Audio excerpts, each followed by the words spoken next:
Chapter 167. In the Workshop of Strange Interest Pavilion.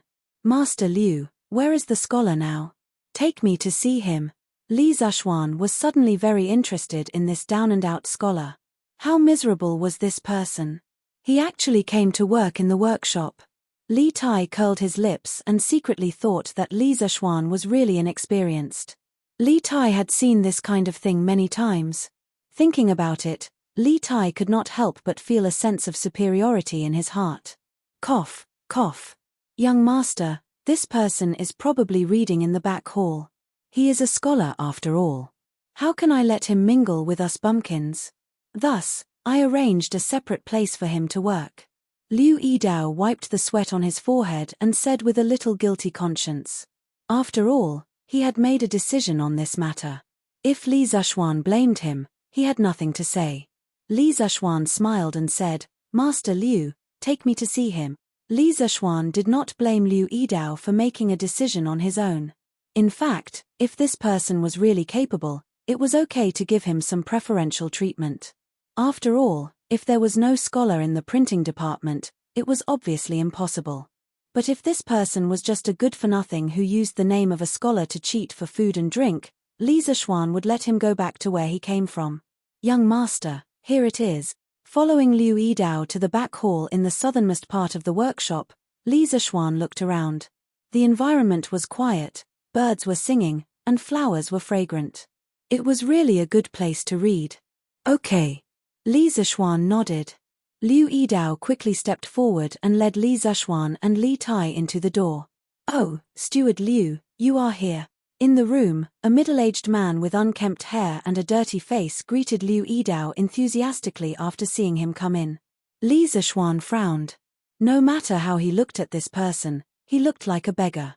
He didn't look like a scholar at all. Could it be that he really came to the workshop to cheat food and drinks? Mr. Ma, this is our boss. Liu Yidao hurriedly stepped aside and told the middle-aged man who was the master. The sloppy middle-aged scholar was obviously stunned. After a moment, he cupped his hands and said to Li Zhuan in a serious manner, I am Ma Ju from Feiping County in Boizhou. Nice to meet you, Mr. Li. Li Zhuan, who had originally wanted to test this person's talent, suddenly widened his eyes in shock when he heard the person's self-introduction. In his heart, he roared 3 times, F***CK. This person was actually the future Prime Minister of the Great Tang, and this formidable individual was actually working for him. Li Zhuan felt a little dizzy. The world was changing too fast. A man from Li County? A man from Li County? Ma Ju saw that Li Zhuan was standing there in shock and didn't speak for a long time. He was a little worried and called him twice. He was worried in his heart. Could it be that the fact that he was a teaching assistant in Boizhou, drank all day and was scolded by the provincial governor for not doing any work had already reached the ears of this man from Li County? Ma Ju lost his parents when he was young and had no one to rely on. Fortunately, he was diligent and didn't give up on himself. However, the years of poverty made him somewhat angry. His behavior was undisciplined and he drank wantonly. He was often drunk. During the reign of Wuda, the provincial governor of Boizhou, Da Shishu, heard that Ma Ju was proficient in classics and history. He was knowledgeable and talented, so he hired him to be a teaching assistant in Boizhou. However, this fellow's work ethic was obviously problematic. He drank all day and didn't take teaching as his job. He was paid but didn't do any work. He only knew how to drink and looked drunk all day. Da Shishu reprimanded him a few times, but Ma Ju didn't change. He still did things his own way. Finally, one day, Ma Ju drank and messed things up again. Da Shishu couldn't take it anymore and heavily reprimanded him. This time, the reprimand was very heavy. Ma Ju lost face on the spot. Thus, in a fit of anger, he took off his official robe and handed it to his student. He asked him to return the provincial governor's robe. Then, he laughed to the sky and left Boizhou. When this fellow left Boizhou, he was very confident. However, when he left Boizhou, he was dumbfounded. He didn't have any money for travel. Fortunately, he met a few important people on the way. After a few turns, he arrived at the capital, Chang'an. However, His money for travel had already been used up. However, he had to find a job. After finding a few jobs at the academy, he had nothing to do. The money they gave him was too little. It wasn't even enough for him to drink. Thus, this fellow quit his job and continued to look for jobs. As a matter of fact, he happened to come across the workshop of Strange Taste Pavilion. The pay was very generous. Thus, he didn't care about being reserved as a scholar and eagerly ran over. Oh, Mr. Ma, right? How did Mr. Ma recognize me? Li Zhuan reacted and casually asked. Ma Ju smiled and said, the scooters of Strange Taste Pavilion are not only popular in Chang'an. They are also gradually becoming popular in other provinces and counties. The divine plough of curved yuan also originated from Strange Taste Pavilion. It was greatly promoted by the current emperor. Countless people in the world have benefited from it. Nowadays, who doesn't know the name of Strange Taste Pavilion? Who doesn't know the owner of Strange Taste Pavilion? Just now, when Steward Liu called you owner, I guessed that you were the man from Lantian County. Li Zhuan had only asked casually. He didn't expect Ma Ju to beat around the bush with so many twists and turns. He thought to himself that when this person was smart, he really wasn't vague at all. Mr. Ma is smart. I wonder if Mr. Ma is satisfied with this job? Satisfied. Ma Ju nodded repeatedly. However, he heard Li Zhuan's tone. It seemed that he had the intention of raising his pay. Then, he rolled his eyes and added, it's just that there's no wine to drink in this workshop. It's really a fly in the ointment. Li Zhuan rolled his eyes. In his previous life, he had heard that Ma Ju was addicted to alcohol. Now, it seemed that it was true. As long as Mr. Ma has real talent and can help me with something, I'm willing to give you some good wine. Li Zhuan purposely kept him in suspense. Ma Ju's eyes lit up. He thought to himself that there was hope. He quickly asked, is owner's words true? Li Zhuan smiled and said, of course it's true. I wonder if Mr. Ma has heard of Drunken Immortal? If Mr. Ma is willing to do his best to help me, I'll give you an extra pot of Drunken Immortal every month in addition to your salary. How about it? A pot of Drunken Immortal? Ma Ju couldn't help but swallow a few mouthfuls of saliva. Not only had he heard of Drunken Immortal, he had also smelled it. Of course, he couldn't afford to drink it. When he first came to Chang'an, the first thing he did was to find out where the best restaurant in Chang'an was. In the end, when he arrived at Drunken Immortal, he was dumbfounded when he saw the price of the wine and dishes. With the few hundred copper coins in his wallet, he couldn't even afford a plate of chicken, let alone a liter of Drunken Immortal. Therefore, he could only pretend as if nothing had happened and tell the waiter that he had gone to the wrong place. Then, he silently left. When he walked to the door, he suddenly smelled the strong fragrance of wine on the tables of other diners. As a result, this guy couldn't take another step. He stood at the door of Drunken Immortal for the whole day, smelling the Drunken Immortal. At this time, he heard Li Zhuan say that he could provide him with an extra pot of Drunken Immortal every month. His heart trembled a few times. This was worth 50 strings of coins, which was dozens of times more than his basic salary. However, he had never met Li Zhuan before. Why would he give him such a generous offer? After being excited for a while, Ma Ju immediately calmed down and became vigilant against Li Zhuan. What does owner want me to do? I'll make it clear in advance. Although I'm poor, I will never commit crimes, break the law, or go against reason. No matter how much money you give me, I will never do it. Sweat. The offer was too generous. The other party thought that he had bad intentions. Li Zhuan was sweating in his heart. It was hard to be a good person these days. Haha, Mr. Ma, don't worry. What I want you to do is definitely not against the law or against reason. It's just that. Chapter 168. What do you mean? When Ma Ju heard the first half of Li Zhuan's words, his eyes lit up. However, when he heard that Li Zhuan did not continue, he felt as if 100 claws were scratching his heart. He was annoyed that Li Zhuan was deliberately keeping him in suspense. Li Zhuan smiled and did not answer. Instead, he changed the topic and asked, What do you think of the movable type printing technology in this workshop? When Ma Ju heard about printing technology, he immediately became excited and said excitedly, "Of course it's good. That's great. With the movable type printing technology, the cost of books will be greatly reduced. In the future, all the poor scholars in the world will be able to afford to read books." "Lord Ju, you are doing a great deed." Li Zishuan was puzzled and asked, "What? Do you mean that books are very expensive now? Scholars can't afford them?" He had transmigrated for a long time and had never bought books from a bookstore. He did not understand the situation of the book market. When he saw that Ma Ju was overly excited, he was curious and asked this question. When Ma Ju heard Li Zishuan's question, he seemed to have thought of something. His eyes suddenly became red. He angrily hammered the pillar next to him and said angrily, "It's not just expensive, it's simply robbery. My Tang dynasty has millions of books. I'm afraid that 700,000 to 800,000 of them are in the hands of the aristocratic families.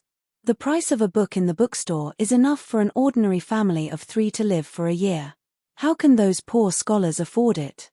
If it wasn't for my father's collection of books, I would still be an illiterate person. It's good enough that I didn't starve to death. How can I still hope to read books?" The way Ma Ju was spouting nonsense was like an ancient version of an angry youth. In fact, Ma Ju was right. The book trade in the Tang dynasty was very active. Bookstores were all over the country. Because engraving printing was not popular, books were still handwritten. Therefore, the price was relatively expensive. Generally, each volume cost more than 1,000 copper coins. Yi Meng of the Southern Song dynasty summed up the price of books before the Tang dynasty in one word: expensive. He said, before the Tang dynasty, all books were written and there was no way to print them. People valued books. It could be seen that at that time, people regarded books as a very valuable commodity and scrambled to collect them. Just like modern real estate, it was more valuable than gold, which led to people buying houses crazily. Li Tai couldn't help but interject, "Doesn't the imperial court encourage people to copy books? Mr. Ma, you can copy books and send them to the government office to exchange for money before buying other book." After Li became the emperor, in order to encourage the people to contribute their books, he once issued an edict: books from the 3 ministries will be given 1,000 coins. It meant that each copy of a book would cost 1,000 copper coins. It could be said that this was the first time an official price had been set. Therefore, the books in bookstores were usually priced slightly higher than this. Ma Ju said angrily, "T, if you want to copy books, you have to be able to borrow the books first. Those rich families with book collections will know that you borrow books to copy, so they will first charge you 600 to 700 copper coins as rent." Oh, may I ask how I should address you, little brother?" Ma Ju scolded for a while, then remembered that he didn't know who this little fatty was. "Master Liu, you go ahead with your work. I will talk to Mr. Ma for a while," Li Zishuan said. Liu Yidao cupped his hands and said yes, then left and closed the door. "Mr. Ma, this is His Highness, Prince of Wei." Li Zishuan formally introduced him to Ma Ju. Ma Ju's legs trembled and he almost knelt down. He had just scolded Li Tai. "Greetings to His Highness, Prince of Wei," Ma Ju said in a trembling voice. Although he hated the rich, the supremacy of imperial power had been deeply ingrained in his heart. Moreover, Ma Ju was well versed in classics, history, classics, and books. What he wrote was a policy of stabilizing the country, so naturally, he wanted to sell goods to the imperial family.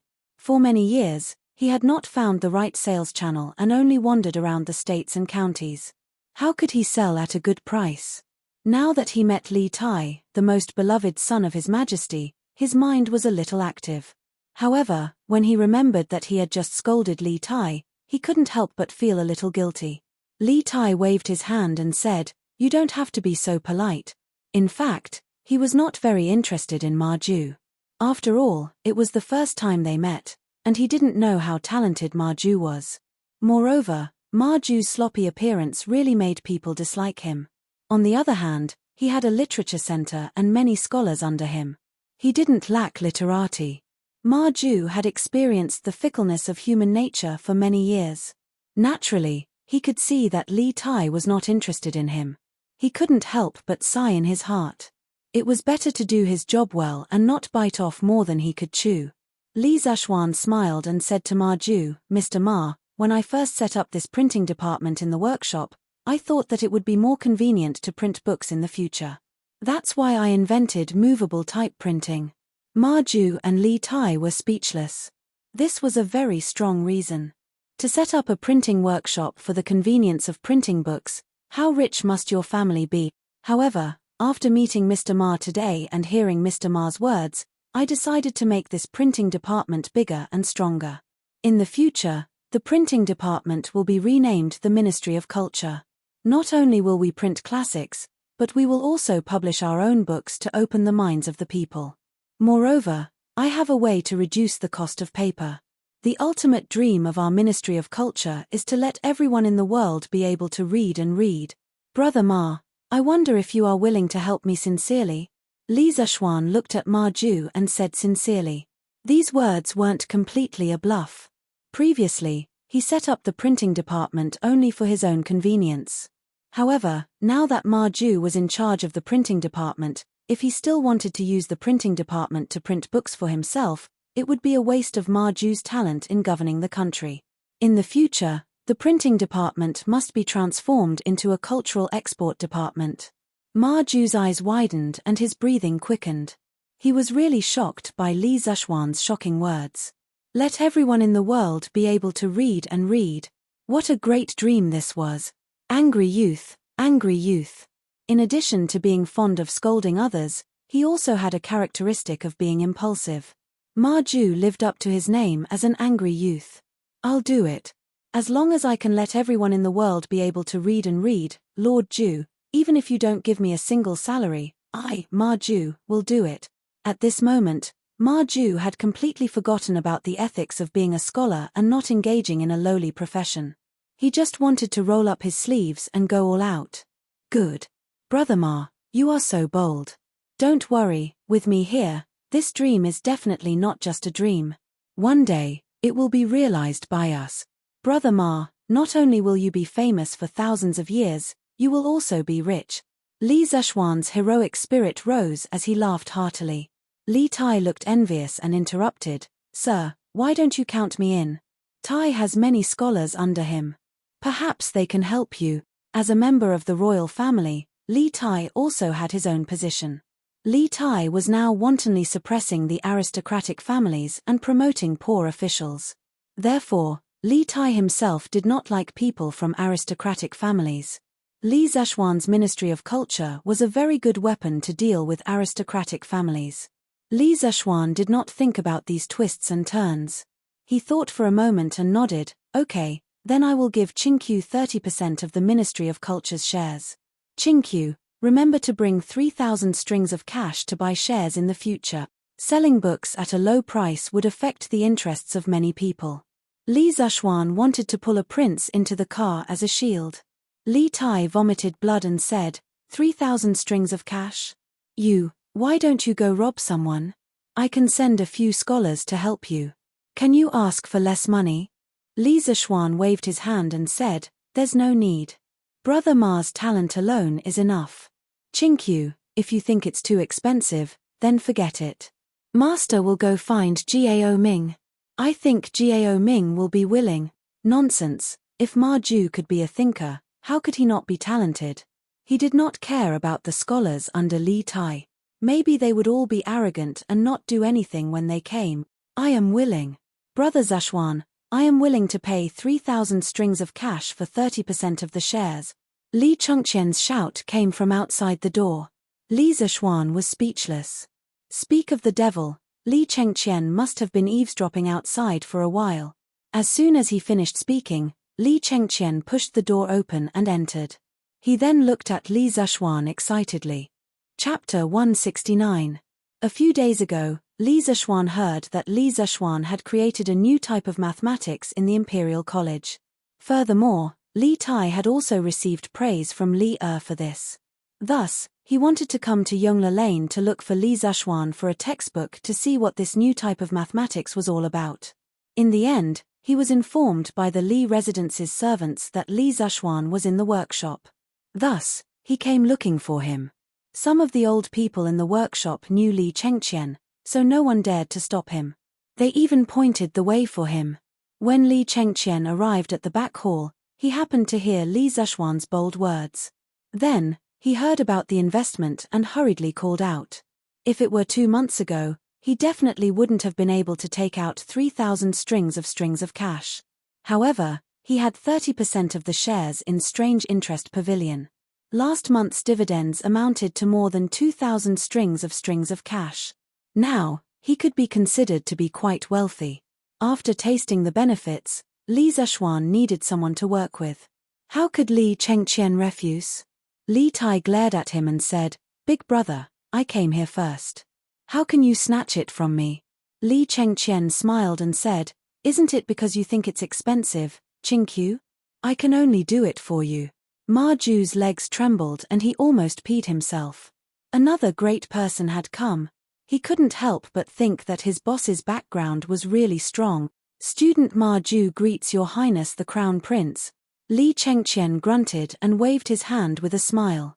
"Mr. Ma, please dispense with the formalities."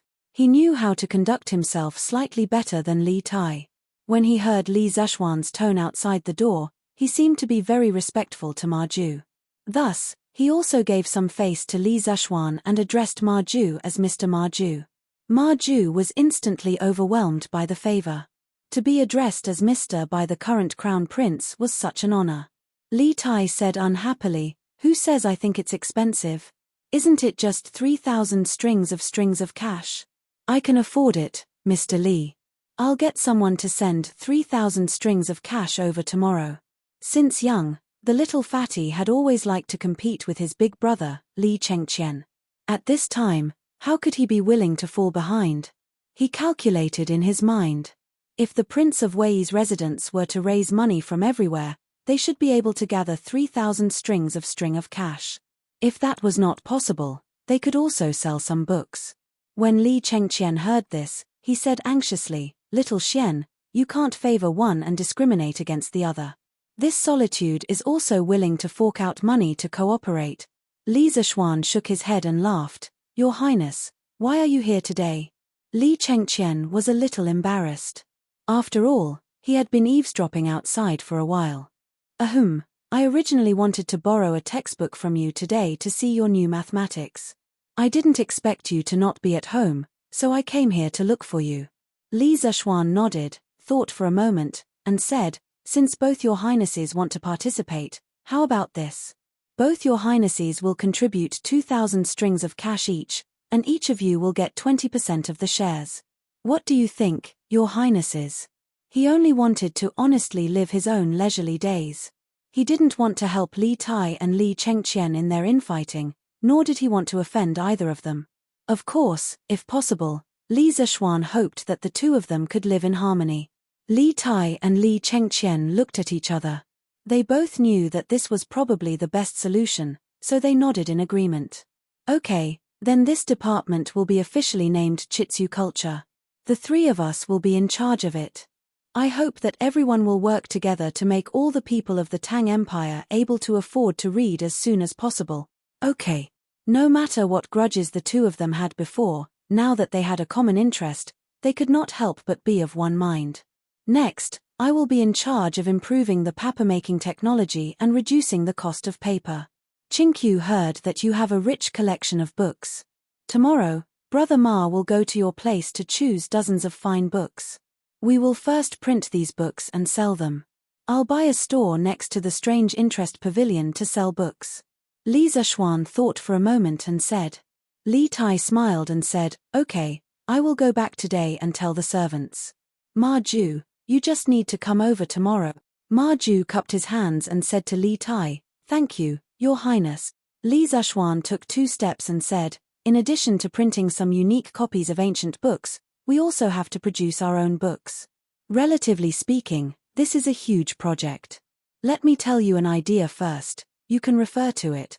Li Chengqian asked curiously, Xiaoxian, you plan to write the books yourself?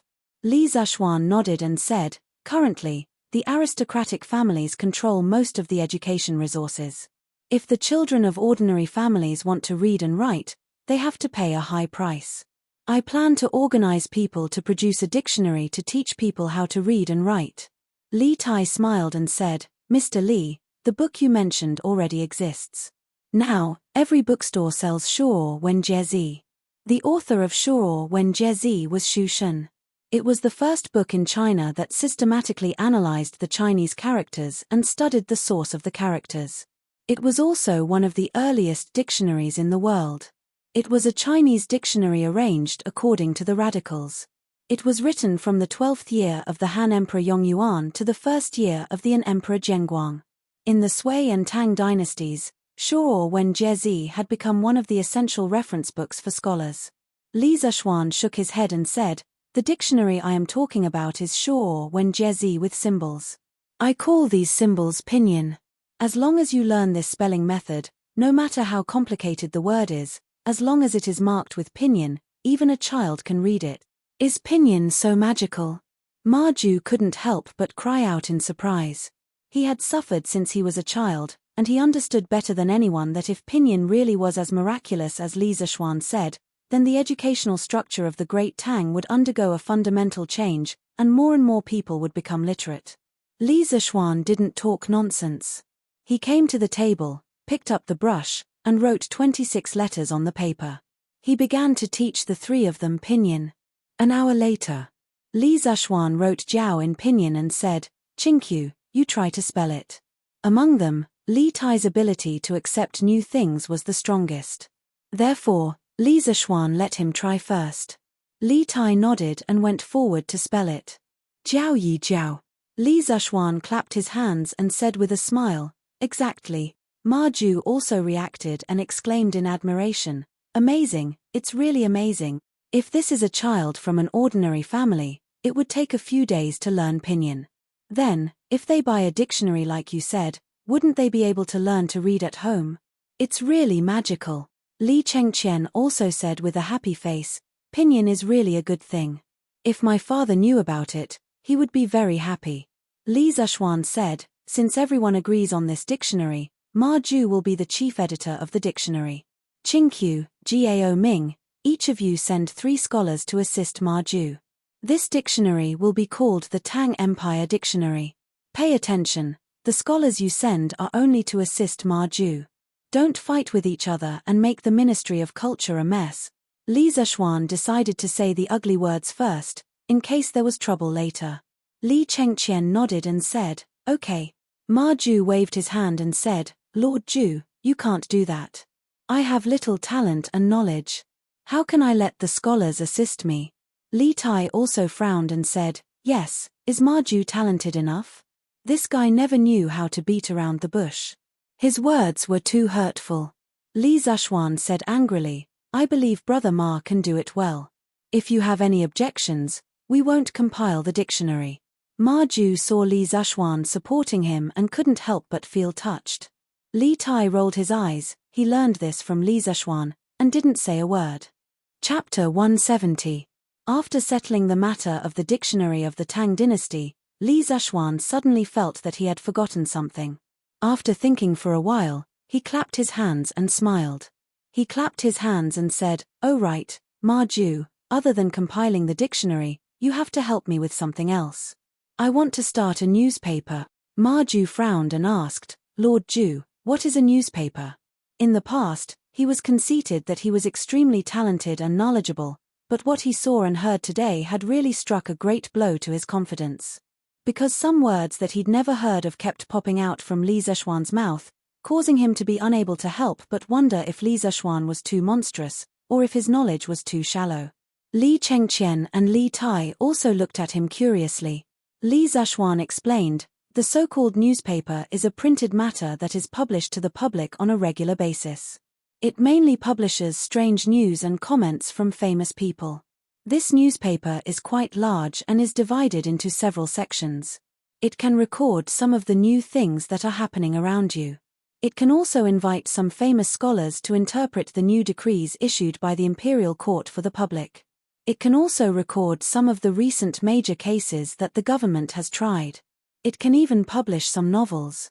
The newspaper will be published once a day, and then we will hire a newsboy to sell it in the tea houses. In the early stages, we will write the content ourselves. In the later stages, we can ask scholars to submit articles to us. We will select the best and pay them some remuneration.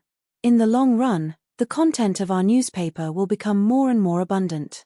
The public will also get used to buying a newspaper every day when they have nothing to do to see what is happening around them. Li Chengqian pondered for a moment, then clapped his hands and laughed. Wonderful, wonderful, wonderful. In this way, we will be able to know everything that is happening in the world without leaving the house. Li Zishuan nodded. That's the logic. Li Tai laughed. This is good, this is good.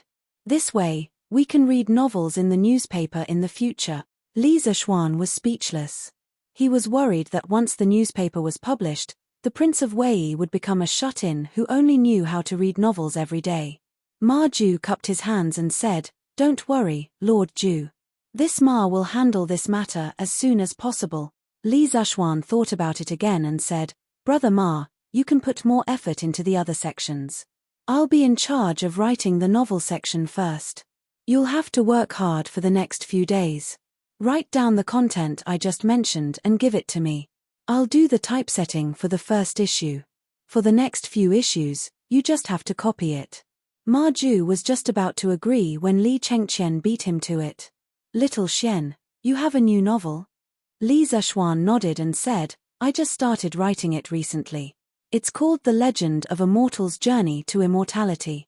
Here, this is the manuscript." As he spoke, he took out a stack of manuscripts from his sleeve. His other purpose for coming here today was to ask Liu Yidao to arrange for someone to print the first few chapters of the novel, and then sell it as a serial book. As a result, now that he had Ma Ju, Li Zishuan planned to create big news and directly launch a newspaper. He believed that with the addition of this wonderful novel in the early stages, the sales of the newspaper would definitely get better and better. Li Chengqian hurriedly took it excitedly and glanced at it. He immediately exclaimed, "Wow, I haven't seen you for a few days. Little Xian, your handwriting has become so good." "Oh, no, why does this handwriting look a little familiar?" Li Tai smiled proudly and said, "I wrote this myself. Of course my handwriting is good." Calligraphy was one of Li Tai's strengths that he was proud of. At this time, when he heard Li Chengqian's praise, the little fatty couldn't help but grin even though he usually didn't get along with his big brother. "Oh, no wonder, no wonder. Qingqiu, your calligraphy has improved again." Li Chengqian nodded in understanding and casually praised Li Tai. As the big brother, he still had this kind of bearing. "Haha, you flatter me." The little fatty's face was full of pride. He didn't know the meaning of modesty at all. Li Chengqian smiled and looked at the thick stack of manuscripts in his hands. He thought for a moment and said, "Little Xian, I wonder if I can take these manuscripts back to read." He wanted to read them now, but with so many manuscripts, it was obvious that he wouldn't be able to finish reading them in a short period of time. He could only take them back and read them slowly. Li Zishuan nodded and said, "Yes, Your Highness. Just remember to send someone to deliver them after you've finished reading them." "Okay." The few of them discussed the future direction of strange culture. Li Tai and Li Chengqian said goodbye. The two of them usually had a lot of things to do. They weren't like Li Zishuan, the rich second generation, who could wander around all day. At this time, only Li Zishuan and Ma Ju were left in the room. Li Zishuan smiled and asked, "Brother Ma, are you more confident now?" Ma Ju laughed heartily and said, "Of course. I really didn't expect Lord Ju to be able to get in touch with the Crown Prince and Prince Wei. With the help of the two of you, our strange culture will definitely succeed." Li Zishuan nodded and looked into Ma Ju's eyes for a while before saying, he stared at them for a while and said, "Brother Ma, if this succeeds, not only will you and I be famous for eternity, but you will also have a bright future and wealth in the future. I hope Brother Ma can settle down and do things honestly before strange culture takes off. Don't think about anything else." Ma Ju's heart trembled. He knew that Li Zishuan's words were a warning to him. He didn't expect Li Zishuan to see through his previous thoughts. He quickly cupped his hands and said, "Lord Ju is right. I will definitely do my best." He also understood that he had nothing now. Prince Wei and the Crown Prince would definitely look down on him. Li Zishuan could help him now.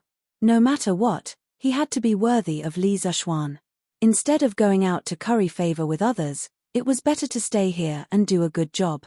When the time came and his name was known, he wouldn't have to worry about his future. Li Zishuan nodded with satisfaction. He walked to the table and pondered for a moment.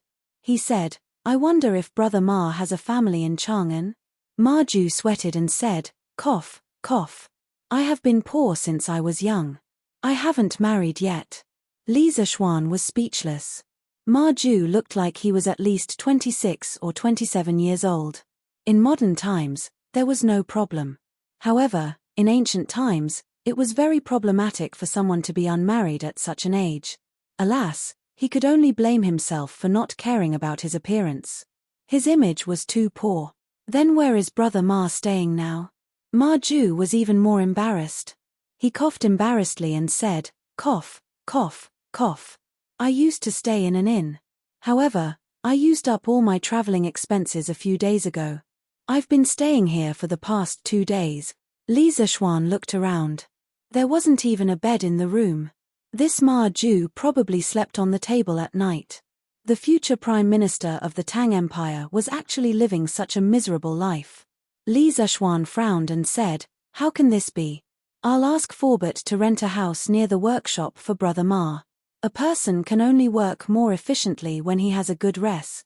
Ma Ju hurriedly cupped his hands and thanked him gratefully. After chatting with Ma Ju for a while, Li Zishuan pushed the door open and left. Chapter 171. After exiting the back hall, he bumped into Forbert. Li Zishuan briefly told him about the newly established Strange Culture Department and asked him to cooperate with Ma Ju's work more in the future. He also repeatedly told him to improve Ma Ju's treatment so that he could work in the workshop with peace of mind.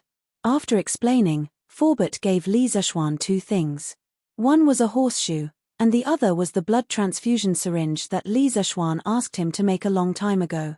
"Young master, this is the horseshoe and syringe that you asked me to make before. This horseshoe is quite easy to make, just follow the blueprint. As for the syringe and needle, I tried my best, but this is the best I could make."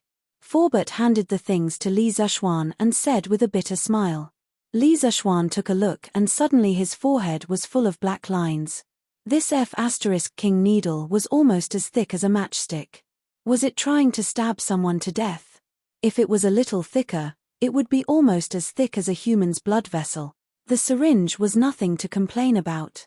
In this era, there was no rubber. Li Zishuan also thought for a long time before he suggested Forbert to wash the animal intestines, sterilize it with alcohol, and then rinse it with distilled water. Then, connect it to the syringe to replace the syringe. His previous set of equipment could not only be used to concentrate wine, but also to make distilled water. Li Zishuan also understood that the process of making this set of blood transfusion equipment was very troublesome. After all, every step had very strict requirements for the operator. It could not be contaminated. Therefore, he never urged Forbert for so long. But now, this syringe really made him a little dissatisfied. "Forbert, can this syringe be thinner? Like the thickness of an embroidery needle?" Li Zishuan asked somewhat unwillingly. Forbert smiled bitterly. "Young master, this is already the thinnest needle we can make. Don't think that embroidery needles can be made very thin. They are made with an iron rod and then slowly polished. Your needle is made with an iron pipe and then polished. At most, it can only be this thin. If it is any thinner, I'm afraid it will break in the middle." Li Zishuan did not want to force Forbert anymore. In the end, the industrial foundation was too weak. Many professional mechanical equipment workshops did not have, and it was all done by hand. It was not bad to be able to make it like this. If it was painful, then so be it. He believed that Forbert should be able to endure this pain. "All right then. Thanks for your hard work, Forbert." Li Zishuan waved his hand, took the horseshoe and syringe, and went home. When he got home, Li Zishuan went straight to his study to prepare a set of paper-making equipment. The current paper-making technology of the Tang dynasty was still passed down from the improved paper-making technology of the Eastern Han dynasty. At that time, he used tree bark, hemp, rags, fishing nets, and other raw materials to make paper. Compared to the paper made from plant fibers before the Eastern Han dynasty, the cost of this paper was indeed much cheaper. However, because the paper-making process was completely manual, the cost was still very high, and it was not something that ordinary people could afford.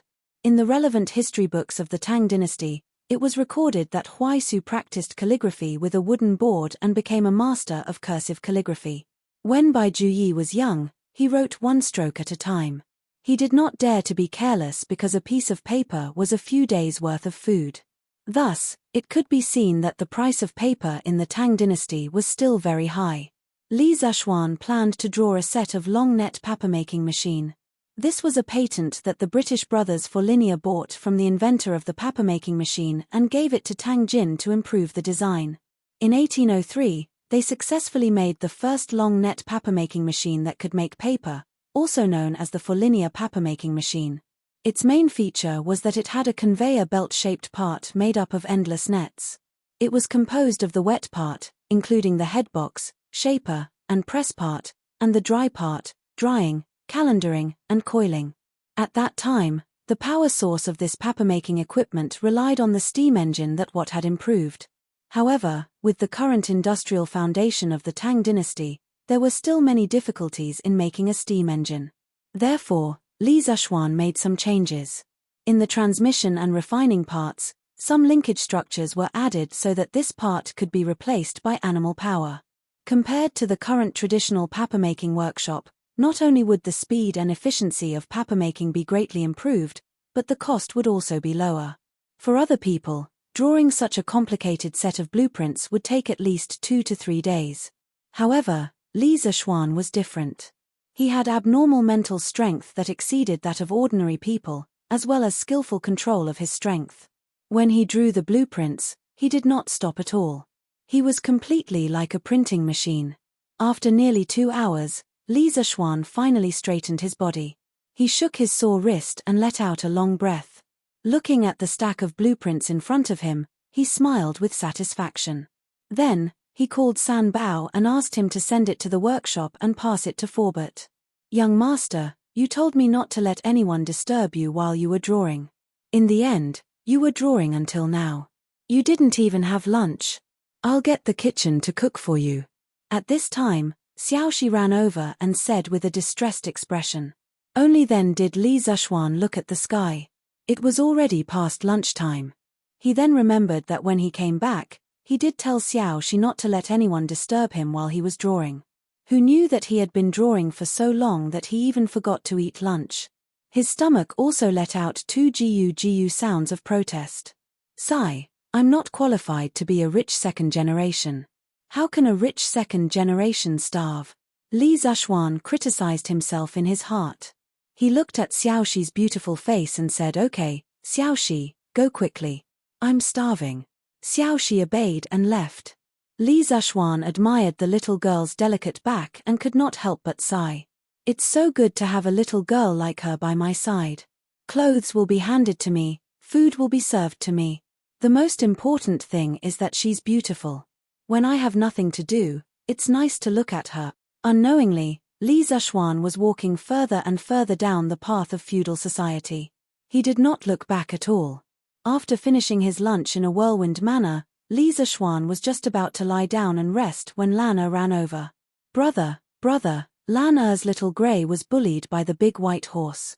Quickly go and save it. Li Zishuan was speechless. A dog could be bullied by a horse. What kind of nonsense was this? Xiaohe, what's going on? Isn't the white horse at home recuperating recently? Li Zishuan looked at Xiaohe who was behind Lan Er and asked.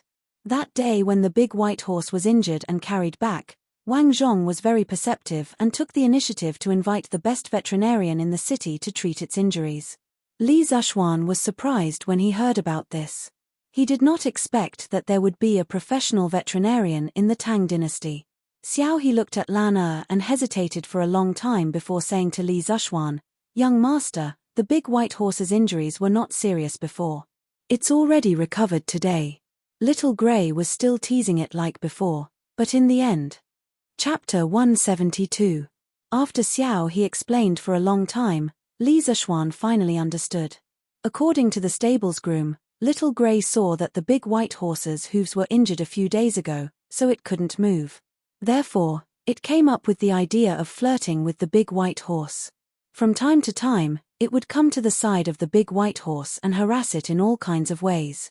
The white horse was indeed powerless and could only snort in protest. Little Gray tried a few times and found that the white horse really couldn't do anything to him, so he became more and more aggressive. There were even a few times when he ran into the white horse's trough to pee. In the end, it was a tragedy today. This white horse not only held grudges, it was also quite intelligent.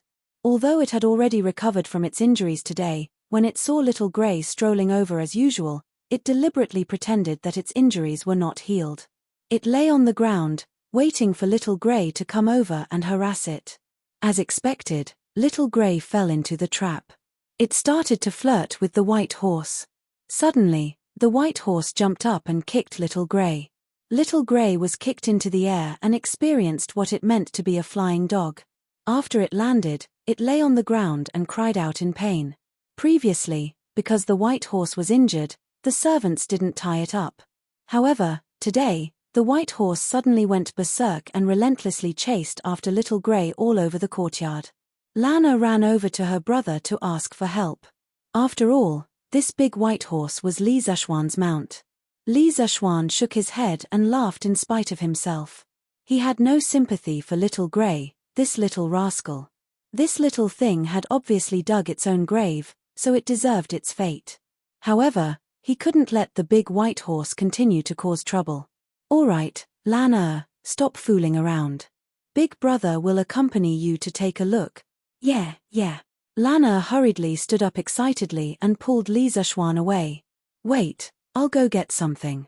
Li Zishuan brought the horseshoes to the west side of the backyard.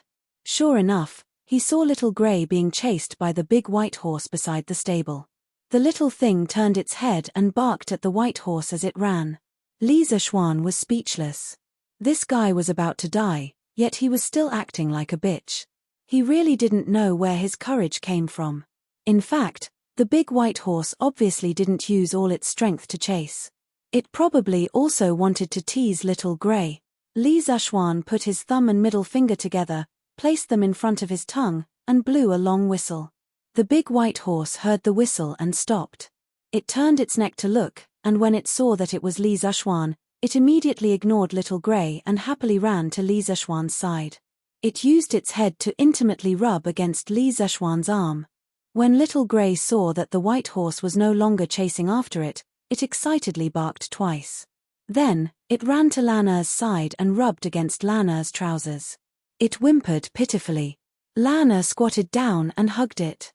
She complained to Li Zishuan, "Big brother, your white horse is too much. Little Gray is so cute, yet it has the heart to bully it." Li Zishuan was speechless. There was no need to be so protective. This matter was obviously caused by the little thing's own death. How could the white horse be blamed? At this time, the white horse also snorted, as if it was protesting. Li Zishuan touched the manner on the white horse's neck and said to Lan Okay, the white horse won't bully your Little Gray in the future. Xiao He, go call a few servants over to help. I want to put on shoes for the horse." Xiao He was confused and asked, "Young master, why does the horse need to wear shoes?"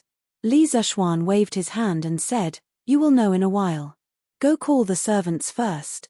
Oh. Xiao He didn't dare to ask any more. She went to the front yard with a stomach full of doubts.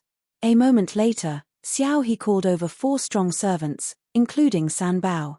Li Zishuan tied the white horse's reins to the tree next to him and instructed the servants to flip the horse over so that the horse's hooves faced the sky.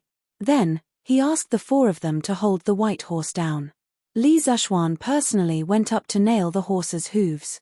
The big T-shaped iron nail on the horse's hooves was about 5 centimeters long. It was nailed directly into the horse's hooves. Lan Xiao Shi, and Xiao He screamed at the side and quickly covered their eyes, not daring to look.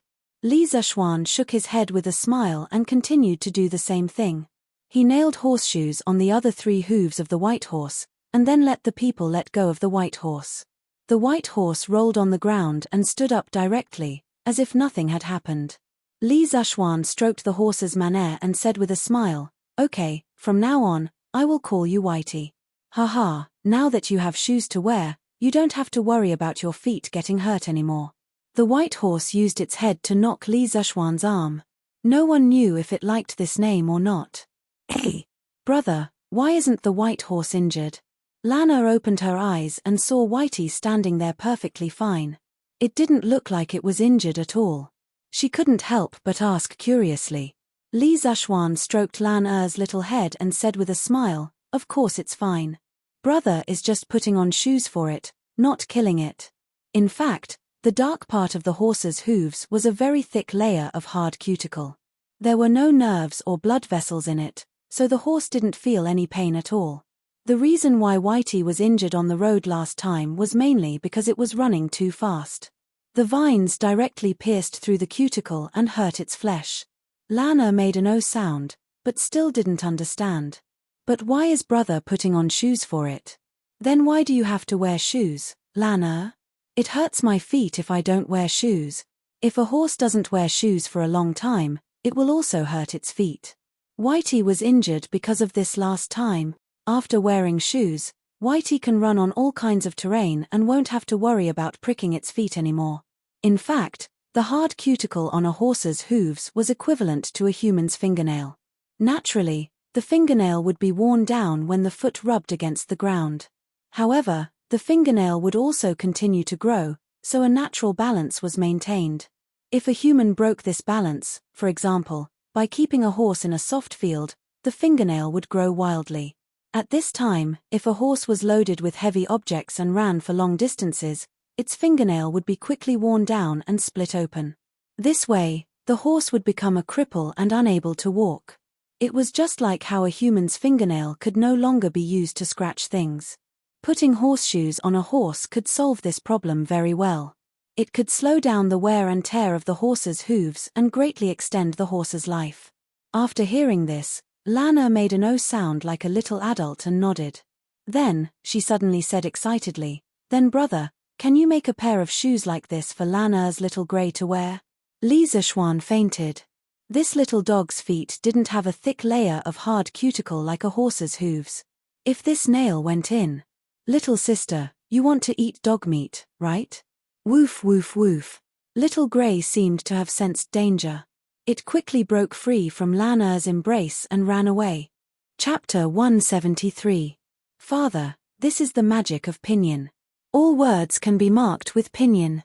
As long as the children who have just entered school spend some time learning pinyin, they can rely on self-study to recognize all the words. Li Tai spoke frankly in the Sweet Nectar Hall. From the looks of it, he had probably just finished teaching Li about pinyin. As for Li Chengqian, that fellow was hiding in the Eastern Palace reading novels. After all, after Journey to the West, he had not read for a long time. Li glanced at the paper on the table. Although his expression did not change, his heart was in turmoil. From a certain point of view, the importance of pinyin was no less than that of Li Zishuan's invention of the curved plough. Moreover, once this kind of dictionary was published, the number of literate people in the world would increase tenfold. At that time, he would be able to promote a large number of commoner officials to deal with the aristocratic families. His descendants would also no longer be reprimanded by the aristocratic families. Li was a natural strategist. He quickly understood the deeper meaning of pinyin. He could not help but excitedly say, "Good. What a good pinyin. Qin Q, this matter is of great significance. You and Chengqian must pay attention. If you do not have enough people, we can have Kong Ingda transfer a group of professors from the Imperial College to assist you." Li Tai smiled and said, "Many thanks, father, but I and big brother have more than enough people." The father and son chatted for a while more before Li Tai clasped his hands and excused himself. He also had to go back and choose people to help Ma Ju write the dictionary. Leah looked at Li Tai's plump back and smiled warmly. A moment later, his eyes suddenly focused and he said, "Jiao Song, present. Send someone to hurry Li Zishuan. Why hasn't he presented the locust control strategy we had him write last time? Could it be that this kid forgot?" Leah said, somewhat exasperated that Jiao Song had failed to meet his expectations. "Yes, father." Jiao Song held back his laughter and slowly retreated. He had never seen anyone who dared to stand Li up. However, Li only reprimanded him and did not punish him. From this, it could be seen that Li County's male emperor favored him greatly.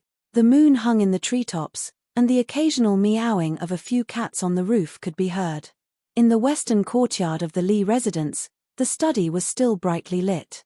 Xiao Shi was waiting on Li Zishuan as she gracefully grinded the noodles for him. The candlelight shone on the little girl's beautiful face, making her look even prettier. The fragrance of a girl who had just finished bathing also filled the air. In the dead of night, the candlelight shone brightly. A single man and a single woman were in the same room, but there was no ambiguous atmosphere. Li Zishuan also did not experience the pleasure of having a beautiful woman join him. He was bent over a few tables and writing at a rapid speed. In the afternoon, Li sent a eunuch over to Li Zishuan to urge him to write, which gave Li Jingmo and his wife a big fright. Li Zishuan's father sternly scolded Li Zishuan and told him that no matter what, he had to write the memorial that Li requested. Although Mrs. Li loved her son, on this matter, she still chose to stand on the same side as her husband. Li Zishuan was embarrassed by the scolding. If the eunuch did not rush him today, he would have forgotten that Li asked him to write a detailed plan for curing locusts. "You can't blame me for this. I have been busy with classes recently." In the study, Li Zishuan wrote while venting his resentment in his heart. Swish, swish, swish. Only the sound of the brush rubbing against the paper and the light breathing of the two people could be heard in the room. After half an hour, Li Zishuan put away his brush and stretched his waist. He laughed and said, "Haha, it's done. Xiaoxi, let's sleep." "Ah, young master, young mistress is not married yet. How can you do this?" Xiaoxi's hand that was grinding the ink trembled. Her other hand quickly covered her chest as she said anxiously with a blushing face. Cough cough, I meant to say that we should go back to our own rooms to sleep." "Little girl, what are you thinking? Do you want to sleep with me so badly?" Li Zishuan placed his hand on his forehead and was speechless. However, when he saw Xiaoxi's blushing face, he suddenly had the intention to tease her. "No way." Xiaoxi was anxious. She quickly packed up her ink slab and brush and was about to run away. Li Zishuan laughed behind her. "Xiaoxi, don't forget to get someone to send this memorial to the palace tomorrow." "I know. Look, this the legend of a mortal's journey. Although the beginning is plain and not as exciting as Journey to the West, the more you read, the better it gets. I feel like I am like Han Li, embarking on the long and difficult path of cultivation." In the East Palace, Li Chengqian held the manuscript of the legend of a mortal's journey and praised it. After a few minutes, he said in annoyance, "Why is it gone? This mysterious little bottle just came out and it's gone." Did Li Zishuan purposely stop writing at this point? Li Chengqian's annoyed look was similar to how people in the modern world would feel when they met some unscrupulous author and the story was cut off at the climax. The helplessness of love and hate. However, you can't blame Li Zishuan for this.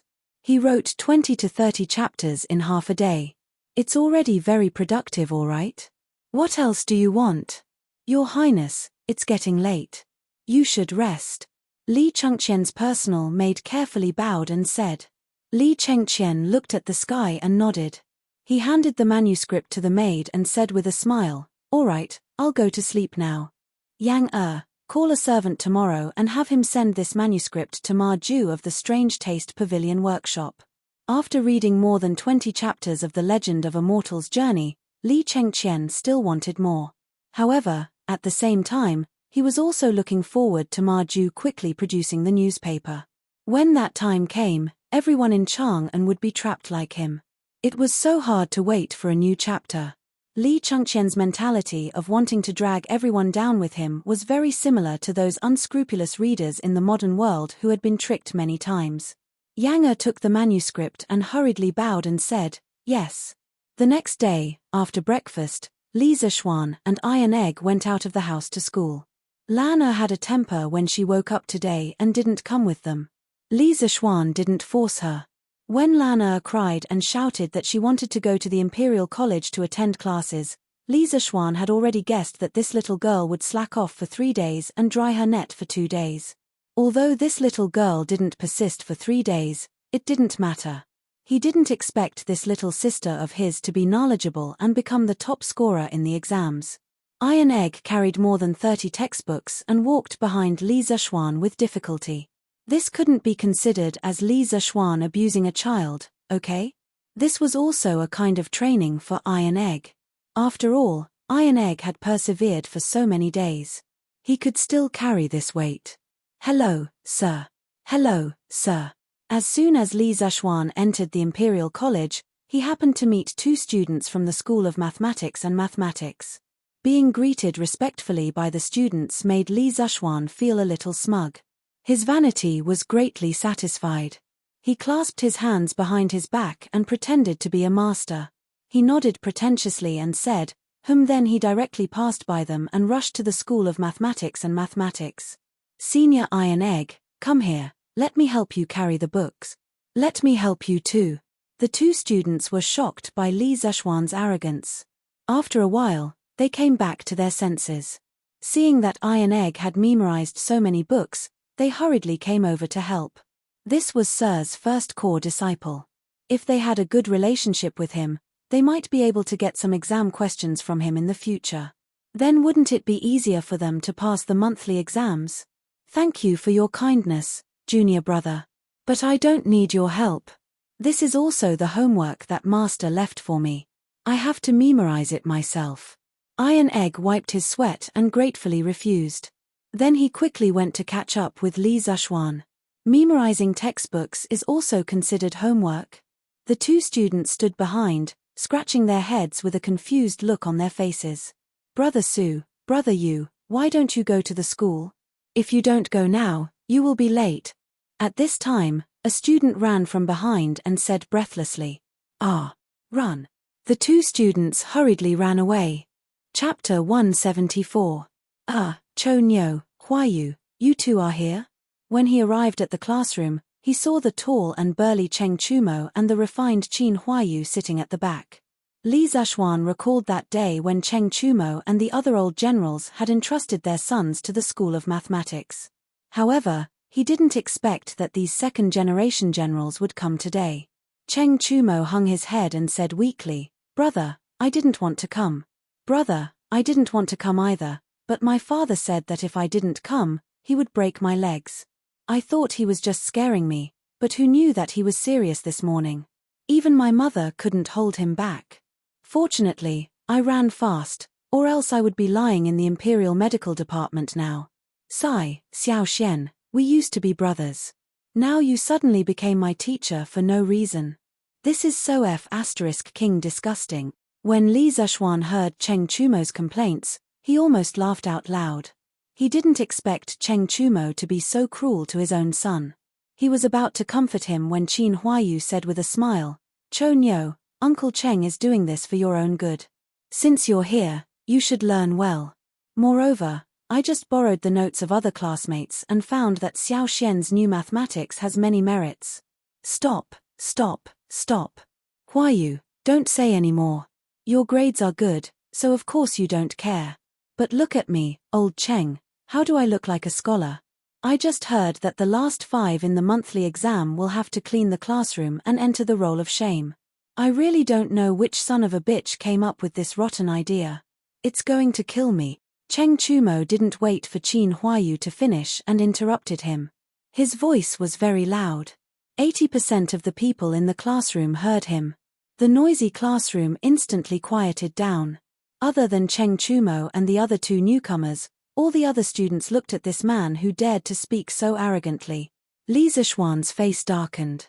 He kicked Cheng Chumo's thigh and said, F***ck, I was the one who came up with this idea. If you're in the last 5 this month, you'll have to clean my dorm for 2 months. Cheng Chumo staggered from the kick. When he heard Li Zishuan's words, his eyes widened in shock.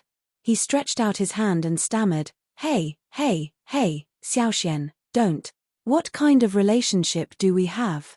Is there a need to be like this? Just treat me as a fart and let me go. Ha ha ha. When the students saw Cheng Chumo's antics, they couldn't help but burst into laughter. Many of them knew the identities of Cheng Chumo and the others.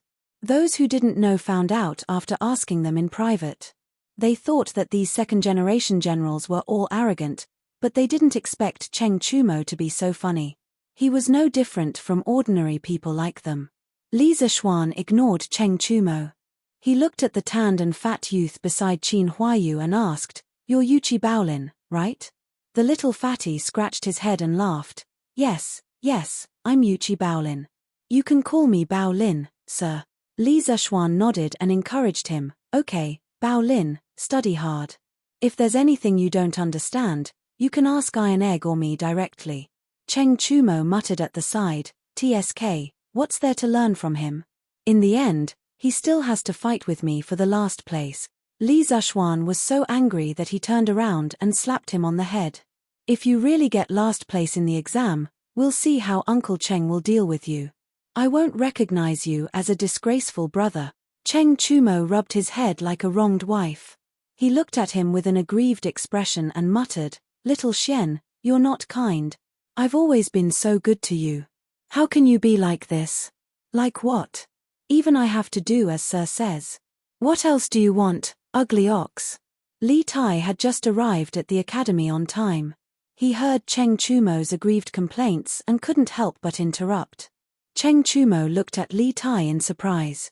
He opened his mouth and wanted to say something, but in the end, he didn't say anything. He held his forehead with his hand and sighed. It seemed like he had completely accepted his fate. All right, let's start class. Students, take out your homework. Iron Egg, go collect your homework and pass it to me. The sound of a bell and drum came from outside. Li Zishuan had hired a night watchman to ring the bell for the academy. When the bell rang, Li Zishuan started a new day of classes. Yes, master. Iron Egg stood up and collected the homework one by one. He had just handed out new books to all the students when he arrived in the morning. In addition, he was Li Zishuan's eldest disciple, so the students treated him very well. After a while, Li Zishuan took everyone's homework and skimmed through it. After a while, he frowned and shouted, Wang Meng, get up. Wang Meng sat down and waited for Li Zishuan to praise him. He had thought for a long time before coming up with the homework. However, judging from Li Zishuan's tone, it was obvious that he wasn't going to praise him. Wang Meng stood up in shock and stuttered, sir. Tell us, what method did you write in your homework?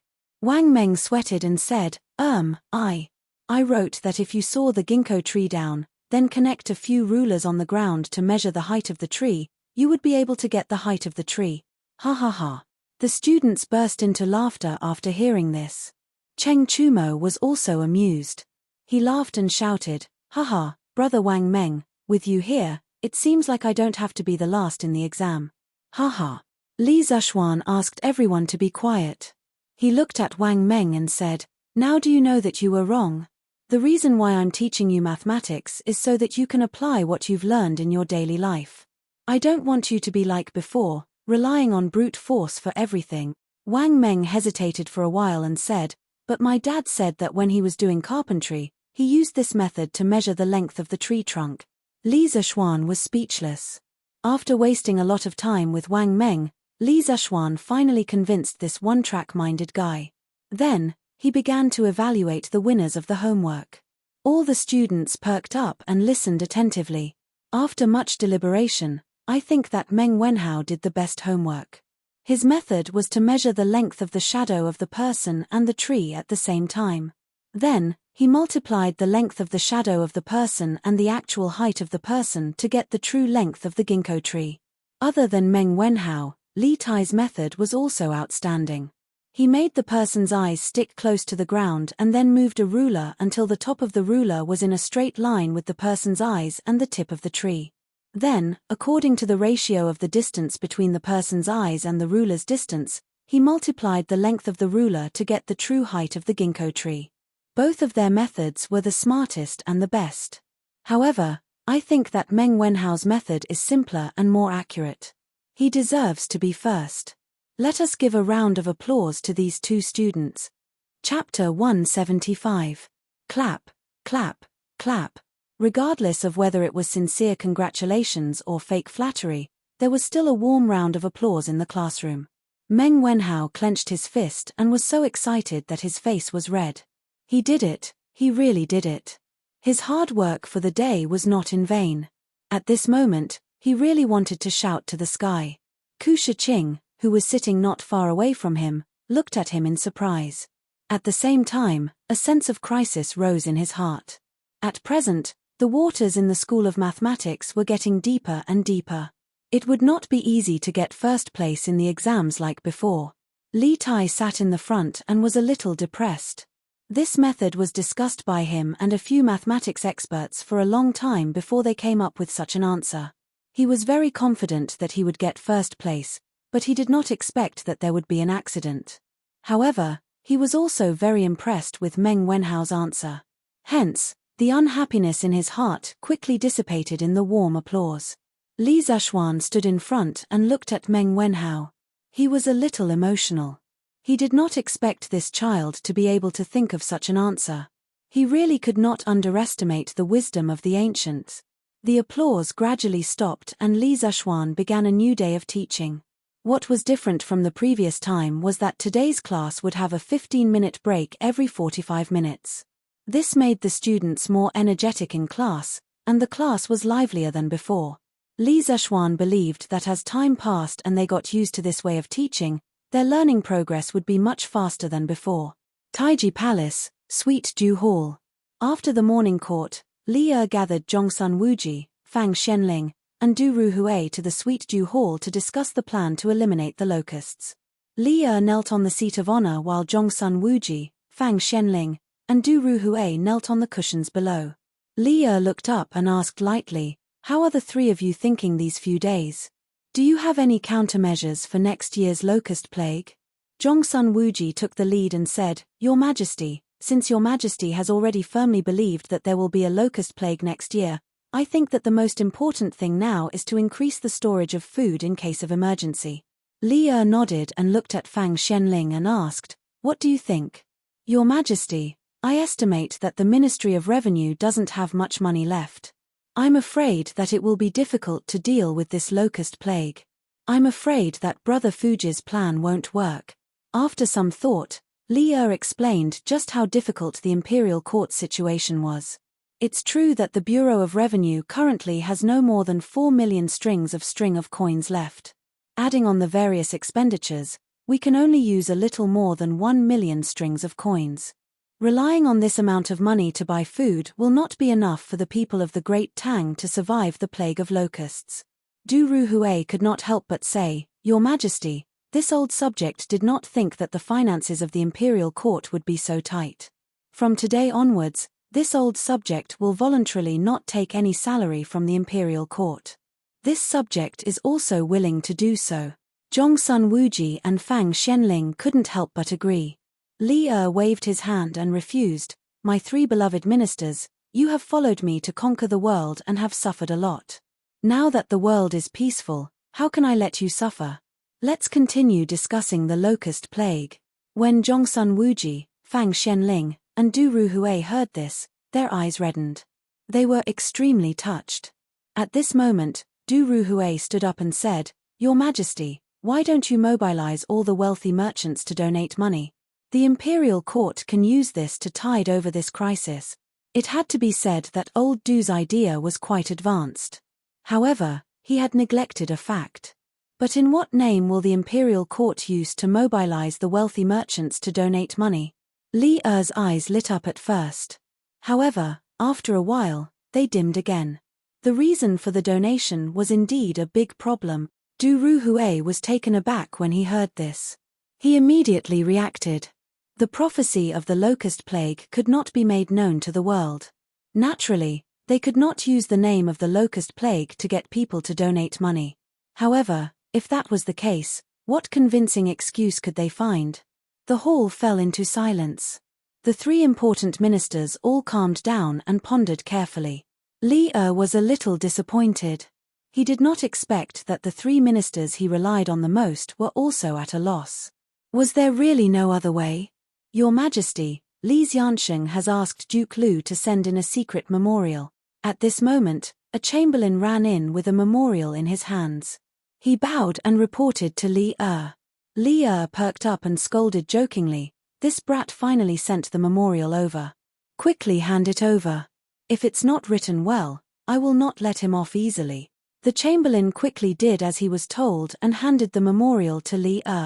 Zhongsun Wuji, Fang Xianling, and Du Ruhui looked at each other.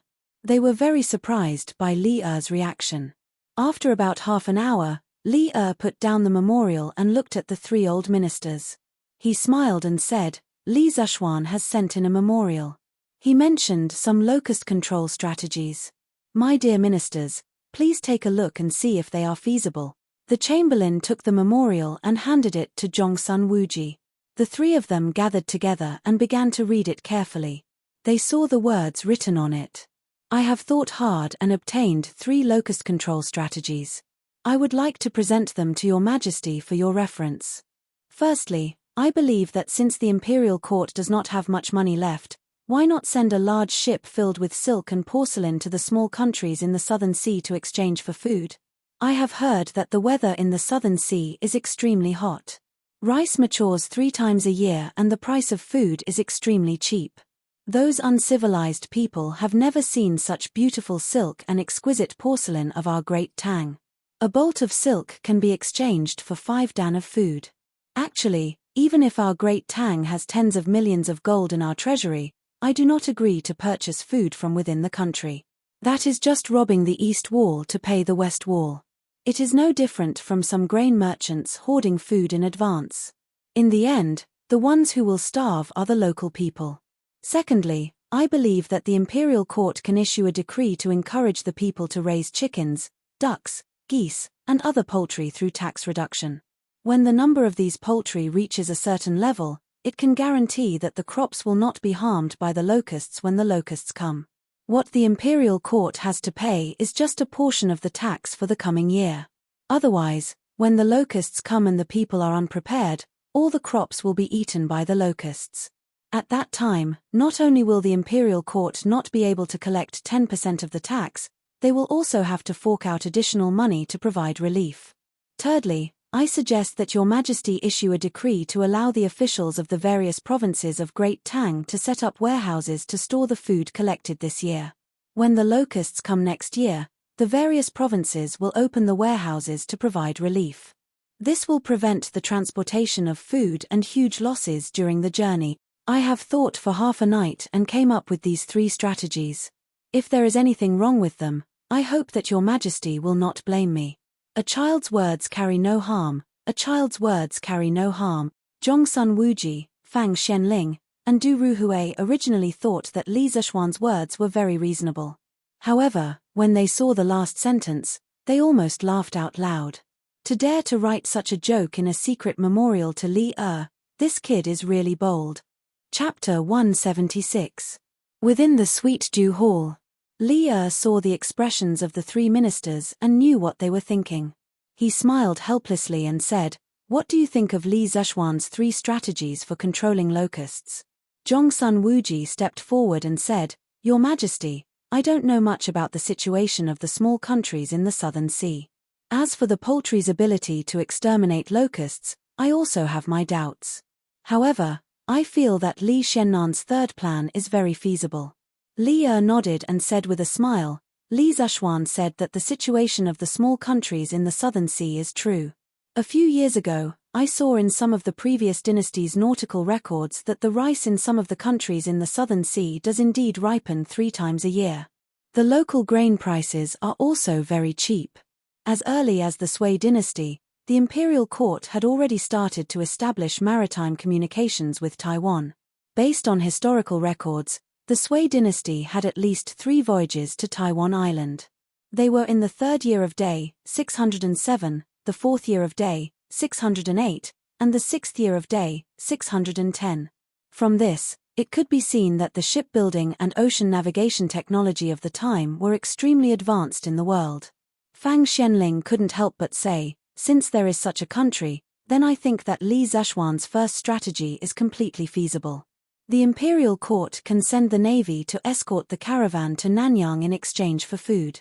The latter half of Li Xiannan's words aren't wrong. If we were to purchase rations from the other regions of Great Tang, the locust plague would inevitably lead to a shortage of rations. Thus, importing rations from outside is the best choice. Li nodded with relief and smiled. In that case, I will order Li Xiaogong, Prince of Hejian, to prepare a navy in the near future. I will order the Ministry of Revenue to take out 500,000 strings of cash to purchase a batch of silk and porcelain. I will also recruit a caravan from the people to go south with the navy in June to trade with the Nanyang countries in exchange for food. The 3 old officials said respectfully at the same time, Your Majesty is wise. Li continued, as for the ability of poultry to kill locusts, there is no need to doubt it. Previously, Li Zishuan told me that an adult chicken can eat up to 300 locusts a day. 20 to 30 chickens can more or less guarantee that there will be no locusts in 1 mu of land. At the time, I didn't believe it, but later, I sent someone to the imperial plantation to ask the old farmer and verified that it was true. The 3 people in the hall looked at each other in surprise. In the end, Du Ruhui stood up and bowed. Your Majesty, this old subject believes that Li Xiannan's 3 strategies for dealing with locusts should be implemented as soon as possible. With such a talent in the younger generation of my Great Tang, a golden age is certain to continue. This old subject congratulates Your Majesty. Your subjects congratulate Your Majesty. Fang Xianling and Zhongsun Wuji also cupped their hands and praised. The 2 of them were shrewd old men. They knew that Li had been worried about the next generation of talents of the empire. At this moment, they could make Li happy. Not only did it not violate their principles, but it could also harmonize the relationship between the ruler and his subjects. Wasn't it killing 2 birds with 1 stone? Ha ha ha. Li laughed heartily. Du Ruhui's words had struck a chord in his heart. He swept away the gloominess from a few days ago and smiled. Minister Du is right. The Great Tang will have to rely on these young people in the future. People of our generation are already old. Since the 3 of you agree, then the 3 of you should cooperate with me to implement the 3 strategies for dealing with locusts as soon as possible. This subject obeys the decree. At noon, the mathematics school was about to start classes. The Imperial College had its own canteen. After all, there were many students from outside the city. Of course, the Imperial College did not force the students to eat in the canteen. Therefore, many students from the city chose to go home for lunch. Huayu, how is Uncle Qin's health recently? After class, Li Zishuan found Qin Huayu and asked. Qin Huayu was still thinking about the lessons in the morning. Unlike Cheng Chumo, who had been fooling around outside since he was young, the Qin residence's upbringing was extremely strict. Qin Huayu had been ordered by Qin Qiong to study hard at home since he was young. Therefore, although he was the 2nd generation of a military family, he was more like a gentle scholar. This was the first time he had heard of this new mathematics class. Even now, he was still immersed in it. Li Zishuan saw that he was in a daze and repeated it again. Qin Huayu was instantly awakened and said in astonishment, Ah? Oh, thank you for your concern. Although my father's health is not as good as before, he is much better after these days of recuperation. Li Zishuan did not know whether to laugh or cry at the way Qin Huayu addressed him. This Qin Huayu was still immersed in the lesson and had not changed his identity. Huayu, after class, you can just call me Little Xian. If you still call me Mister, wouldn't it be too distant? That's right, that's right. Cheng Chumo quickly echoed from the side. Even in class, this fellow was unwilling to call Li Zishuan Mister, let alone after class. Okay, then I'll call you Little Xian after class. Qin Huayu was much more awake now and quickly said. Huayu, I'll go check on Uncle Chin tomorrow afternoon. Send someone to inform Daoist Sunday.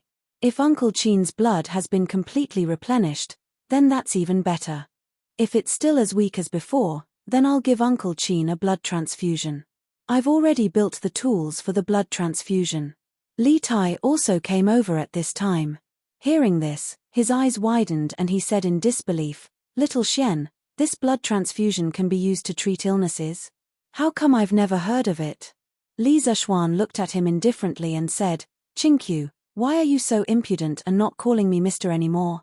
Li Tai said bluntly, "Didn't you just say that I'll call you Little Xian after class to avoid alienation?" Li Zishuan was speechless. This little fatty really didn't treat him as an outsider.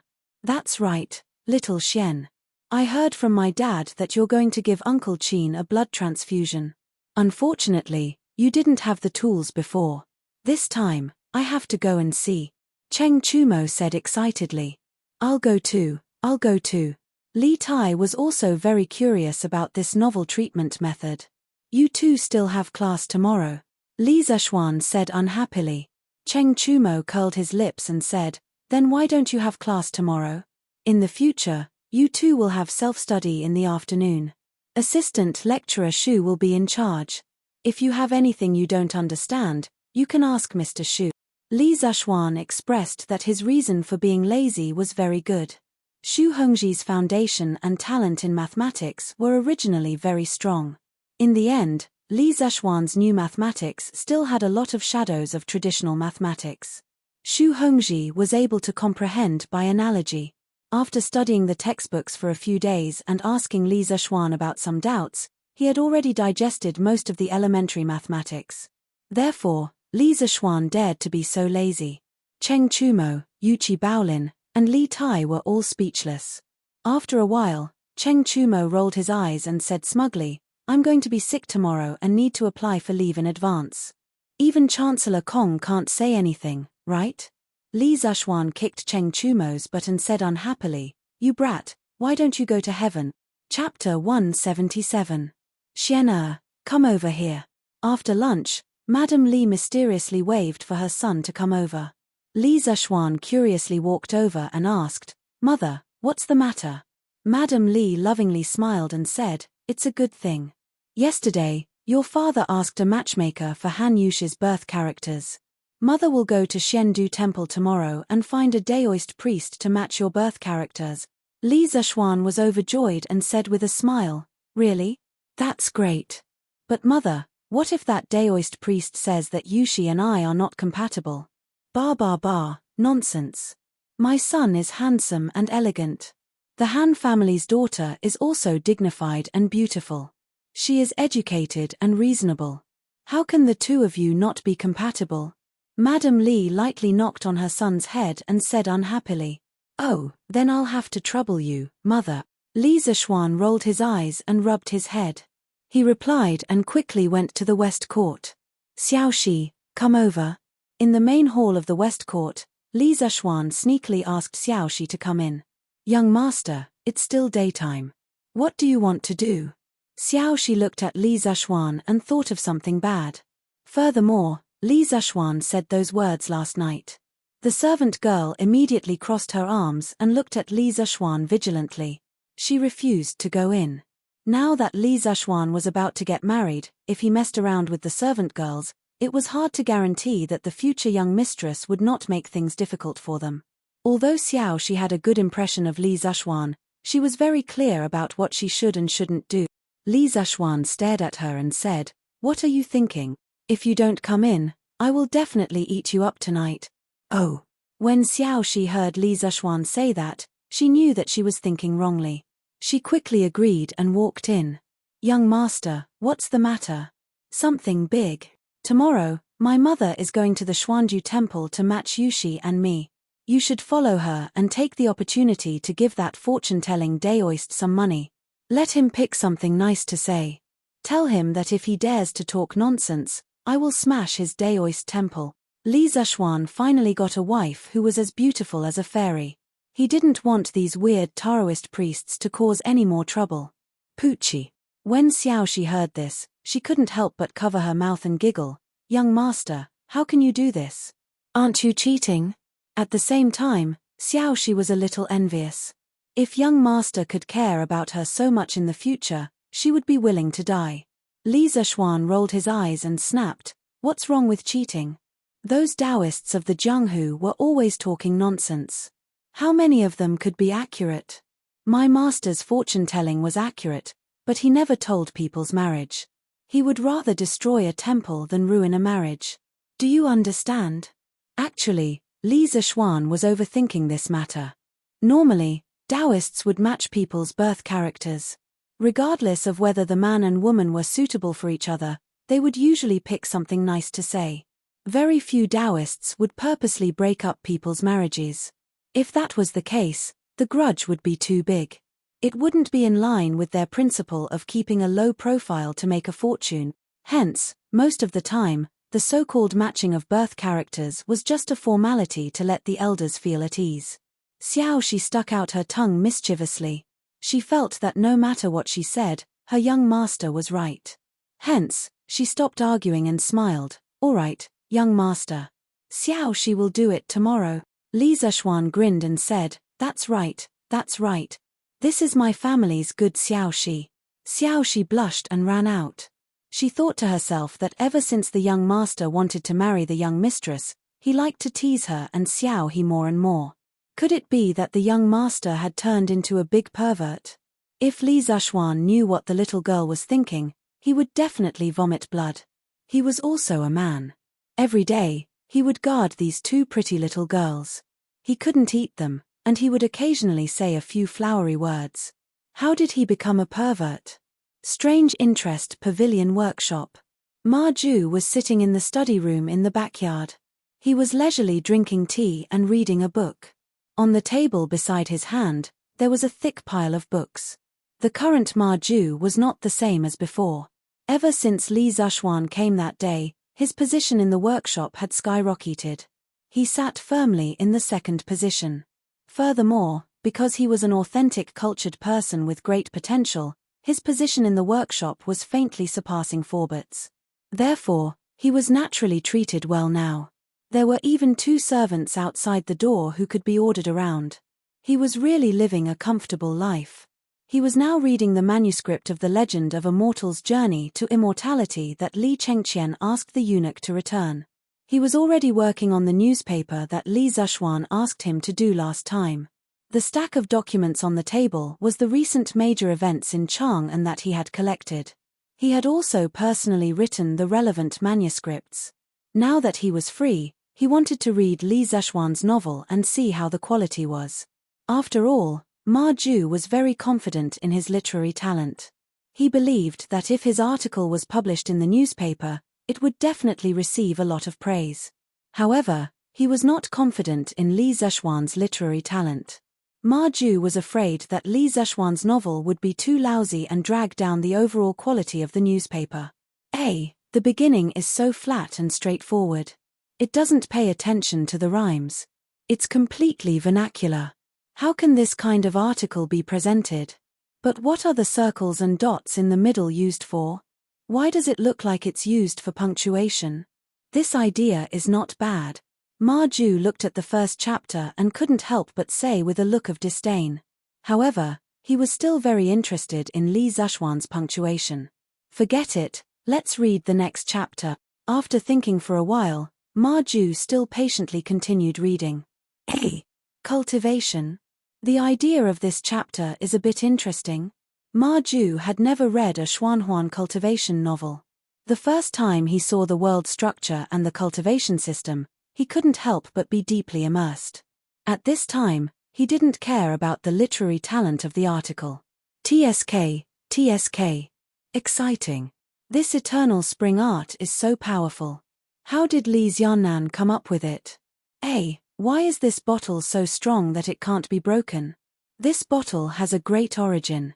It can actually accelerate the ripening of spiritual herbs. Won't Han Li be able to level up quickly in the future? How did it end so quickly? At first, Ma Ju was still disdainful of Li Zishuan's literary talent. In the end, he was quickly immersed in the novel and dreamlike plot. Unknowingly, He finished reading more than 20 chapters, and it was obvious that he was still somewhat unsatisfied. Although the beginning of the story is flawed, the more I read, the more exciting it is. The owner has completely created an unprecedented new world. It's really too novel and too interesting. Ma Ju touched his chin and muttered to himself. After a while, he looked at the press release he wrote before and his heart wavered. Should I also write this article in vernacular? No, wouldn't that be too lacking in content? But I keep feeling that there's something missing. At this moment, Ma Ju began to hesitate and feel conflicted. Forget it, I'll take it and ask the owner. Ma Ju thought for a while and decided to personally listen to Li Zishuan's opinion. After all, the idea of this newspaper was originally proposed by Li Zishuan. Swordsmen are working so hard. Students who read pirated versions, can you come to QQ Bookstore and subscribe 2 chapters to support me? It's just a few cents. Give me some motivation to persevere. The results are too terrible. Chapter 178. In the afternoon, after Li Zishuan finished his nap, Xiao He came over and told him that a middle-aged scholar named Ma Ju had come to see him and was waiting in the main hall of the front yard. Li Zishuan nodded and walked to the front hall. He saw Ma Ju wearing a high hat and a wide belt. He was immaculately dressed, looking like a scholar with an imposing appearance and an elegant demeanor. His attire almost blinded Li Zishuan's titanium alloy eyes. Was this still the sloppy man he saw yesterday? TSK, Mr. Ma's style is almost as elegant as mine. If you walk on the street, won't other young ladies be stolen by Mr. Ma? Li Zishuan looked at Ma Ju and couldn't help but sigh. Ma Ju was about to get up and salute Li Zishuan. When he heard this teasing, he didn't know whether to laugh or cry. However, Ma Ju was not a person who couldn't make jokes. He smiled and half-joked with Li Zishuan's words. Lord Ju, I'm now the brand of Chitsu culture. No matter what, I have to dress up a little. Otherwise, won't I embarrass Lord Ju? In history, the Zhengguan dynasty was full of talents. Ma Zhoguan was able to rise so quickly because, in addition to his talent, he was indeed outstanding in his conduct and conduct of the world. Ma Ju was a smart man. He paid more attention to art when remonstrating, unlike Wei Zheng who was straightforward. If Ma Ju's strategies for governing the country were great wisdom, then these trivial details could only be regarded as petty cleverness. However, it was this petty cleverness that smoothed the relationship between him and Li Shimin, so Li Shimin always treated him well. In the 12th year of Zhengguan, Ma Ju was promoted to the secretary of the secretariat and was transferred to the secretariat to work. Li Shimin said to the attendants on his left and right, "If I don't see Ma Ju later, I'll miss him." From this, it could be seen that Ma Ju was humorous, not inflexible, and knew how to conduct himself. Basically, he could make everyone like him. Li Zishuan was also amused by Ma Ju's words. Haha, Mr. Ma is really humorous. I wonder what brings you here today? Upon hearing this, Ma Ju stopped smiling. He took out a stack of manuscripts from his sleeve and handed them to Li Zishuan. He said with a smile, Lord Ju, I have compiled the recent decrees issued by our dynasty as well as some major cases and strange stories around Chang and into the kind of press release you mentioned. I'm here today to let you see if it's okay. Li Zishuan was surprised. So fast. Ma Ju said embarrassedly, I was a little excited yesterday when I thought of the grand plans Lord Ju mentioned, so Only then did Li Zishuan notice his panda eyes.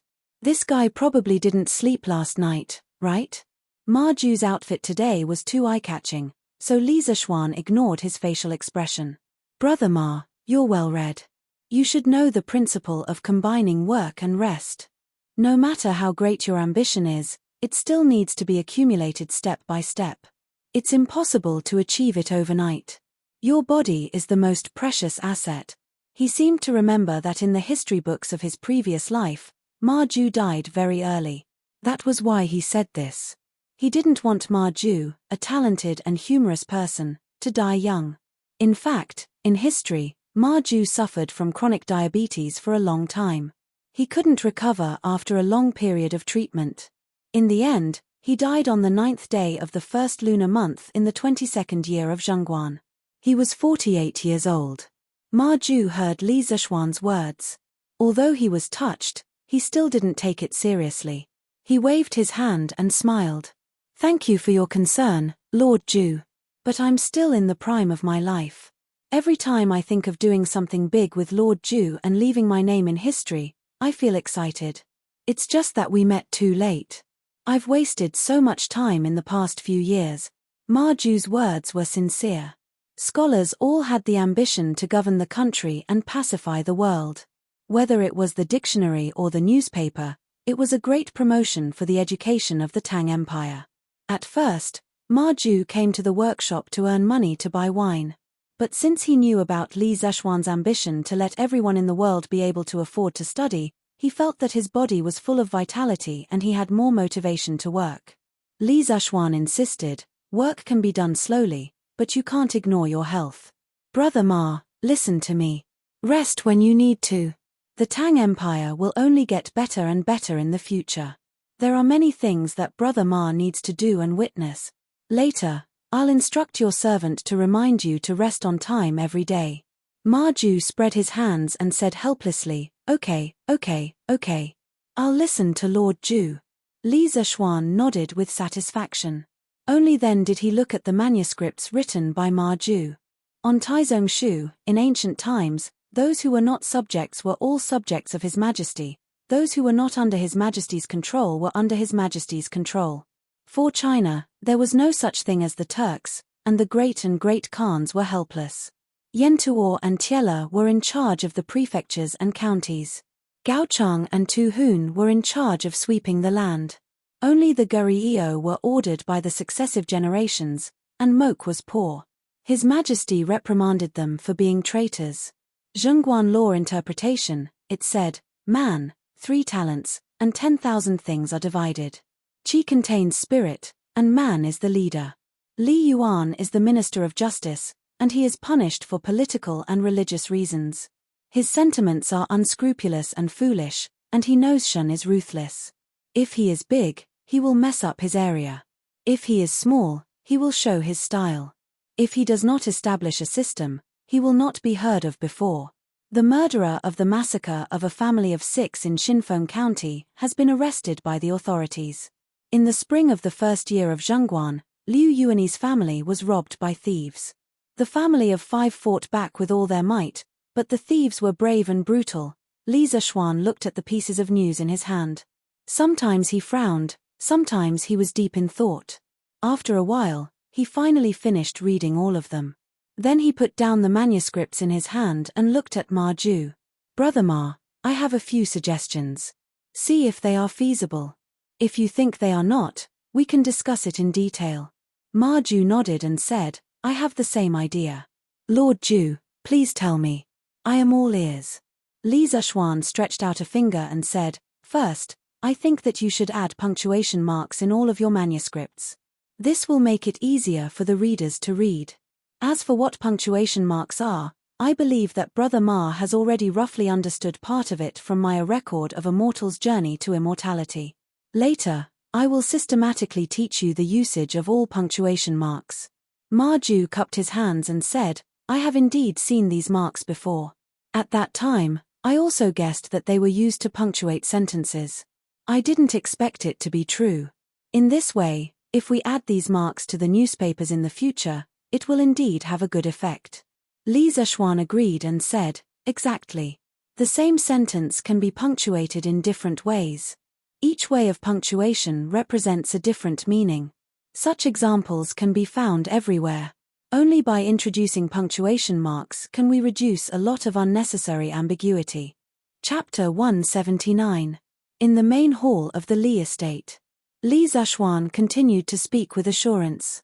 He extended a second finger and said, Secondly, I think we need to figure out the audience of the newspaper. With the publication of the Tang Dynasty Dictionary and the promotion of pinyin, the number of literate people will far exceed the current number of scholars. These people don't read much, so they definitely won't be able to understand profound classical Chinese. I think that in the future, the newspaper should mainly be written in the vernacular. But considering that the dictionary and pinyin haven't been fully promoted yet, we can do a preliminary experiment. We can divide the newspaper into a few sections. One section will be called Literati Interaction. In this section, everything will be written in classical Chinese. Here, the scholars can express their interpretations of the imperial court's decrees and different viewpoints from different schools of thought. This section will become a paradise for literati to communicate. The other sections will be written in the vernacular. Ma Ju couldn't help but nod and say, "That's a good idea. Before I came, I also considered this problem."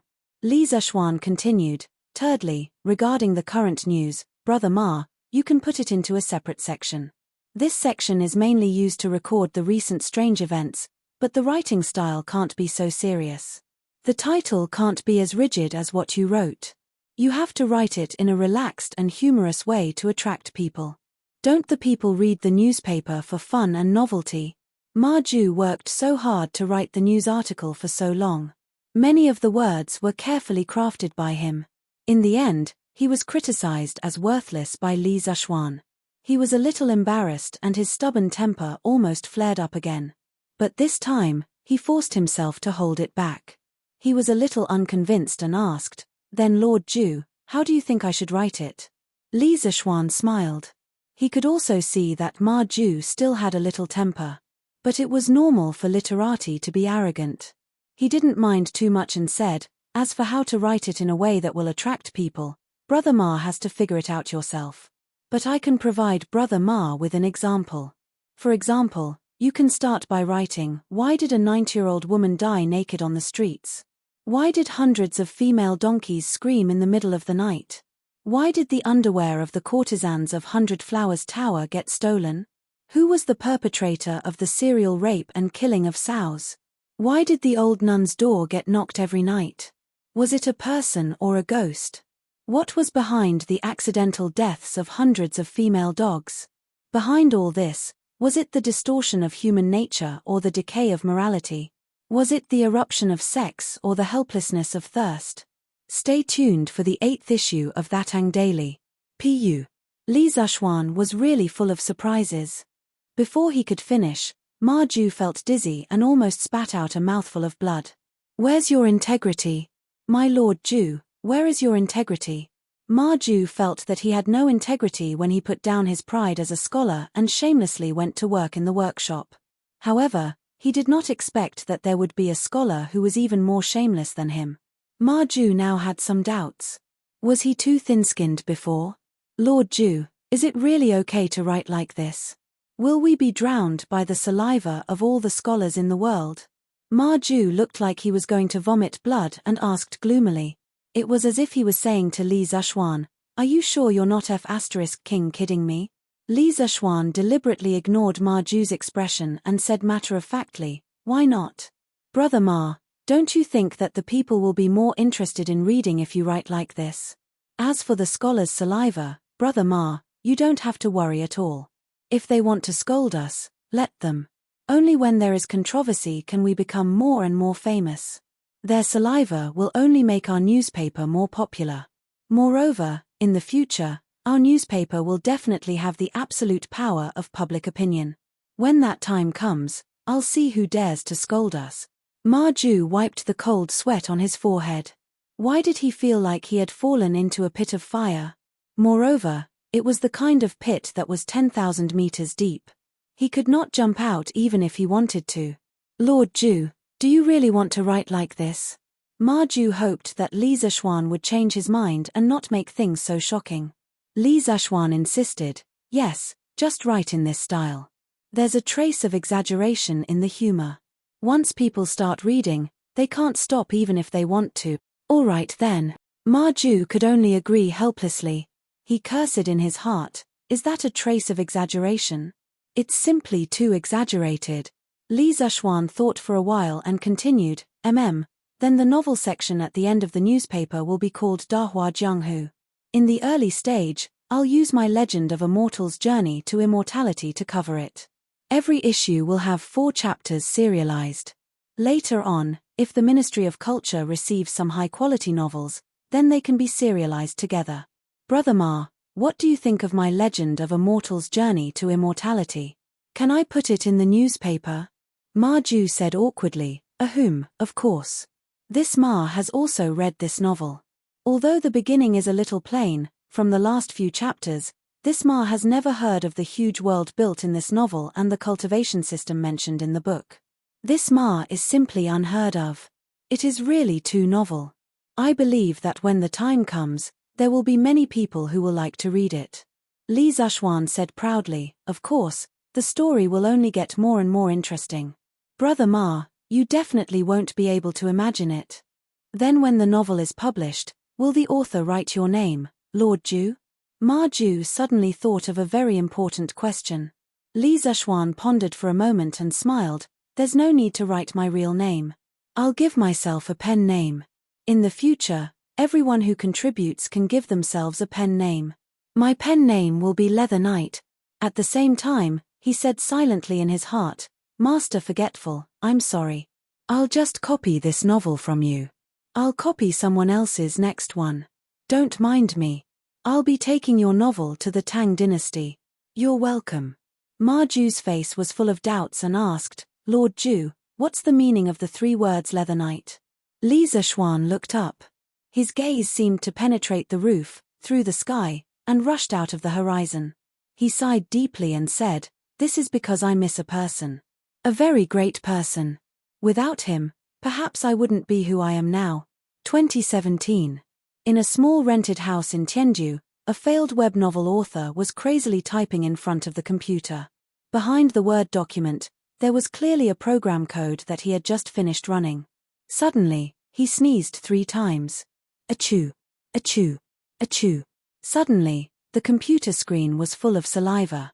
He took a piece of tissue paper to wipe the computer and cursed, F***ck, it must be that old woman, the landlord, scolding me again.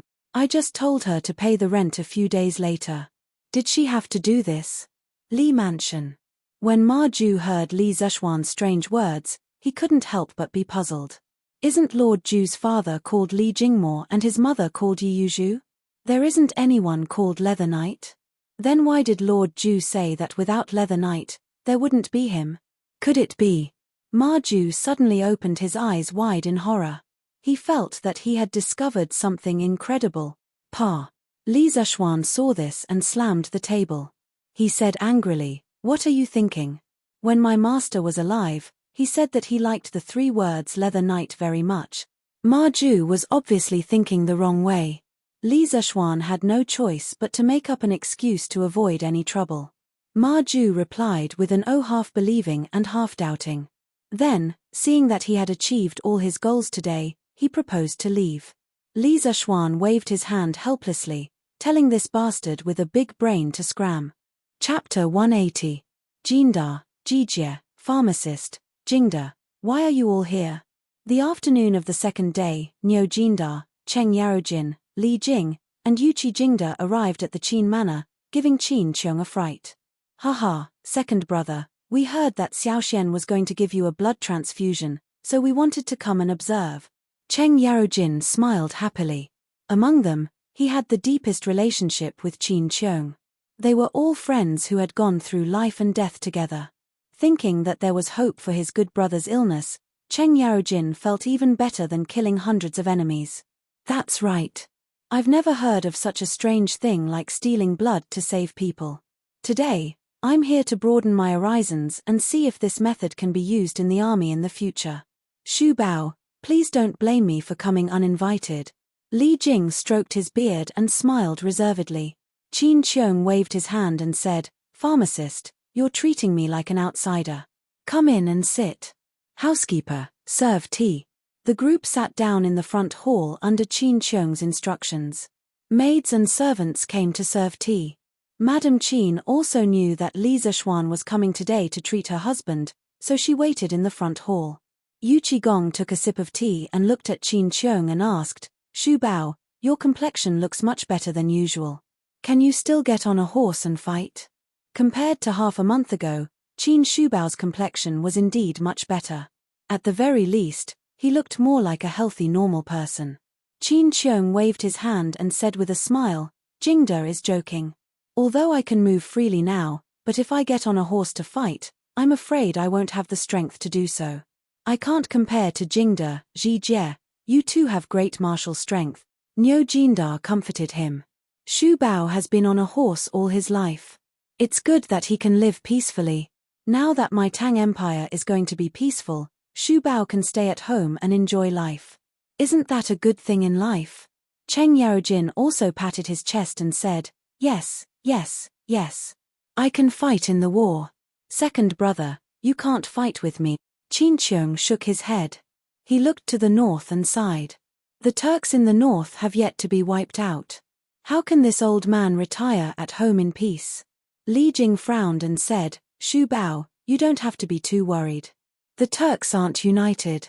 Last year, they took advantage of our great Tang's internal weakness to send their troops to the Wei River.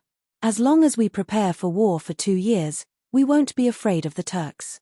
Master, Daoist Sun and Daoist Li are here. At this moment, a servant came in and cupped his hands. Qin Qiong stood up and said excitedly, please, please.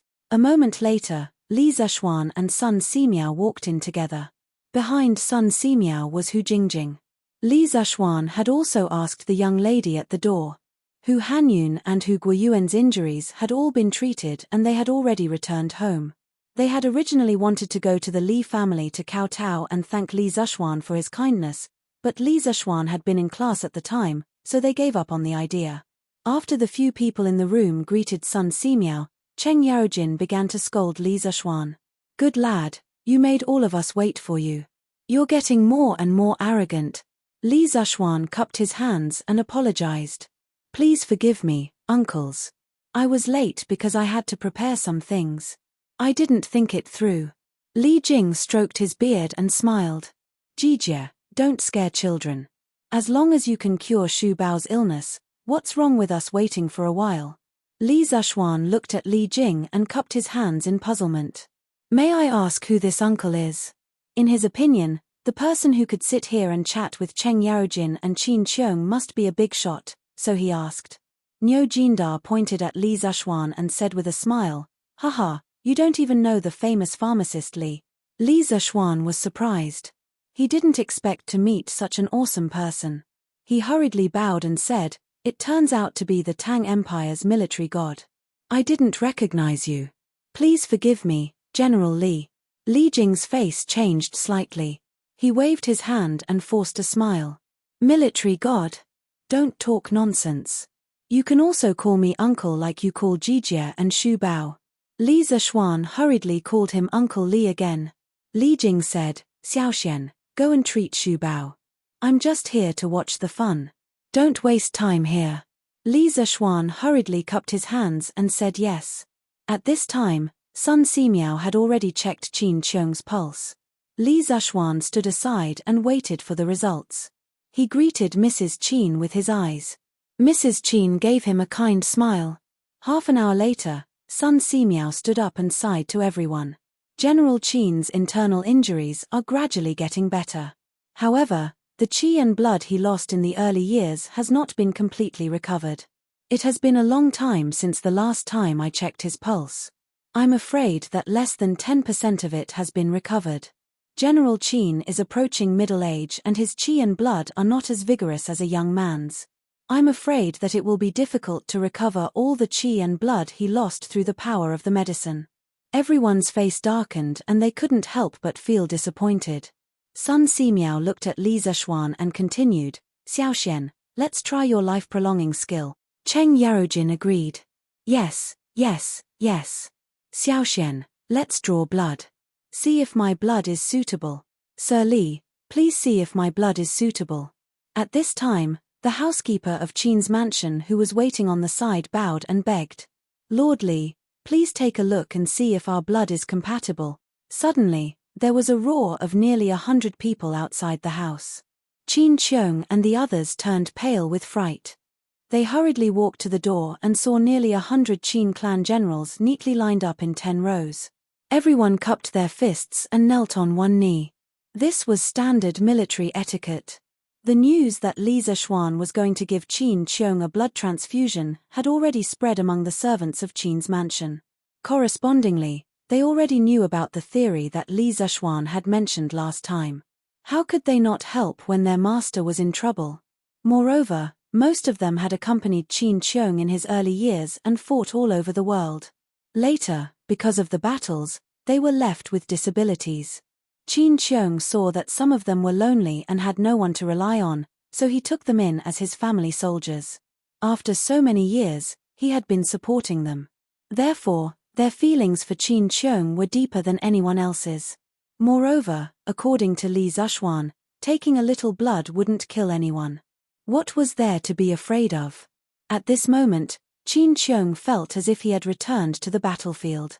These were all brothers who would die for him. At this moment, he couldn't help but tear up. Zhuangqi, what do you want to do by bringing them here? Hurry up and go back. Family head, I, Zhuangqi, did everything I did today willingly. If it wasn't for you, I would have starved to death on the side of the road.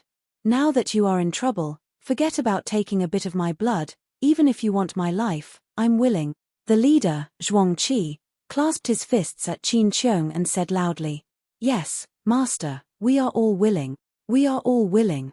Lord Li, please draw my blood. I have the most blood. When the other family soldiers heard Zhuangqi's words, they all shouted out. In an instant, the front yard of Qin's mansion was filled with roars. Li Zuxuan was also moved by the brotherhood on the battlefield. Just as he was about to step out and persuade Qin Qiong, he heard a heroic laugh from outside the door. Ha ha, it is said that men on the battlefield are loyal. The family soldiers of Qin's mansion are all indomitable and loyal men. Please support me with a legal subscription. The author is about to vomit blood. Chapter 181. Following this forthright laugh, Li dressed in a bright yellow uniform, strode in with large strides. Everyone was shocked and knelt down. Your Majesty. Li waved his hand and laughed. Rise, haha, Shu Bao, I heard from Qing Qiu that Li Zuxuan is going to give you a blood transfusion this afternoon, so I came to take a look. Shu Bao, you won't mind me being an uninvited guest, right? Qin Qiong bowed. I wouldn't dare. Qin Qiong was both gratified and happy that Li had personally come to see him. He had stayed out of the Xuanwu Gate incident last year because he did not want to participate in the tragedy of killing his brother and seizing the throne. It had nothing to do with his position. He had always been on Li's side. But from the rewards of the officials after the incident at Xuanwu Gate, everyone thought that Qin Qiong had lost the favor of the emperor and would no longer be valued. Usually, only Cheng Yaojin and Niu Jindar, these former battle brothers, were willing to come to the Qin Fu. Now that Li came out of the palace to see Qin Qiong, to a certain extent, it dispelled some of the rumors. Qin Qiong didn't care about these rumors, but he was still happy that Li came to see him personally. Haha, don't just stand there, continue. Don't delay Shu Bao's treatment because of me. Li didn't rush everyone to do what they were supposed to do. Li Zuxuan looked and said to Qin Qiong, Uncle Qin, since these men are willing to donate blood for you, why don't we start the blood test first? I said before that taking a small amount of blood is not harmful to the human body, but beneficial. I'm willing to use my life to guarantee this. Qin Qiong patted Li Zuxuan's shoulder and said, I believe you. Then, he looked at the group of family generals in front of him and said loudly, all of you, get up. This old man owes you a favor today. Zhuangqi stood up and grinned, family head, you're too serious. Li Zuxuan had them stand in a row, but he didn't need so many people. He planned to let them leave once he found a suitable blood type. He first used a porcelain bottle to take the blood of the 10 people and put their names on the bottle. Then, he took it back and tested it with Qin Qiong's blood. After a while, the results came out. Uncle Qin, Zhuangqi, and my Wenhua have the same blood type as you. You can use their blood. Li and the others watched from the side and clicked their tongues in wonder, but did not interrupt. In the courtyard, Zhuangqi heard Li Zuxuan's words and immediately grinned proudly. Haha, you're so uncultured. Don't fight with me this time. Lord Li, you can just use my blood. Your uncultured body is not as strong as mine. A lame veteran in the first row was immediately unhappy. He scolded, Zhuang Laoqi, you're F*king looking down on us veterans. If you're not convinced, come out and fight with me. Qin Qiong could not help but scold, all of you, shut up. Don't be rude in front of His Majesty. Immediately, the two of them quieted down. Li Er waved his hand, indicating that he didn't care. He had been in the army for a long time and was already used to such fights. Li Zhuan and Sun Simiao looked at each other and stepped forward. Uncle Qin, just use Zhuang Qi's blood. You can ask the others to leave. My Wenhua was indeed a little old. His own blood production ability was not enough. If he gave Qin Qiong blood, he would probably be finished. Qin Qiong nodded and shouted, Zhuang Qi, step forward. The rest of you can leave. Master. My Wenhua still wanted to fight for it, but he was glared at by Qin Qiong. Everyone came to a bedroom. Sun Simiao went forward to check Zhuang Qi's pulse to see if he was healthy and if he had any medical history. This was what Li Zhuan had told him when he came. He could not let Qin Qiong get infected after the blood transfusion and have other diseases. Zhuang Qi obediently allowed himself to be checked. His expression did not reveal any impatience. After a while, Sun Simiao nodded at Li Zhuan. Li Zhuan ordered Zhuang Qi to lie on the bed. He also asked someone to bring a cushion for Qin Qiong to lie on the ground. This strange arrangement shocked Zhuang Qi. He quickly stood up and said that he wanted to lie on the ground and let Qin Qiong lie on the bed. Li Zhuan slapped him. If they really lay down like that, who would be the one to transfuse blood in the end? After the two of them were in position, Li Zhuan asked them to roll up their sleeves. He picked up the cotton swab, which was actually a ball of steamed coarse cloth tied to the front of a thin stick. In this era, cotton was still a rare ornamental flower. It was not popularized as a crop. Li Zhuan could not find cotton in a short time, so he could only do this. He dipped the cotton swab in alcohol and smeared it on the two people's arms. Suddenly, an unusually strong smell of alcohol filled the air. Cheng Yarojin sniffed hard. He was so greedy that his saliva almost flowed out. He thought to himself, this kid is not honest. He has such a good thing and yet he is still hiding it. Although Li Zhuan liked to drink, he was more concerned about the purpose of Li Zhuan's action. He thought for a long time but still could not figure it out. He could not help but frown deeply. Sun Simiao did not have any scruples. He directly asked, Xiaoxian, what do you mean by smearing alcohol on their arms? As Li Zhuan busied himself, he replied, it's disinfecting. There are some small bugs on the surface of a person's skin that can't be seen with the naked eye. This strong liquor can kill them. In fact, when someone was injured in the army, their wound would become infected because of these small bugs in the air. Although Sun Simiao did not know what air was, he understood the general meaning. He nodded thoughtfully. Li Jing's eyes lit up. He could not help but ask, if this kind of alcohol is used in the military, can it greatly reduce the death of injured soldiers? Li Zhuan nodded and said, in theory, it can. Li Jing looked at Li Er excitedly. Li Er nodded at him, indicating that they should finish treating Qin Qiong's illness first. After disinfecting, Li Zhuan found the blood vessels on Zhuang Qi's arm. Looking at the thick needle, he gritted his teeth and stabbed it in. Zhuang Qi's body trembled, but he did not cry out in pain. Li Zhuan waited for the air in the needle to be exhausted. Then, he inserted the other end of the needle into Qin Qiong's arm. Because of the difference in height, the blood slowly flowed through the needle into Qin Qiong's body. Everyone in the room held their breaths and stared at the blood flowing through the needle. They were witnessing the first case of blood transfusion in human history. Gradually, Qin Qiong fell asleep with a satisfied expression. Li Zhuan stared at the hourglass on the table. After a while, he nodded at Sun Simiao. The two went forward to remove the needles from Qin Qiong's arm and used cotton swabs dipped in alcohol to press on the wound. Then, Li Zhuan stood up and started to pack up the tools. Of course, Mrs. Qin went forward to press on the wound on Qin Qiong's arm. As for Zhuang Qi, he acted as if nothing had happened. After pressing for a while, he threw away the cotton swabs. Instead, he sniffed his arm for a while and muttered, "Good wine."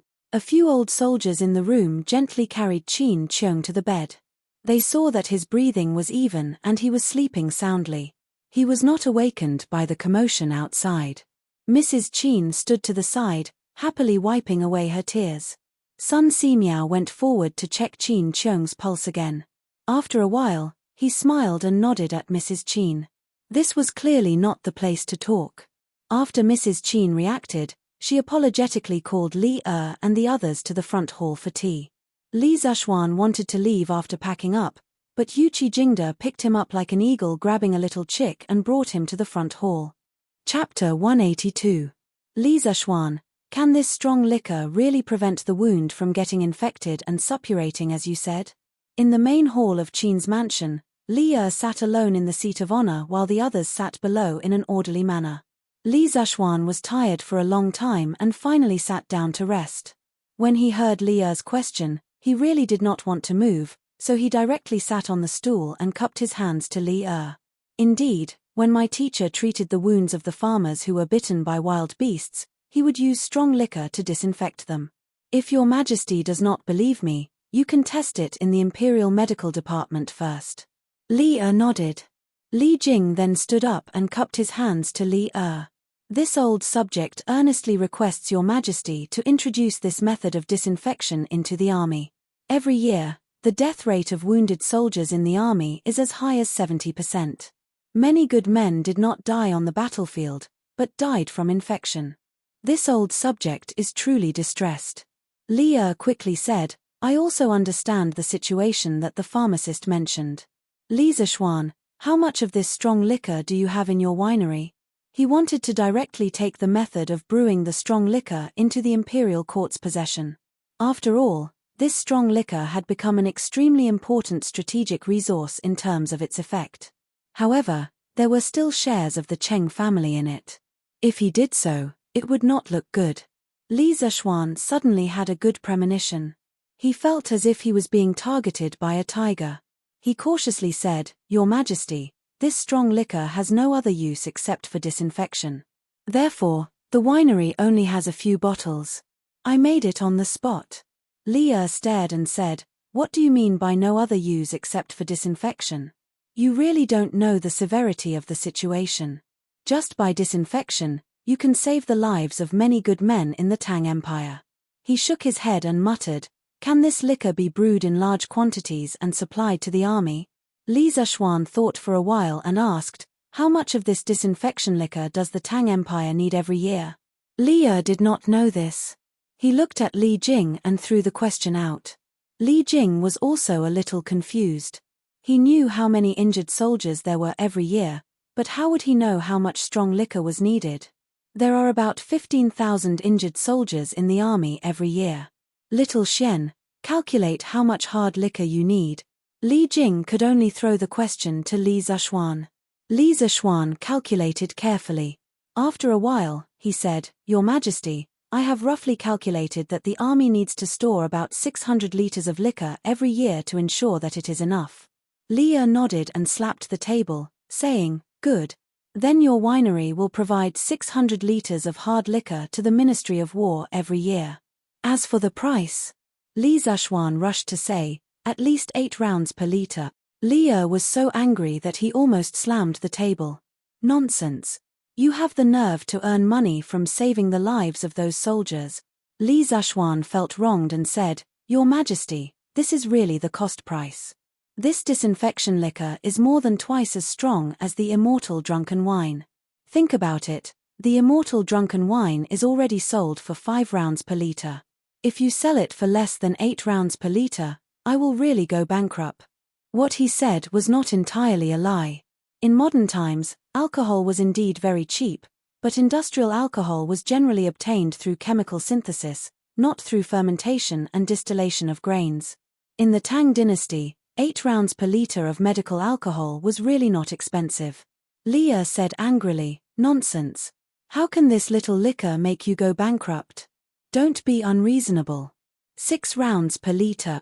Li Zhuan almost vomited blood. This Li was really not a good person. He was a robber, a robber. Cheng Yaojin stood up and snorted, Your Majesty, the cost of this liquor is indeed very high. 6 rounds per liter is really going to be a loss. The Cheng family had shares in this winery, so of course Cheng Yaojin would jump out and complain. Li saw that Cheng Yaojin was also pretending to be pitiful, and he suddenly had nowhere to vent his anger. Fine, 8 rounds per liter it is. If you dare to cut corners, I will teach you a lesson. Li flicked his sleeves and left. All the big shots had seen what they wanted to see, and Qin Qiong was now sleeping. It was not appropriate for them to stay any longer, so they all said their goodbyes. Only Li Zishuan, Sun Simiao, and Cheng Yaojin were still there. Sun Simiao looked at Madame Qin and said, General Qin's pulse is stable, and his body is no different from a normal person. Madame Qin, please don't worry. Madame Qin sincerely thanked him. Thank you, Dr. Sun. Sun Simiao waved his hand, looked at Li Zishuan, and said, Xiaoxian, I have never heard of the small insects in the air that you mentioned. Can you tell me in detail some other day? Chinese medicine focused on the 5 qi and 6 qi, the balance of yin and yang, and the integration of heaven and man. Li Zishuan's theories had really broken Sun Simiao's understanding of medicine. He seemed to have seen the door of a new world, waving at him. Li Zishuan said with a smile, of course. If you want to hear from me one day, I will tell you everything. In fact, these small things that can't be seen with the naked eye can be seen with some tools. When I make this tool in the future, I will invite you to come and see it together. Sun Simiao said in surprise, there is such a strange thing. That's great. As the saying goes, hearsay is false, but seeing is believing. If you can really make that kind of tool one day, you must send someone to inform me. Even if I'm thousands of miles away, I must rush back to take a look. Li Zishuan nodded and said, don't worry, Daoist Sunday. I will definitely inform you. Only then did Sun Simiao say goodbye with satisfaction. Who actually helped Sun Simiao carry the medicine box obediently. She smiled sweetly at Li Zishuan and waved goodbye. Then, she turned around and left with Sun Simiao. When Li Zishuan saw that everyone had left, he also wanted to say goodbye. However, he heard Madame Qin say, Xiaoxian, don't be in a hurry to leave. Auntie has something to say to you. Li Zishuan stopped and respectfully said, Auntie, please go ahead. Madame Qin said with a smile, why are you still standing? Sit down. Sit down and talk. Li Zishuan obeyed and sat down. Cheng Yaojin was about to leave, but when he heard Madame Qin ask him to stay, he sat down with Li Zishuan. Madame Li looked at Li Zishuan and couldn't help but say with emotion, Xiaoxian, your Uncle Qin's illness is all thanks to you. Otherwise, Li Zishuan quickly waved his hand and interrupted, Auntie Qin, please don't say that. The Qin and Li families are like family. This is what I should do. Madame Qin smiled happily and said, haha, you are right. I heard that you are going to marry Yushi. This girl is my adopted daughter. From now on, our two families will really be one family. Cheng Yaojin's eyes widened. At this time, he patted Li Zishuan's shoulder and laughed, haha, no wonder you are so good to Han Tianhu.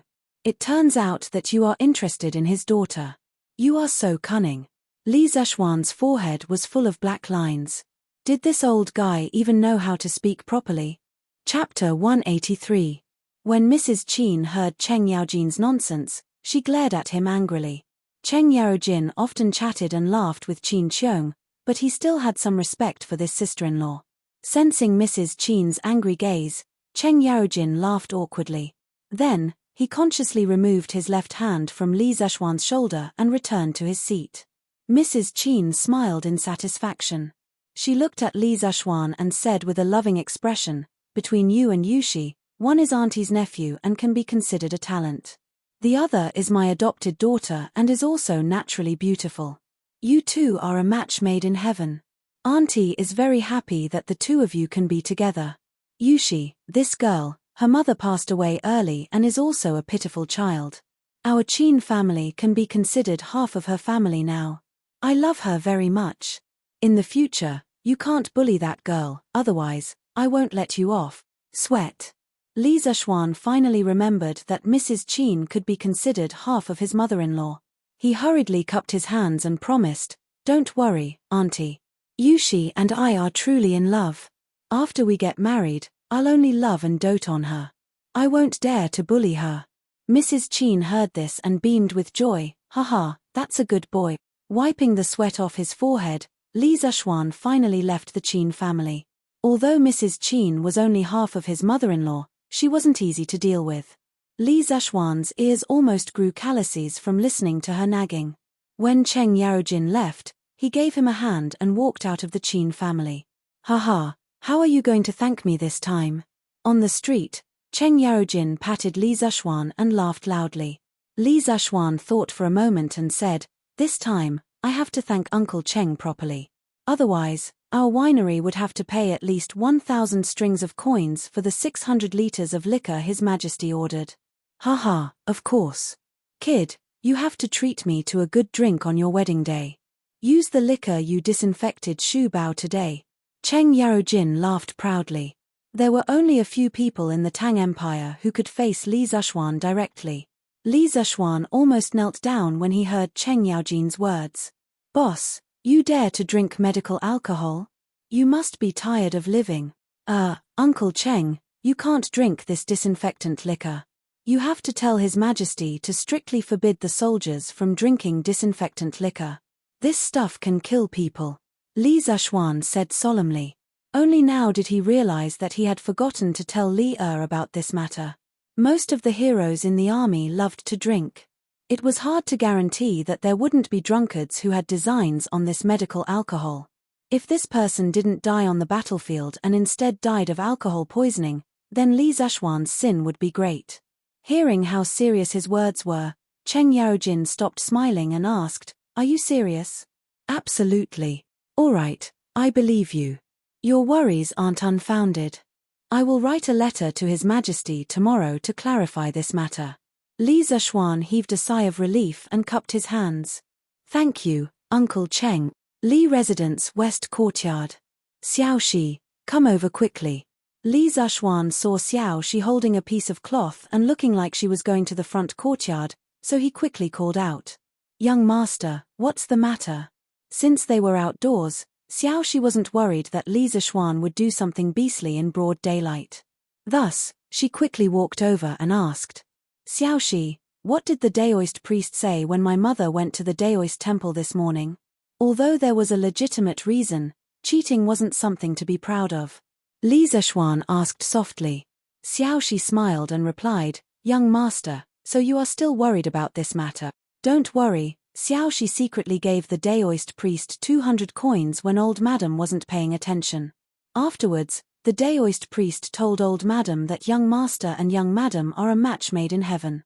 Young madam is a blessing for her husband. After marrying her, young master will definitely be promoted and the Li family will have many children and grandchildren. Old madam was overjoyed. When old madam came back, she said that she will go to the Han family tomorrow.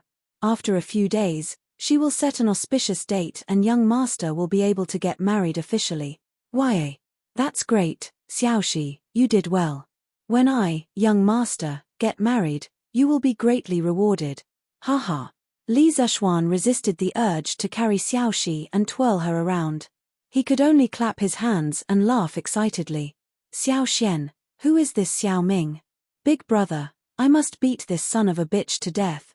The next morning, Li Zhuan had just finished teaching everyone and was preparing to go home for lunch when Cheng Chumo chased after him from behind and asked angrily. Li Zhuan was confused by the question and asked curiously, "What's wrong?" "Bah, this kid is really hateful. Look at him pouring water into the pond and then pouring water out. Does this son of a bitch have nothing better to do? Isn't he making things difficult for me, old Cheng? Also, this kid is always forgetful. He even forgot to bring his things to school. It's fine if he went back to take his things, but he actually asked me, old Cheng, when will he meet his mother? How the hell am I supposed to know? Also, you see." Cheng Chumo pointed at the few math problems that Li Zhuan had set in the textbook and kept complaining about Xiao Ming's crimes. Looking at this guy's crazy look, he was probably tortured by these few problems. Li Zhuan was sweating profusely in his heart. Why was this idiot's brain always wired differently from other people?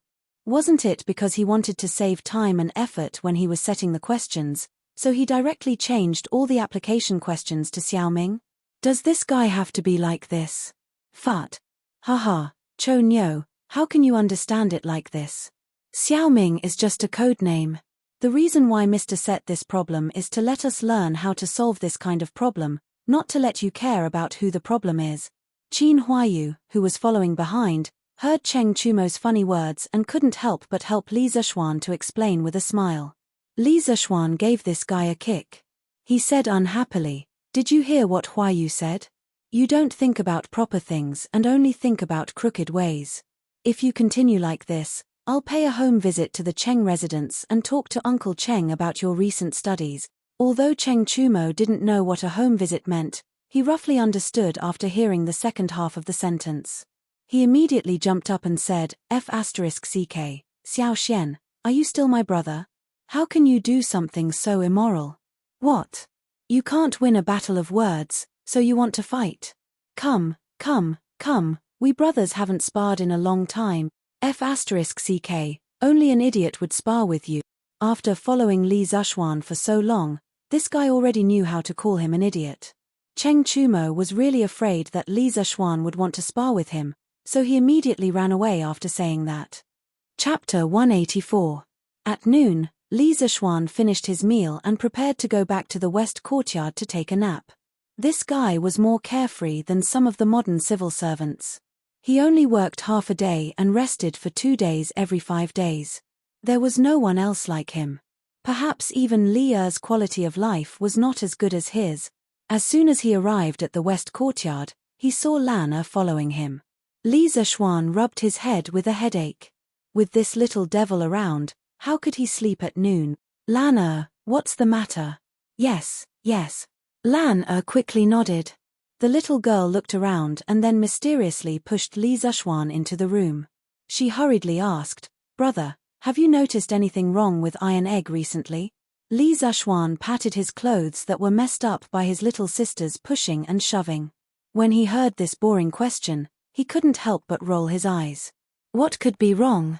Of course there is. Brother, as a master, why don't you care about your disciple at all? Li Zishuan said angrily, "How do you know that I don't care? Don't I check on his progress every day?" No, I'm saying that you don't care about Iron Egg's inner feelings.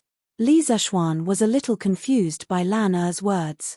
He asked impatiently, "Lan Er, what do you want to say? Just say it. Mph, you're really unqualified as a master. Haven't you noticed that Iron Egg has become more and more silent recently? He even talks to me less often." Lan Er pouted and said with a face full of dissatisfaction, "Isn't this normal? Iron Egg has to practice and go to school. How can he have so much time to chat with you? That's not it. Iron Egg used to practice and go to school. But every afternoon after class, he would come to play with Lan Er. But recently, after Iron Egg came back, he didn't look for Lan Er anymore. Brother, go and check on Iron Egg at night. What I said is true." Lan Er said anxiously. The more Li Zishuan listened to his little sister, the more mysterious she became. But in order to avoid being pestered, he could only agree, okay. I'll go and take a look tonight. Hee, thank you, brother. Lan Er smiled sweetly. Li Zishuan's heart melted when he heard that. He thought to himself that his little sister was becoming more and more coquettish. After Lan Er achieved her goal, she did not cause any more trouble in the west courtyard. Li Zishuan's ears finally had some peace. He moved the recliner to the entrance where he could feel the cool breeze. Then, he put on the eye mask that he asked Xiaoxi to sew for him and laid down on the recliner, taking a beautiful afternoon nap. After an unknown amount of time, Li Zishuan felt a few drops of cold water dripping on his face. He subconsciously wiped his face, thinking that it was raining. He instantly woke up and saw Lan Er holding a dripping towel, laughing mischievously beside him. "Oh, Lan Er, didn't I just promise you? What else do you want? Stop fooling around. Let me sleep for a while more." Li Zishuan was about to throw a tantrum when his afternoon nap was interrupted. However, when he saw his little sister's innocent smile, his temper instantly died down. However, he still said unwillingly, Brother, don't sleep anymore. Forbert sent someone over to say that the new car you asked for is ready. Quickly accompany Lan Er to sit in the beautiful new car." Lan Er grabbed Li Zishuan's arm and kept shaking it. She was like a little sparrow chirping in Li Zishuan's ear. Li Zishuan was just thinking that if Lan Er was still here, he would tell her a ghost story to scare her away. However, when he heard that the new car was ready, he immediately sat up and said excitedly, "Lan Er, where's the new car? Has it been sent over?" "It's still in the workshop. Forbert said that he wants you to go over and see if there's anything that needs to be changed. Brother, bring Lan Er along." Previously, Li Zishuan had told her about the new car a few times. According to Li Zishuan's description, Lan Er had always been looking forward to the new car. Now that she heard that the new car was ready, how could she hold herself back? Li Zishuan laughed heartily and stood up. He rubbed Lan Er's head and said with a smile, "All right, I'll bring you along." Ignoring Lan Er's cheers behind him, Li Zishuan went out and asked Xiao Shi to get a basin of water to wash his face. He instantly felt refreshed. San Bao brought Da Bai over. Li Zishuan carried Lan Er and got on the horse. He laughed loudly and said, "Let's go. Let's go look at the car. Hee, I can't afford a BMW, Mercedes-Benz, or Ferrari in the modern era. Then, I'll make my own luxury car in the Tang dynasty." Li Zishuan thought proudly in his heart. Accompanied by the clatter of the horses' hooves on the ground, the siblings arrived at the workshop in a short while. When they walked into the workshop, they saw a huge four-wheeled carriage that was about 12 feet long and 3 feet wide. The sides of the carriage were angular and there were some exquisite carvings. The dark red paint on it gave people a sense of low-key luxury. Compared to the current 4-foot-long and 2-foot-wide ordinary carriage, this luxury car looked like a huge beast from afar. Moreover, it had 4 wheels, so it looked more stable. Li Zishuan was very satisfied just by looking at its appearance. Only then did he have the time to look around the carriage. He discovered that other than Uncle Fu, Yang Xiaoning had also come today. This guy had not been seen for a while, so he did not know where he went. "Hey, Brother Xiaoning is here today. It's rare. We haven't seen each other for a long time. Brother Xiaoning, how have you been?" Li Zishuan held Lan Er's hand and walked over quickly to greet Yang Xiaoning. Yang Xiaoning said with a bitter face, "The workshop has been so lively recently. Of course, I wanted to come and take a look. However, some time ago, His Majesty ordered the Ministry of Works to mass-produce curved plows and promote them to other provinces and counties. The Ministry of Works is short of manpower. My father recruited temporary craftsmen from the public and took me to be a supervisor. I was released today and heard that you made something good, so I came to take a look." Li Zishuan looked at this poor kid sympathetically and patted him on the shoulder. He smiled and said, "Haha, it's good that you're here. You're the technical director of our workshop. Without you, our workshop's progress has slowed down a lot." Yang Xiaoning's mechanical talent was undeniable. He was even better than Forbert. In the future, he could become a god. With such an awesome engineer, Li Zishuan was very assured about the workshop's future development. Yang Xiaoning could not help but roll his eyes. He had just jumped out of the pit that his father had dug for him. Why did he feel that he had jumped into Li Zishuan's pit? This kid was obviously treating him as a coolie. However, he still had 10% of the workshop's shares. This counted as working for himself, right? Yang Xiaoning's mood improved a little when he thought of this. He was too lazy to care about Li Zishuan. He came over and pulled Lan Er. He smiled gently and said, "Let's go, Sister Lan Er. Brother Xiaoning will take you to see the new carriage." Okay. The two of them jumped directly into the carriage. Li Zishuan was immediately stunned and hurriedly cried out, "Hey, this is my carriage." After saying that, he hurriedly chased after them. Chapter 185. After entering the carriage, Li Zishuan looked at the interior furnishings. Even though this was designed by him, he was still shocked. He saw 2 single sofas placed on both sides of a small long table. Due to the hot weather recently, Forbert specially placed a bamboo mat on top of the sofa to make it look cooler. Li Zishuan secretly praised Forbert's quick-wittedness. Behind the long table, there was a long sofa.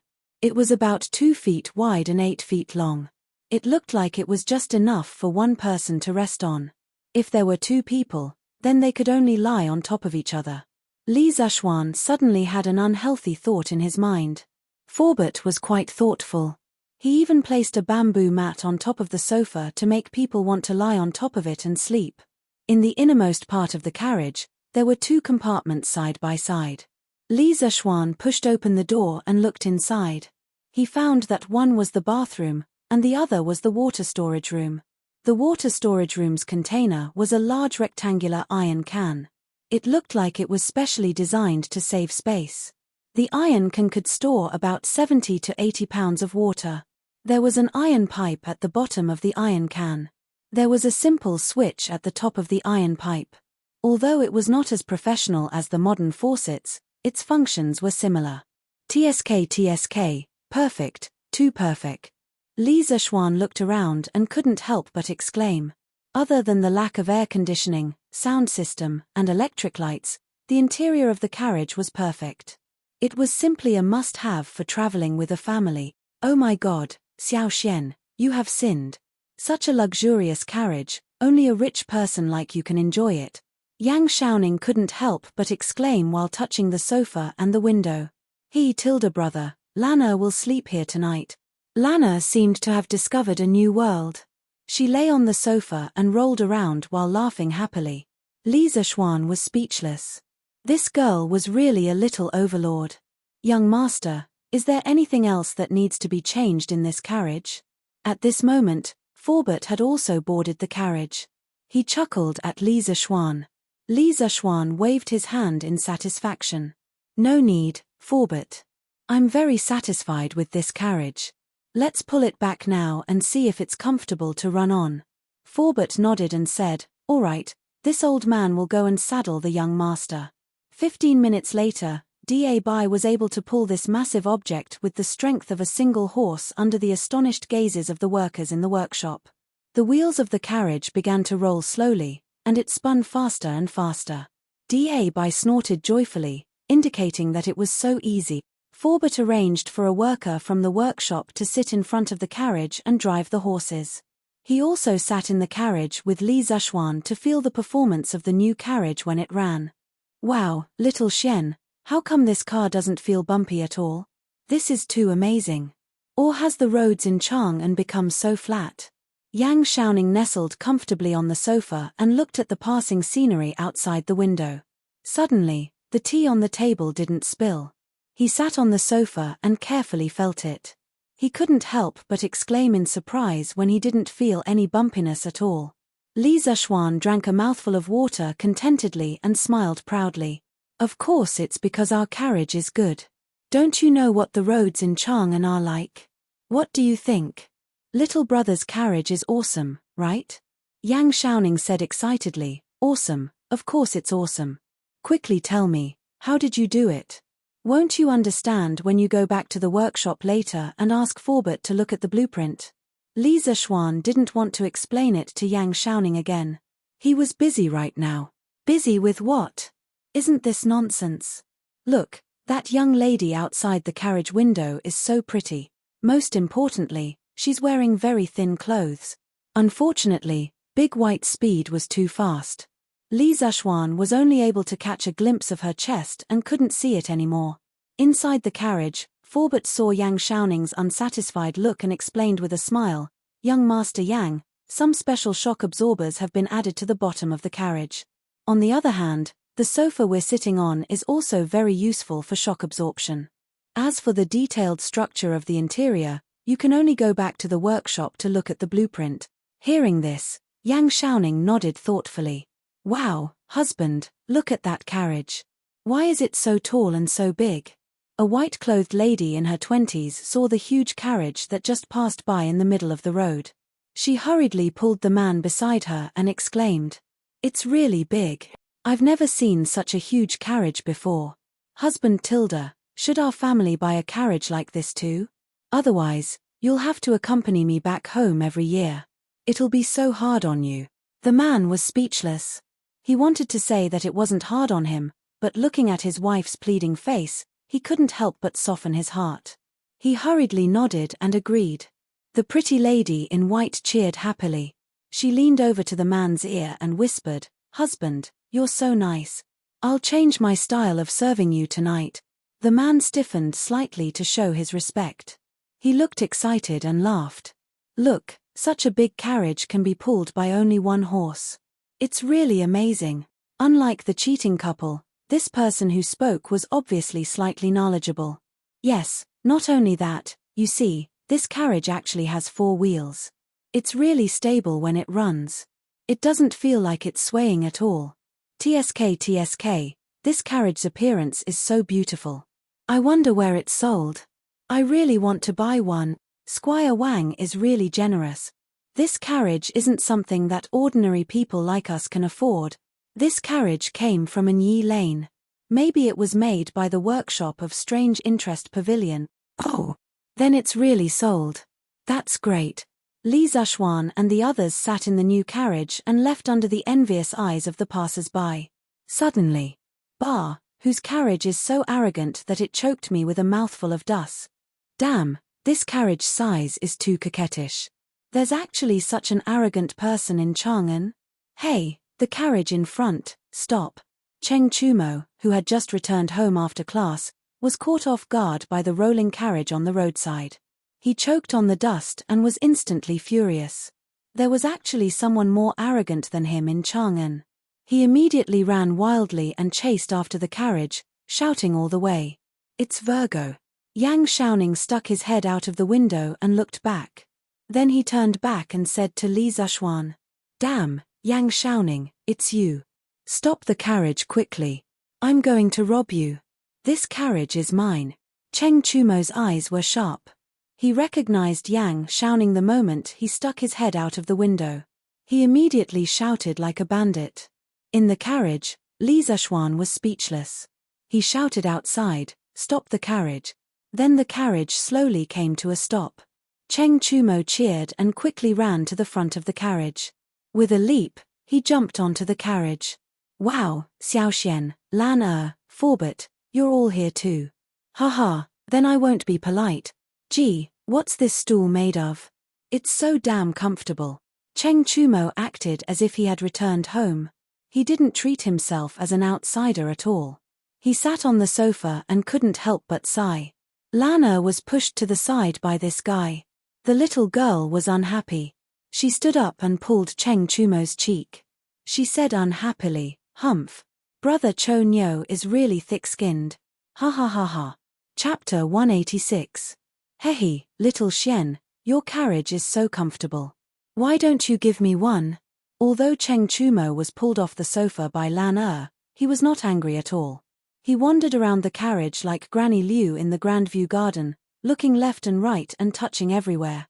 After a while, when he carefully looked at the luxurious interior of the carriage, Cheng Chumo could not help but be shocked. This kind of carriage was the standard for rich playboys like him. It would be so flashy and cool if he drove it out.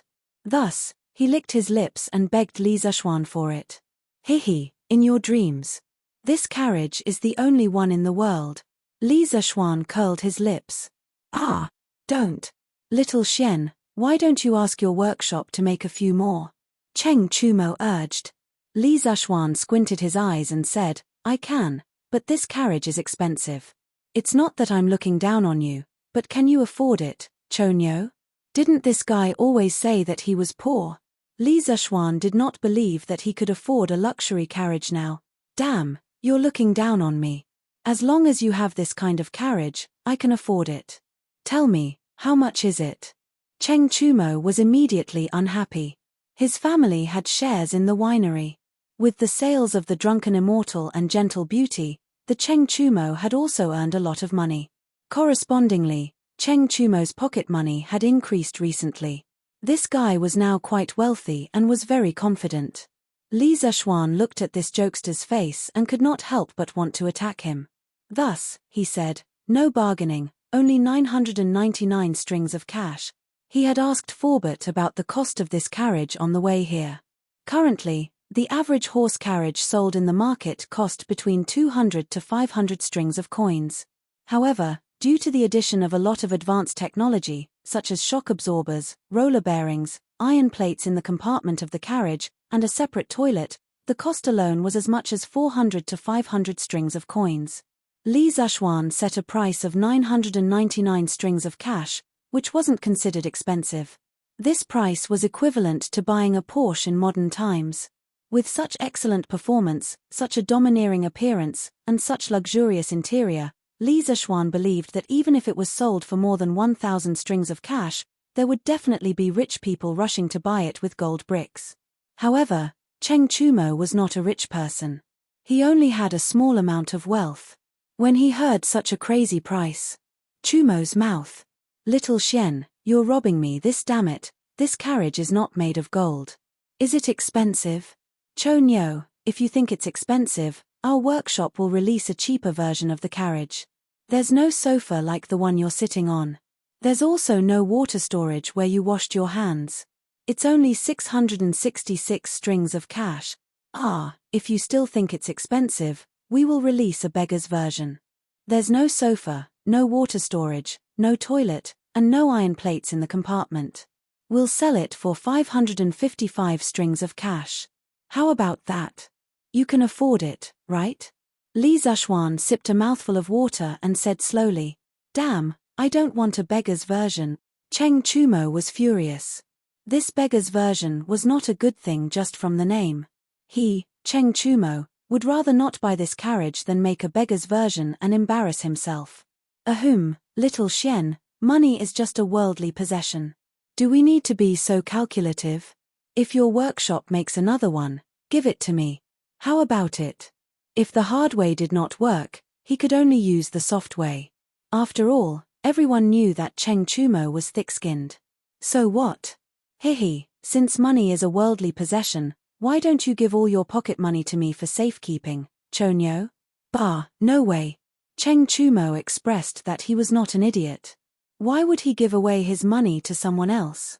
Damn, little Xian, if you don't give me one, I'll go to your house and not leave. I'll eat and drink your food. Let's see if you lose out. Cheng Chumo saw that Li Zhuan was unmoved by force or persuasion, so he had no choice but to use his ultimate move, shamelessness. Yang Xiaoning and Forbert were trying hard to hold back their laughter. Lan did not have so many scruples. The little girl was so happy that she kept giggling and kept saying, "Brother Chonyo, you're shameless." Li Zhuan was also speechless. He had never seen such a shameless person. Up to you. Our house is short on rooms recently. We can only sleep in the woodshed. Damn, you're so unrighteous. You're the one who wanted to stay. Oh, I forgot to tell you. I see that Uncle Cheng and Uncle Chin are getting old, and it's not convenient for them to go out. I plan to give each of them one of these carriages in the near future. Choox, you can stay in our woodshed.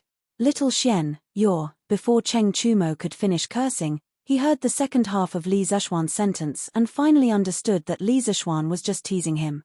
He didn't even bother to get angry and hurriedly corrected himself. Little Xian, you're such a good brother. Haha.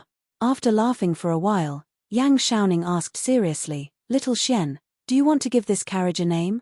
In the future, when we sell it, it can be better differentiated from other normal carriages. Li Zhuan thought about it and agreed. Just as he was about to speak, Cheng Chumo interrupted, Of course. Xiaoning is right. If it were up to me, we should give it a more impressive name. Only then can it match such a perfect carriage. How about we call it Little Tyrant? Isn't this name domineering enough? After saying that, he proudly winked at Li Zhuan. Li Zhuan cursed in his heart. Little Tyrant. This guy really knows how to think. Nothing much. I've already thought of a name. Let's call it this. As he said that, he dipped one finger in water and wrote 3 letters on the table, BMW. Cheng Chumo went over and was stunned. What does this mean? Yang Xiaoning frowned and muttered, Is this pinyin? Li Zhuan raised his eyebrows and said in surprise, Oh? Brother Xiaoning actually knows pinyin? Yang Xiaoning shook his head and said, His Majesty mentioned in the morning court a few days ago that you invented something called pinyin. It can help children learn to read. He also showed it once in court. I also heard it from my father when he came home. The shape of your characters is very similar to what my father described that day. Li Zhuan nodded in realization. He wasn't surprised at all as to how Li knew pinyin. If it wasn't Li Tai who said it, then it was that little fatty Li Chengqian. What pinyin? Little Xian, just tell me what it means. I'll see if it's better than my little tyrant. This guy still couldn't forget about his little tyrant. Li Zishuan rolled his eyes and said, these 3 characters mean don't touch me. Cheng Chumo grinned and laughed. Ha, I thought it was a good name. It's really not as good as my little tyrant. Yang Xiaoning didn't know whether to laugh or cry. He wondered, that's right. Little Xian, isn't this name a little too weird? Li Zishuan insisted, just use this name. Ugly ox, if this carriage could speak, do you know what it would say to you? Cheng Chumo touched the exquisite carvings on the carriage wall and replied, what would it say? F***ck off, don't touch me. F***ck. Chapter 187. Along the way, the carriage was filled with laughter and laughter. It didn't take long for the carriage to enter Yongle Lane and arrive in front of the Li residence. Cheng Chumo reluctantly got down from the Don't Touch Me carriage. He had never sat in such a comfortable carriage before. Li Zishuan angrily slapped his hand away. Along the way, every part of the carriage was touched by this fellow. Fortunately, the carriage was sturdy. Otherwise, he really suspected that the carriage would be fractured by this fellow. In the end, Cheng Chumo still turned around and left. Li Zishuan asked someone to bring the carriage in. He followed Forbert and Yang Xiaoning to the front hall. Li Zishuan asked in satisfaction, Xiaoning, how does it feel to sit in this carriage? Comfortable, comfortable. I feel that this carriage is very suitable for long-distance travel. Sitting in it, I don't feel tired at all. Yang Xiaoning thought for a while and replied, haha, even Brother Xiaoning said it's good. Then it will definitely sell well. Forbert, the workshop will organize people to speed up the production of this new type of carriage. First, make 20 of them and send them to me. I have a use for them. Li Zishuan thought for a while and said to Forbert with a laugh. Forbert was dumbfounded and stupefied. Young master, what do you need so many carriages for? The cost of 20 carriages was more than 10,000 strings of cash. Forbert couldn't help but be surprised. A part of it is to give to people. In the past few months when I returned to Chang'an, I owed a lot of people. It's easy to repay money, but it's not easy to repay a debt of gratitude. This carriage can not only repay a part of the favor, but also make a name for myself in the circle of nobles. As for the other part of the carriage, I have a use for it. Li Zishuan thought in his heart. This young master is about to get married. When I pick up the bride, how can I do it without a grand carriage? Forbert was speechless and could only agree. Oh right, Forbert, how's the paper machine? Are there any difficulties? After talking about eating, drinking, and having fun, Li Zishuan finally remembered what he wanted to do. Young master, the paper machine structure is complicated, and the amount of work required to build it early is quite large. It's not difficult to build it according to the blueprint, but it will take some time. Forbert thought for a moment and replied, how long will it take? 7 days. Li Zishuan frowned and muttered to himself, are there not enough ordinary craftsmen in the workshop, or are there too few skilled craftsmen? Of course it's because there are too few skilled craftsmen. Young master, skilled craftsmen are too hard to find. I'm afraid there are less than 10 skilled craftsmen in the workshop. Forbert said with a bitter face. Li Zishuan thought for a while, but he didn't have any good ideas. He could only say, Forbert, send more people to other states and counties to look for craftsmen. As long as they are skilled and are willing to come to our workshop, we can talk about the benefits and treatment. As for the paper machine, you guys should try to speed up the progress. Ma Ju is almost done with the preparations, and we're just waiting for you guys to start. Oh, Xiaoning happens to be free these few days. Why don't you go to the workshop and help Forbert with the paper machine? This should be able to speed up the progress a lot. Li Zishuan looked at Yang Xiaoning, who was leisurely at the side, and his eyes suddenly lit up as he suggested. Forbert quickly nodded in agreement. He admired Yang Xiaoning's mechanical talent very much. Yang Xiaoning staggered, and his face was full of black lines. He had just been released from his father's prison sentence, and now he was going to be thrown into prison by Li Zishuan. Just as he was about to object, he saw Li Zishuan raise a finger and said, "Brother Xiaoning, don't refuse. This paper machine is very important, and it must be done as soon as possible. Moreover, this workshop also has your shares. At worst, I'll give you a don't touch me carriage after it's done. How about it?" Yang Xiaoning was a little moved, and he nodded after a moment. Unlike Li Zishuan, who casually owned dozens of don't touch me carriages, in the Tang dynasty, a carriage was a very precious asset for other families. After dinner, Li Zishuan went to Mingyu Xian and saw Iron Egg squatting on a big rock beside the pond, hugging his knees, and looking at the moon in the sky in a daze. Li Zishuan's heart was slightly moved. It seemed that his little sister was right. Iron Egg really had something on his mind. Could it be that this kid had taken a fancy to a girl and started to think about love? If that's really the case, what should I do? This is obviously puppy love. As his master, should I stop it? Li Zishuan's thoughts ran wild in the distance. The more he thought, the more tangled he became. In the end, he shook his head and slowly walked towards Iron Egg. "Iron Egg, what are you thinking about?" Li Zishuan walked behind Iron Egg and found that this kid was still in a daze, so he could only ask. "Ah, Atilda Master, you're here?" Iron Egg heard the sound and instantly woke up. This child was a little panicked and hurriedly said, "Don't be nervous. Come, sit down. Tell me, what were you thinking about just now? Why were you so lost in thought?" Li Zishuan patted his disciple's shoulder and said in a gentle tone. Iron Egg obeyed and sat down, but his eyes were somewhat evasive when he looked at Li Zishuan. "Say it. Master." Iron Egg was not thinking about anything. "There must be something. Do you think I don't know you, kid? Hurry up and say it. What can't we talk about?" "Master, it's really nothing." This kid seemed to be born in the year of the walnut. Li Zishuan frowned and suddenly said with a smirk, "Oh Tilda, I understand. Did you fall in love with a little girl? You were just looking at the moon and thinking about love." "Iron Egg, it's not that I don't want you to find a wife. It's just that you are still young and should put your mind on your studies." Having such an unreliable master, Iron Egg almost vomited blood in his heart. His cheeks instantly swelled red and he hurriedly stood up and waved his hand. "Master, it's not like that." "It's not like that. Then what is it like? If you have nothing on your mind, why would you be staring at the moon in a daze? Hurry up and say it. You're a man, why are you wasting time?" Li Zishuan slapped Iron Egg down again. With Li Zishuan's jesting, the atmosphere of the conversation instantly became relaxed.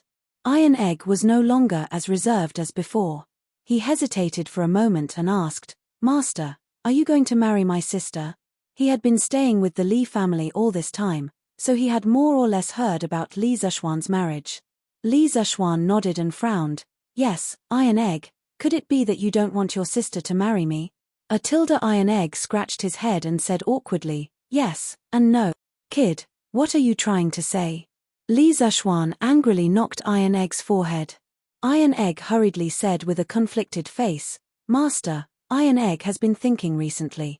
If Master marries my sister, will Iron Egg call you brother-in-law in the future? Or Master?" "Yes, he called me Big Sister." "Where's Big Sister? Or Master's wife?" Holy shit, even though Li Zishuan was used to all kinds of strange questions, he was still shocked by Iron Egg's two powerful questions. Chapter 188.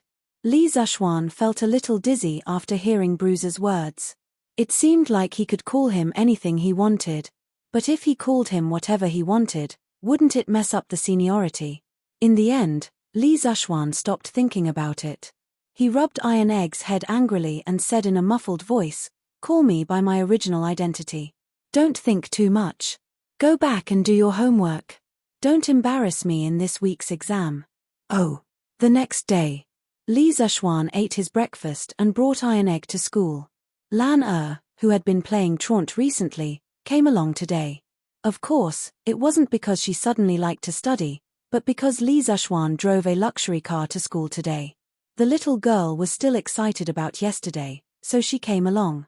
After Li Zishuan's consolation the day before, Bruiser was no longer unhappy. The three of them chatted on and off in the car. Before long, they arrived at the Imperial College. Wow, whose carriage is this? It's so grand. I don't know. This carriage is really big. It should be Mr. Li's carriage. I know the driver. It's San Bao. The person who spoke was a student of the School of Mathematics. Under the gaze of dozens of students, Don't Touch Me slowly came to the entrance of the School of Mathematics. The three of them got off the carriage one after another. The students in the school heard the commotion outside and ran out to take a look. They were shocked by the huge carriage in front of them. Hello, Mr. Li. What a luxurious carriage. It's even four-wheeled. The interior of this carriage should be very spacious. SSS tilde little Xian, where did you buy this carriage?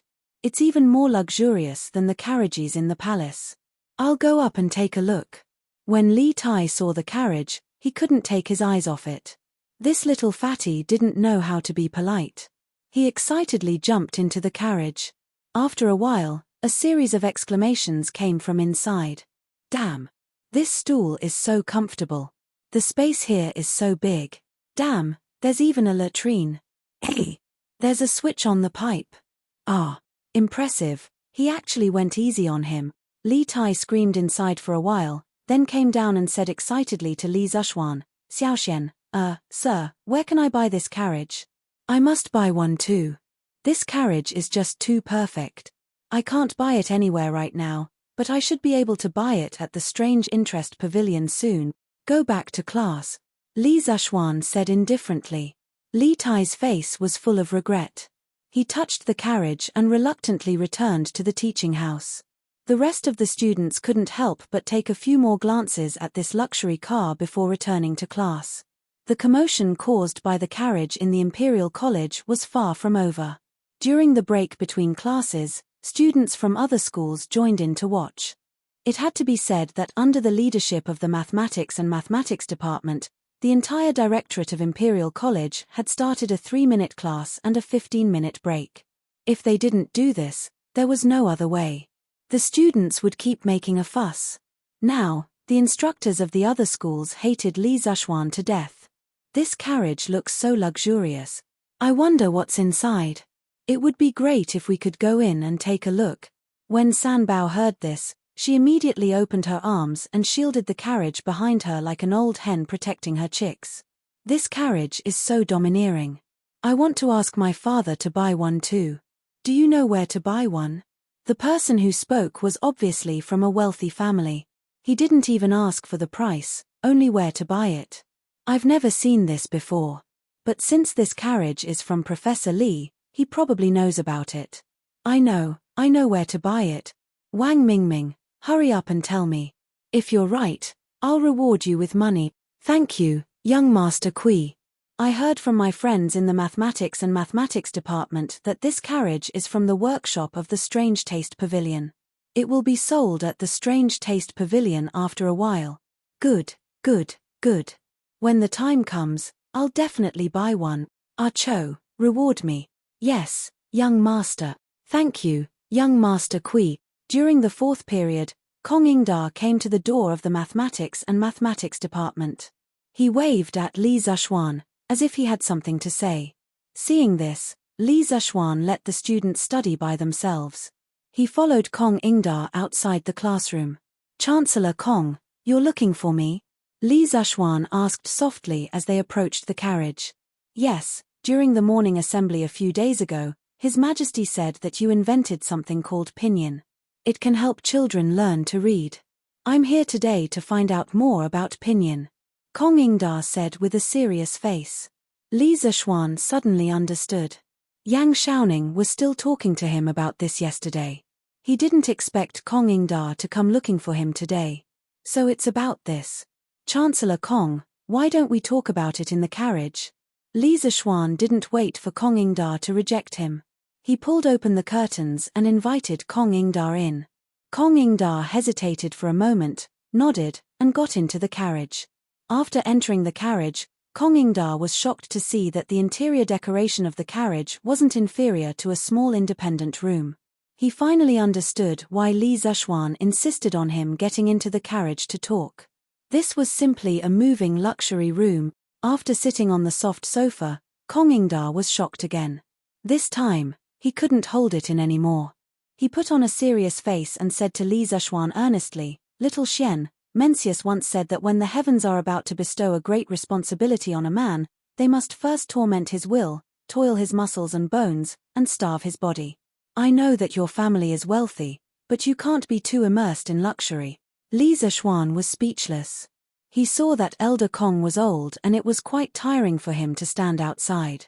That's why he let him get into the carriage and talk things over slowly. Who knew that he would be lectured the moment he got into the carriage? Who the hell could he find to reason with? Chancellor Kong, students nowadays study hard all their lives. Other than realizing their ambitions, most of them use their knowledge to change the lives of their families. This kid's luxurious carriage is used to motivate them. It's to tell them that if they want to sit in such a good carriage like this kid, they must study hard.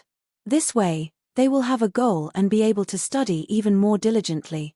What's more, even though my family is wealthy, I have never forgotten to help the poor.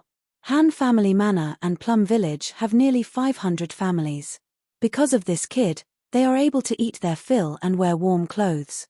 It shouldn't be too much for this kid to use the extra money to enjoy life, right? Li Zishuan said with sincerity. Traditional Confucian scholars like Kong Ingda usually believed that people with lofty ambitions must endure hardships and not enjoy life wholeheartedly. Li Zishuan didn't agree with this kind of thinking. What's wrong with me spending the money I earned for myself to enjoy? It's not against the law. What's more, I'm not the kind of person who is heartless and stingy. I've already helped the poor people around me. How can I not be allowed to enjoy life? How can there be such logic in this world? Kong Ingda was rendered speechless by Li Zishuan's seemingly strong excuses. He couldn't help but think to himself, this kid is really good at talking about crooked practices. I've really underestimated him. Li Zishuan didn't want to make this principal too embarrassed and immediately stopped while he was ahead. He coughed dryly and said, "Cough cough, Chancellor Kong, let's talk about pinyin." Chapter 189. In front of the Institute of Mathematics. In the luxurious carriage of the Li family, Li Zishuan forcefully changed the topic. Kong Ingda saw that he could not persuade the young man in front of him, so he simply went with the flow and discussed the issue of pinyin with Li Zishuan. There were brushes, ink, paper, and inkstone in the carriage. Li Zishuan took the brushes and wrote and drew while teaching Kong Ingda some pinyin knowledge. This old Confucian scholar's cultural foundation was indeed profound. In less than half an hour, Kong Ingda had a simple grasp of pinyin. Not bad, not bad. Professor Li, pinyin is indeed magical. If you can spread this method of learning words, your name will definitely go down in history. I want to be the first to spread pinyin in the 6 institutes of the Imperial College. I wonder if Professor Li is willing? After Kong Ingda understood the magical effects of pinyin, he could not help but praise. Li Zishuan pondered for a moment and nodded. Of course, although the students of the Imperial College had long learned how to read, there was still a need to teach them how to read. Most of the students belonged to the elite class of the current young people. After they understood the benefits of pinyin, when they left the Imperial College, they would either become officials, enter the court, or just become teachers. However, they would all bring pinyin to other places. They would also be the first batch of seeds to spread pinyin. Thus, Li Zishuan agreed with Kong Ingda's idea very much. Then from tomorrow onwards, I'll have to trouble Professor Li to teach pinyin to all the instructors, professors, and teaching assistants of the Imperial College every afternoon. I estimate that after 4 or 5 days, all of them will have mastered the pinyin literacy method. At that time, they will teach the students of the Imperial College. What do you think? Kong Ingda thought for a moment and said the pinyin teaching plan that he had been considering for a long time. Kong Ingda had learned that Li Zishuan would be lazy every afternoon. Although this guy had his own legitimate reasons, the fact that he was lazy was indisputable. Therefore, Kong Ingda deliberately set the training time to be every afternoon. This way, it would not delay the teaching plan of the School of Mathematics and it would also promote pinyin in the shortest time possible. When Li Zishuan heard old man Kong's words, he was immediately flabbergasted. Damn, is this old man purposely messing with me? Does this count as me digging a hole and burying myself? Chancellor Kong, you mustn't do that. You might not know, but this junior contracted a strange illness when I was young. Later on, I was saved by my master, and this junior avoided the misfortune of dying early. However, for the next few years, this junior must rest every afternoon. Otherwise, this junior will definitely lose my life. Li Zishuan suddenly had an idea and immediately cried out pitifully. Although Kong Ingda didn't know what it meant to spit out a mouthful of old blood, at this moment, he was really about to vomit blood because of Li Zishuan. He had lived for so long and had seen countless people and things. What kind of strange things had he not heard? As soon as he heard Li Zishuan's words, he knew that this kid was talking nonsense. You. Kong Ingda pointed at Li Zishuan with a face full of anger. He was so angry that he trembled and couldn't say anything. When Li Zishuan saw the situation, he felt that he had gone overboard. He immediately stood up and patted Kong Ingda's chest to soothe his heart. Chancellor Kong, calm down. This kid was just joking with you, please don't take it seriously. Kong Ingda drank a cup of tea and only then did he catch his breath. He lectured Li Zishuan with a solemn face. Brat, I know that you have some attainments in mathematics and have some smarts in other areas, but you have to know that a Daoist also has a conscience. At the beginning, a man's nature is good because he has a conscience. Therefore, a teacher should follow a person's good nature and promote their good nature while suppressing their evil. This is to pass on Taoism. As a teacher, if you don't study how to teach and educate people wholeheartedly, how can you be a role model for others? The spread of pinyin is extremely important to the education of our great Tang. You have to do it diligently. Otherwise, in the future, you will have to stay in the Imperial College to teach and not go anywhere. Kong Ingda's voice was stern and he was so frightened that he spat at Li Zishuan's face. Li Zishuan's face was full of helplessness. It seemed that old Kong was really angry this time. Yes, Chancellor Kong's lesson is right. This kid will definitely teach pinyin to the teachers of the Imperial College. In order to ensure that he could continue to rest in the afternoon, Li Zishuan could only compromise and sacrifice these few days to teach pinyin to the teachers of the Imperial College. Otherwise, what else could he do? He couldn't go up and fight with this old man. Although he was sometimes a little muddle-headed, he still knew how to respect the old and love the young. Moreover, Kong Ingda had the moral high ground and his words weren't without reason. The spread of pinyin was indeed very important. Kong Ingda nodded his head in satisfaction and prepared to get off the carriage. Suddenly, he turned his head and said, I heard from His Majesty that you, the Crown Prince, King Wei, and the others are working together to compile a dictionary that includes pinyin. If you don't have enough manpower, you can tell me and I will send some scholars of the Imperial College to assist you. Thank you for your kind intentions, Chancellor Kong, but I have enough manpower.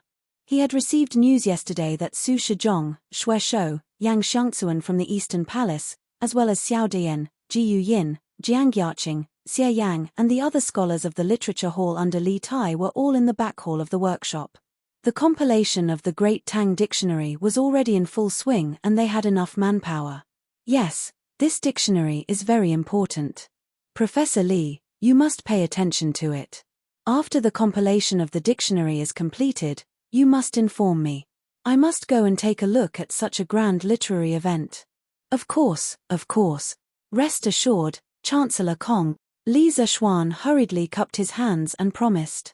He only hoped that the Chancellor would leave quickly and not create any more trouble. A moment later, Li Zishuan wiped the sweat off his forehead. He had finally sent away the old-fashioned great scholar of the present age. He thought to himself, it seems that this brother's good days are about to come to an end. This is really King miserable, but it should only take a few days of hard work. He hoped that the instructors of the Imperial College could learn pinyin fast enough. After a while, the bell for the morning class rang. Li Zishuan went home with Iron Egg and Lana in a low mood. The two little guys could see that Li Zishuan was not in a good mood, so they did not talk and laugh along the way. They were very obedient and accompanied Li Zishuan. After lunch, the two little guys continued to go to school. Of course, It was still the luxury car that picked them up. Li Zishuan enjoyed this last leisurely afternoon alone in the west courtyard. He could not help but start to think about spring again. If only my baby Yushi was here. He could hug his wife every day, eat, sleep and play with Dudu. This kind of life, even the gods would not change. As he thought about it, he could not help but drool. Chapter 190. Li Zishuan was a little drowsy by the summer breeze. When he was on the verge of waking up and falling asleep, he saw Xiaoxi in a bright yellow dress, walking over gracefully. She said softly to Li Zishuan, "Young master, Wang Runbiao and his father want to see you. Butler Wang is waiting in the front hall." "Oh." Li Zishuan's expression changed. He stood up and said, "Well, Xiaoxi, come with me to have a look." At the same time, there was a touch of coldness in his heart. The Wang family should give me an explanation for the kidnapping of Xiefeng Stockade. In the front hall of Li Mansion, Wang Runbiao and a middle-aged man with thick eyebrows, big eyes, and a stocky waist were sitting on both sides. The two of them looked at each other and did not say a word. The hall was very quiet for a while. Wang Zhong looked at the tea table beside the two of them. Some of the tea was about to turn cold. He hesitated for a moment and was finally forced to retreat by the oppressive atmosphere. He retreated to the side and did not dare to say a word. The main reason was that the pressure on the middle-aged man was too strong. In a moment, Li Zishuan came to the front hall. Wang Runbiao took the lead to stand up and said to Li Zishuan, "Mr. Li, long time no see. How have you been? Let me introduce you. This is my father. He just arrived in Chang'an yesterday. Today, he went to the palace to see His Majesty, and then came to visit Li Mansion with me. According to the rules of the imperial court, the provincial governor of a state could not leave the territory under normal circumstances. Wang Runbiao's father came directly to Chang'an and had to report to the Ministry of Personnel. However, he was also a relative of the imperial family. If he directly reported to Li no one dared to say anything. Li Zishuan's eyes stopped on the middle-aged man. He thought that this man turned out to be Wang Yu, who married Li Yuan's sister. Cheng Yarojin had told him a lot about the Wang family in Taiyuan-Qi County. Today, he finally saw the real person. This person's facial features were resolute and sharp. From his face, one could vaguely see the shadow of Wang Runbiao. There was also a dignified aura around him. It was probably because he had been in a high position for a long time. Regardless of what he was thinking, Li Zishuan still cupped his hands towards Wang Yu and bowed. This humble official pays his respects to Governor Wang. In the first year of Zhengguan, Li divided the world into 10 provinces. There were a total of 360 provinces in the country. These provinces were divided according to their population into Upper Province, Middle Province, and Lower Province. The provincial governor of Upper Province was secondary grade 3, the provincial governor of Middle Province was primary grade 4, and the provincial governor of Lower Province was primary grade 4. The Sui province that Wang Yu was in charge of belonged to the Central Province. As the provincial governor of Sui province, if calculated according to rank, he belonged to the upper 4th rank. Li Zishuan, on the other hand, was a secondary class 5th rank official, regardless of whether he was a county founder of the country or a doctor of the Imperial College. But logically speaking, it was already a miracle that he was able to reach secondary class 5th rank at his age. Because Li Zishuan was a full 4 ranks lower than Wang Yu, he had to open his mouth and address himself as a humble official. In the officialdom, one had to abide by the rules of the game. If one casually treated a superior with disrespect, then one would not only offend one person, but also the entire official class. At this moment, a faint smile appeared on Wang Yu's tense face. He raised his hands and said with a smile, "Sir Li Zishuan, there is no need to be so courteous. Although this official is far away in Sui province, I have long heard of Sir Li Zishuan's matter. The curved yuan divine plow has spread throughout the world, benefiting the millions of poor commoners of my great Tang. Today, this official represents the elders of Sui province in thanking Sir Li Zishuan." After saying this, he actually gave Li Zishuan a deep bow. Li Zishuan was shocked and hurriedly said, "There is no need for this, Provincial Governor Wang. Although this little one invented the curved yuan plow, His Majesty has already rewarded me. Thus, this little one cannot accept this gratitude. At the same time, his impression of this provincial governor Wang had changed quite a bit. This person held a high position and came from a large clan, but he did not have the slightest bit of arrogance. In terms of personality, he was very similar to Wang Runbiao. The only difference was that he had a very powerful aura. Haha, no matter what, the commoners of various lands have benefited from the curved yuan plow. This is an indisputable fact. In truth, this old man has come today for another matter. I presume that Sir Li Zishuan has already guessed it. Wang Yu straightened his body and clasped his hands towards Li Zishuan. Today, this old man has come to apologize to Sir Li Zishuan on behalf of my unfilial son. A few days ago, that unfilial son actually colluded with bandits to kidnap Sir Li Zishuan's fiancée. He even had designs on the Li family's immortal inebriation formula. Fortunately, it did not lead to irreversible consequences.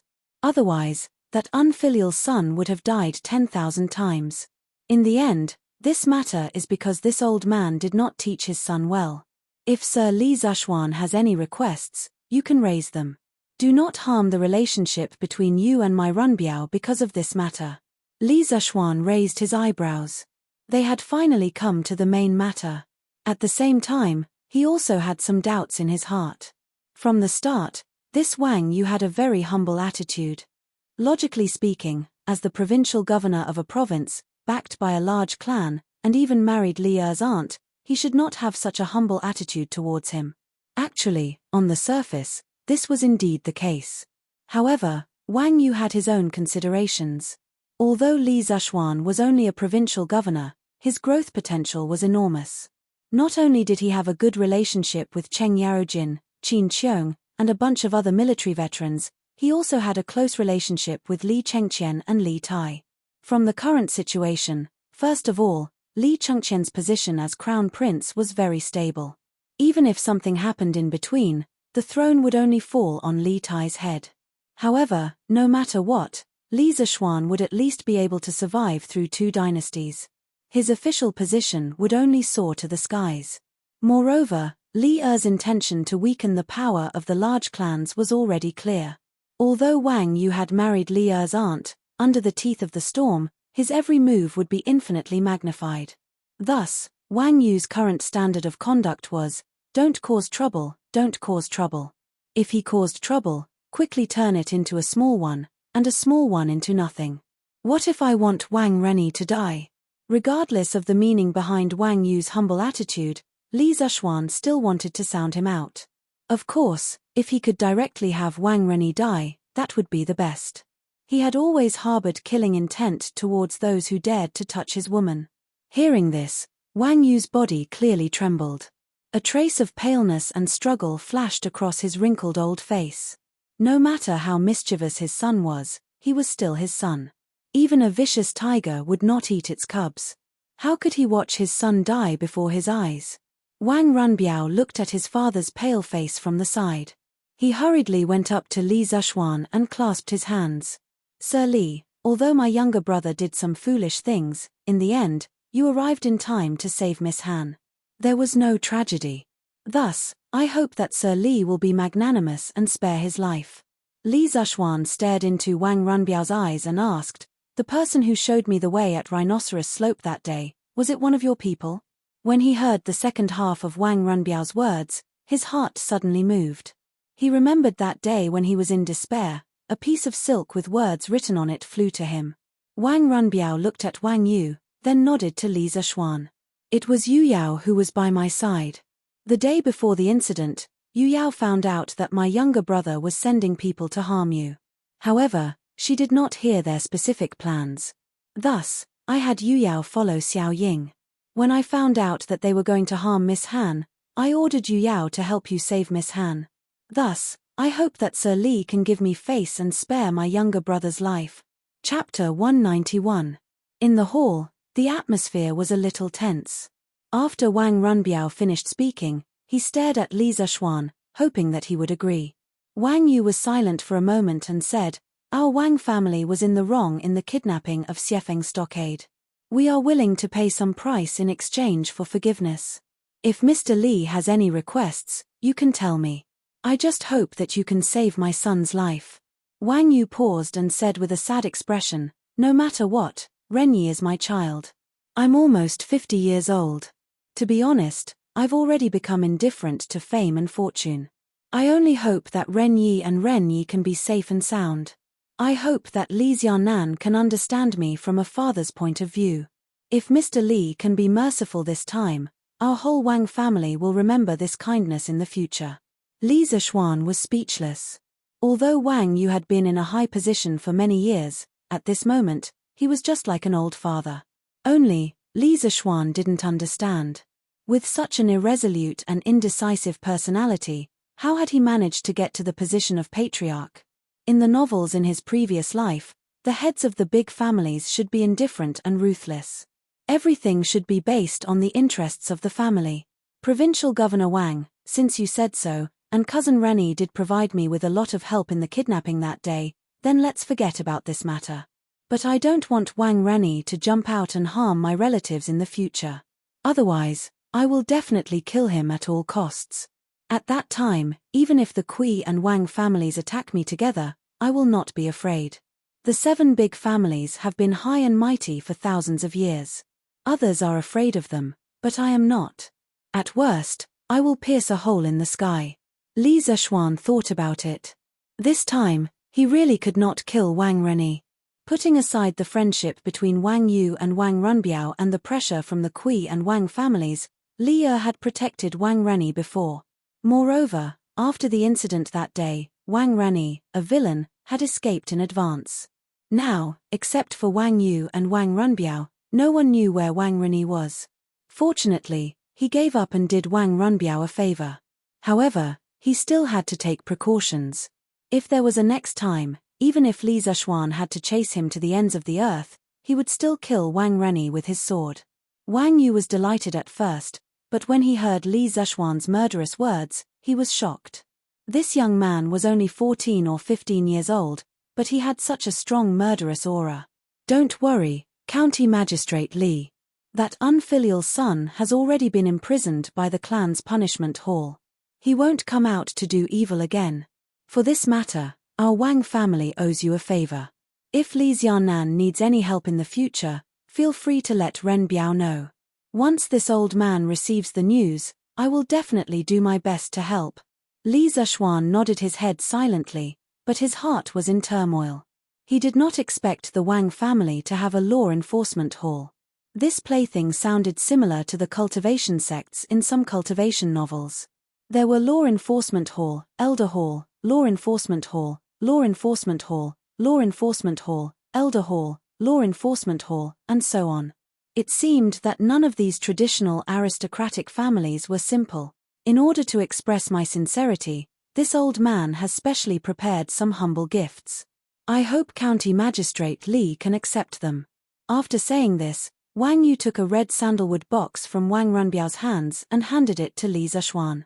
Li Zishuan was really overwhelmed by the favor. The matter had already been discussed and the misunderstanding had been cleared up. Wang Yu, as the provincial governor of a province, actually still wanted to give a small 5th-rank official like him a gift. What was he trying to do? Was this old man really the Wang family's patriarch? Why was he so low-key? No need, no need. Provincial Governor Wang is too polite. Li Zishuan hurriedly waved his hand to refuse. After all, one's mouth was too soft for others. There are only some worthless things inside. County Magistrate Li's refusal. Could it be that you are still unwilling to reconcile with the Wang family?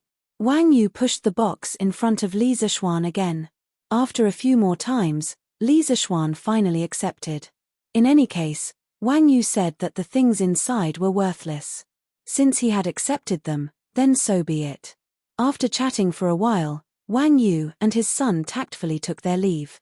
During this time, the two sides naturally reached many agreements. For example, the cooperation that Li Zishuan and Wang Runbiao had previously discussed. After the kidnapping incident, Li Zishuan had unilaterally stopped the supply of wine to the Strange Interest Pavilion and the winery. At that time, Wang Runbiao felt that the Wang family was in the wrong, so he did not raise any objections. Now that the relationship between the two sides had been mended, the cooperation was restarted. After returning to his room in the west courtyard, Li Zishuan was no longer sleepy. His eyes inadvertently glanced at the dark red sandalwood box beside his hand. His heart skipped a beat, and he picked it up and weighed it in his hand. Hey, it's quite heavy. I wonder what's inside it. Li Zishuan carefully opened the wooden box, and was immediately blinded by the light. The wooden box was divided into 2 rows and 4 rows, and there were 8 small compartments. In each compartment, there was a fist-sized luminous pearl lying quietly. Inside the luminous pearl, the fluorescent light flowed like liquid. If there was only one, it might not be so dazzling, but when all 8 of them were placed together, it was really dazzling. Oh my God! That old geezer Wang Yu actually said that these were just some worthless playthings. If they weren't valuable, then what was valuable about them? The Wang family seems to be richer than me. Li Zishuan had only seen these genuine luminous pearls in some documentaries in his previous life. Although the principle of the luminous pearl was very simple, and there were many artificial luminous pearls that cost 6 yuan on certain treasures, these natural luminous pearls in front of him were really priceless. At least, he had not seen anyone selling luminous pearls of this size on the market since he transmigrated here. He did not know where that old man Wang found so many luminous pearls. He really put in a lot of money. Father, are you going to give those 8 luminous pearls to Li Zishuan just like that? Wang Ranbiao asked Wang Yu in a vermilion carriage on the street. Wang Yu had been resting with his eyes closed. At this moment, he said without opening his eyes, they are just some inanimate objects that emit light. If we keep them in the family's treasury, they will only gather dust. It's better to use them to ease the relationship between the two families. Father, is the situation of the aristocratic families really so bad? Wang Runbiao was also very surprised by his father's humble attitude today. But after thinking for a while, he guessed why Wang Yu was like this, but he still did not quite believe it. Wang Yu finally opened his eyes. He looked at Wang Runbiao and said in a deep voice, "Today, I have an audience with His Majesty. His Majesty has also indirectly warned me to restrain the children of the family. And according to His Majesty's intention, I'm afraid that it won't be long before he makes a move on the aristocratic families. Runbiao, remember, His Majesty is a man of great talent and bold vision. He will definitely not allow the aristocratic families to surpass the imperial court. And I believe that even if all the aristocratic families were to join forces, they would not be a match for His Majesty. The other aristocratic families cannot see the situation clearly and are futilely trying to stop the chariot with their arms. But our Wang family must see the situation clearly and learn to protect ourselves. Otherwise, no matter how strong the imperial favor is, the Wang family will be destroyed in an instant." Wang Ranbiao nodded with a solemn expression. "Yes, father, I will remember." Wang Yu looked at the endless stream of people outside the carriage. After a moment of silence, he sighed with a tired face. "Sigh, the tree wants to be quiet, but the wind will not stop." Chapter 192. The rain was pitter-patter, and the sky was gloomy. Due to the lack of light in the classroom, it was dark and gloomy. Li Zishuan sat at the lectern, his eyes fixed on the students who were doing their test papers. There was no lectern in the classroom, but he felt that it was uncomfortable to lecture on flat ground, so he had someone build a lectern and moved it in. It was a rare day of cool weather. After so many days of heat, it finally rained. Li Zishuan was wearing a thin white gown. He was lying on the tall and long desk in front of the lectern, looking at the students who were doing their tests. He felt very satisfied. Once upon a time, he was like them, sitting upright and still, racing against time to answer the questions. Not only did he have to ensure that his answers were correct, but he also had to ensure that they were correct. That was not a normal kind of hard work. Now, he could be considered to have opened up a god's perspective.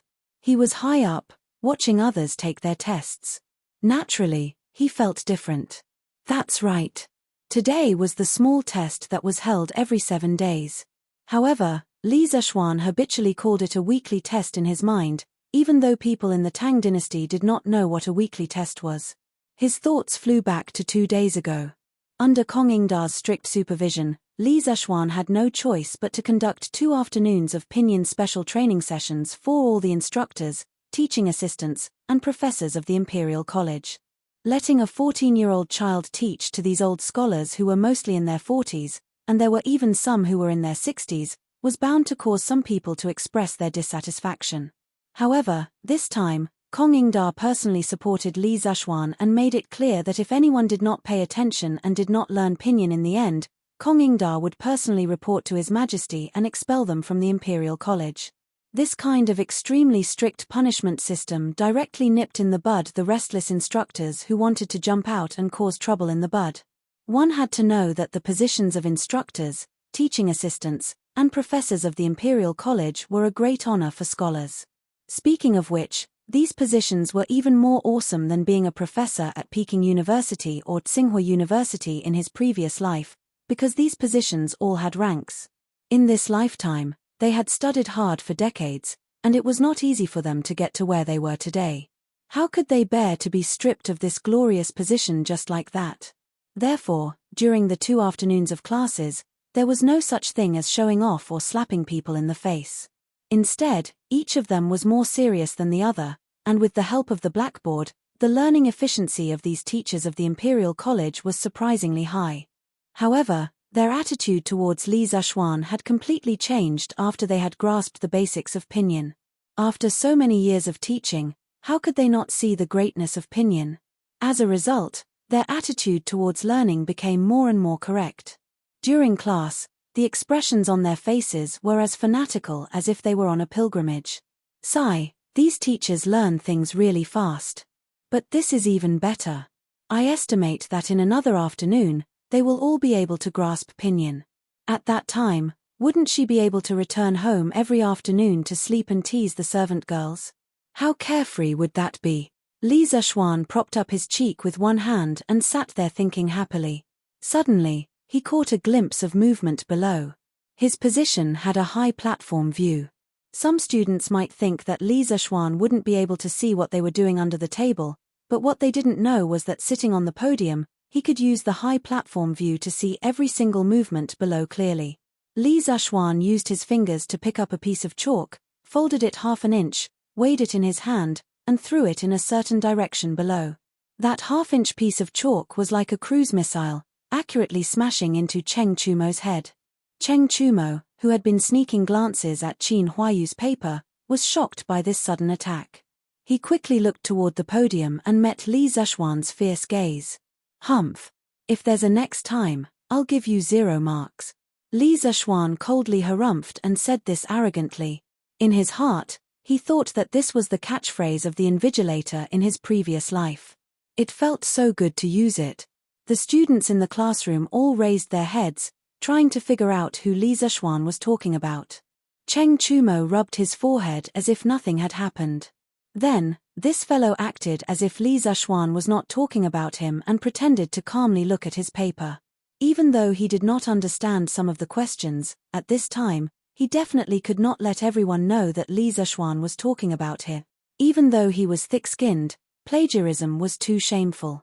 Cheng Chumo expressed that he still wanted to show some face. Seeing that Cheng Chumo had calmed down, Li Zishuan did not continue to pursue the matter. He walked down from the podium and began to patrol. The first place he came to was Li Tai's position. This little fatty was writing at a rapid speed. He did not seem to be affected by the commotion just now and was quickly doing calculations on the draft paper. Li Zishuan glanced at his paper and was slightly surprised. This little fatty had actually finished the second to last question. His speed was really fast. There was still nearly an hour before the exam ended. He just did not know how accurate this kid was. Li Zishuan paused for a while before continuing his patrol. He found that most of the students were still stuck at the 5th or 6th last question. Qin Huayu, Iron Egg, and Ku Shiqing had all finished the 3rd to last question. Moreover, Li Zishuan saw that they had all answered the questions correctly. What surprised Li Zishuan was that Meng Wenhao had also finished the 2nd to last question. Li Zishuan had learned a lot about this child's family background from Xu Hongji. This child was truly from a poor family. In this era, It was dozens of times more difficult for a poor family to nurture a child into a talent than it was in modern society. It was also very difficult to pass through the layers of selections in various places and finally enter the Imperial College. Therefore, in Li Zexuan's opinion, whether it was Meng Wenhao or Meng Wenhao's father, they were truly amazing people. Li Zexuan sincerely admired their perseverance. From the part that Meng Wenhao was writing at the moment, he had completely thought through the train of thought for this question. As long as he did not take the initiative to court death, he would definitely be able to get all the points for this question. Li Zexuan secretly nodded and thought to himself, if this child can get into the top 3 in this weekly exam, then I'll pay a visit to their home and help their family solve some of their living difficulty. He admired hard-working and diligent children like Meng Wenhao from the bottom of his heart. When Cheng Chumo saw Li Zexuan coming over for an inspection, he hurriedly covered his paper and glared at Li Zexuan to prevent him from looking. Li Zexuan was speechless and thought to himself, is this guy's brain short-circuited? Aren't you going to show me your paper sooner or later? Why are you covering it now? Li Zexuan snorted unhappily and returned to the podium. Chapter 193. Clang, clang, clang. The bell rang, signaling the end of the class. Li Zexuan stood up, knocked on the table, and shouted, "Stop writing, stop writing. The last student in each row, stand up and collect the papers. If you don't stop writing, I'll give you 0 marks." Cheng Chumo's wrist shook, and he quickly put down his pen. He looked at Li Zexuan bitterly, and then stood up to collect the papers. After all, he was sitting in the last row. After a while, all the papers were collected. Li Zexuan tidied them up, and then he looked at the weather outside and said, "We'll have a break in the afternoon. You don't have to come. Have a good rest at home." The exams had just finished, so no one was in the mood to go to class. Moreover, it was raining heavily outside. Although the children all had straw raincoats, the raincoats were barely enough to block the rain. Also, tomorrow and the next 2 days were off, so he might as well give them an extra half-day off. "Oh, sir, that's great. We finally have a break. Haha, we actually have an extra half-day off. The students from the other schools can only be envious, haha." When the students heard the good news, they couldn't help but cheer loudly. At present, the other schools in the Imperial College were under pressure to adopt the daily schedule of the School of Mathematics. However, the School of Mathematics' 2-day break for every 5 days of classes was firmly rejected by the instructors of the other schools. Therefore, although the pace of learning in the School of Mathematics was very tense, with a small exam every Monday and a senior high exam every month, and there was a feeling of being eliminated at the end of the class, the students of the School of Mathematics had more rest time. This was something that the students from the other schools envied. Holding the papers and watching the students disappear into the misty rain, Li Zexuan put on his straw raincoat and prepared to go to the canteen of the Imperial College for lunch. "Master, you're not going back at noon again?" Iron Egg ran over and asked. I'm not going back." "Iron Egg, you can take the carriage and go back by yourself. I'll ask San Bao to bring the carriage here in the afternoon." In the past few days, Li Zexuan had to stay in the Imperial College to teach the instructors in the afternoon, so he basically didn't go back at noon. Instead, he ate in the canteen of the Imperial College. 2 days ago, Iron Egg also stayed with him and didn't go back. However, the Institute of Mathematics was closed this afternoon, so Li Zexuan asked Iron Egg to go back first. "Oh." Iron Egg responded and quickly packed his things, preparing to go out. There was a guy waiting outside for a free ride. "Hello, Mr. Li. Hello, Dr. Li. Greetings, Grandmaster." Due to the heavy rain today, many students were unwilling to go home for lunch, so there were many people in the cafeteria. As soon as Li Zexuan came in, many students greeted Li Zexuan. Some were from the Institute of Mathematics, and some were from the Institute of Imperial College, Four Gates Academy, and other institutes. This guy was now a popular figure in the Imperial College. First, he came up with the blackboard chalk, then came up with the recess system, and then came up with a 2-day recess system that made all the students in the other institutes extremely envious. In addition, in the past few days, he had been training all the instructors in pinyin, so there were often students who came over to watch the fun. Therefore, some students would occasionally call him Grandmaster. Yesterday, Li Zishuan heard someone call him Grandmaster for the first time, and he almost knelt down. After that, he went over to the student and asked for the reason, and suddenly he didn't know whether to laugh or cry. He was not even 15 years old, and he had already become someone's grandmaster. Li Zishuan ordered a meal, found a seat at random, and began to eat. To be honest, the food in the cafeteria was not delicious. It was completely incomparable to the food in the Li family, but it was still bearable. "Hey, Grandmaster, is there no one here? How come Iron Egg isn't eating with you today?" A loud and clear voice sounded in his ear.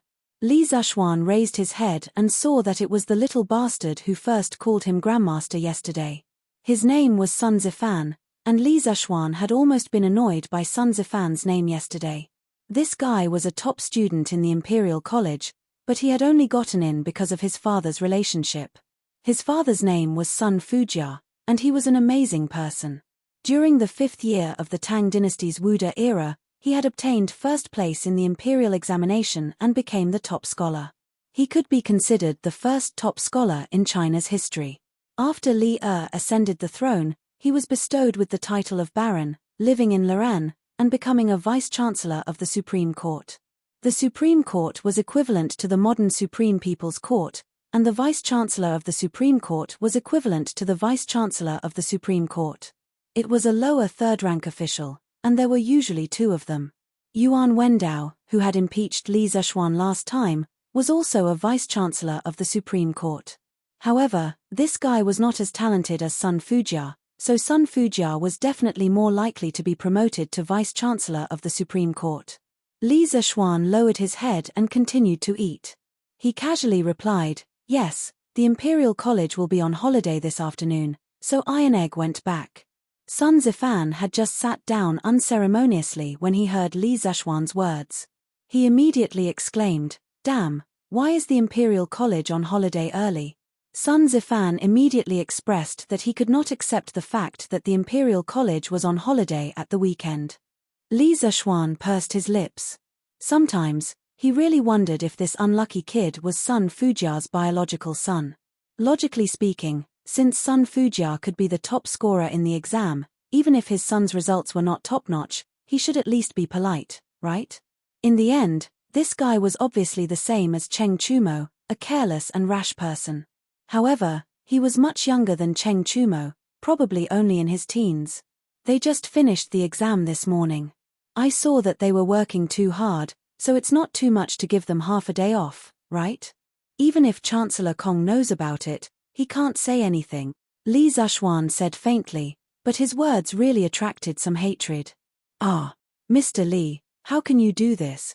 That's right, Professor Li, how can you give the people from the Imperial College such a long holiday? Ah, I can't take it anymore." When the students from the other schools who were eating nearby heard Li Zishuan's words, they all started to denounce him. Li Zishuan had been eating in the canteen recently and had become familiar with many students. As his personality was more casual and he was very young, about the same age as most of them, many students liked to talk to him. Sometimes, they would make some harmless jokes, but Li Zishuan was not angry. Instead, he would go along with their jokes and tease them. This led to everyone calling him teacher, but they would always talk to him as if he was a good friend. Li Zishuan waved his hand and laughed. "Who asked our Imperial College's students to have such outstanding results? As a teacher, of course, I have to sympathize with them. What's wrong with giving them half a day off?" Suddenly, there was a wave of wailing from the surroundings. "Damn!" Sun Zifan put down his chopsticks, indicating that he could not take it anymore. He shouted exaggeratedly, "Grandmaster, do you still want people from the Imperial College? Quickly take me in as well." A 10-year-old kid was dancing and shouting there, looking very funny. Instantly, there was a wave of laughter from the surroundings. Chapter 194. In the canteen of the Imperial College.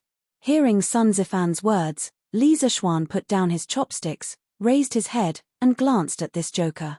He said unhappily, "Go back and ask your father if he's willing to let you come to the School of Mathematics." It wasn't that Li Zishuan was belittling himself, but there was a hierarchy among the 6 schools of the Imperial College. The School of Mathematics, School of Books, and School of Law were basically at the bottom. The students of these three schools had to stand out in the annual assessment to have the chance to be promoted to the four-gate schools, then the School of Imperial College, and finally the School of Imperial College. Sun Zifan was able to enter the School of Imperial College because his father was a third-rank vice-chancellor of the Supreme Court. However, if his father was more powerful and was promoted to a third-rank vice-chancellor of the Supreme Court, then he might be able to enter the Imperial College directly. Under the current hierarchy of the Imperial College, it would be strange if Sun Fujia was willing to let Sun Zifan go to the School of Mathematics. Sun Zifan chuckled and said, "Hehe, Grandmaster, my father already knows that you invented pinyin. He also admires you very much. Moreover, the Prince of Wei and the sons of the three dukes are currently studying in the School of Mathematics. Why wouldn't my father want me to go? Just tell me if you'll accept me as a student or not. Even if the sky collapsed, there would be a tall person watching over it." With Li Tai, Cheng Chumo, Qin Huayu, and Yuqi Baolin, these awesome second-generation hedonistic sons of rich families leading the way, what other people had to worry about? Although Sun Zifan, this fellow's mouth was unrestrained, his heart was clear. When the other students heard this joker's analysis, they all felt that it was reasonable. In this way, not only did the School of Mathematics have good benefits, the teachers were friendly, and there was also Li Tai, Cheng Chumo, and these hedonistic sons of rich families supporting them. They didn't have to worry about their future. Only a fool wouldn't go to such a good place. Therefore, Li Zeshuan's surroundings immediately became lively. Yes, yes, yes. Mr. Li, is your school still hiring? My name is Wang Wenhua. My results in mathematics were very good back then. Wang Wenhua, you are bullsh*ting. You think your grades are better than mine? Dr. Li, don't listen to him. My grades are better than his. Please accept me. Grandmaster, please accept me. Take me in. Take me in. Collect your sister. Li Zeshuan's forehead was full of black lines. He couldn't even eat. F***ck, if it were a group of female students crying and begging him to accept them, he would be very excited. At least it would prove that he was very manly.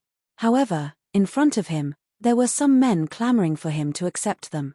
What the F***ck was this? Ahum, I can't make the decision on this matter.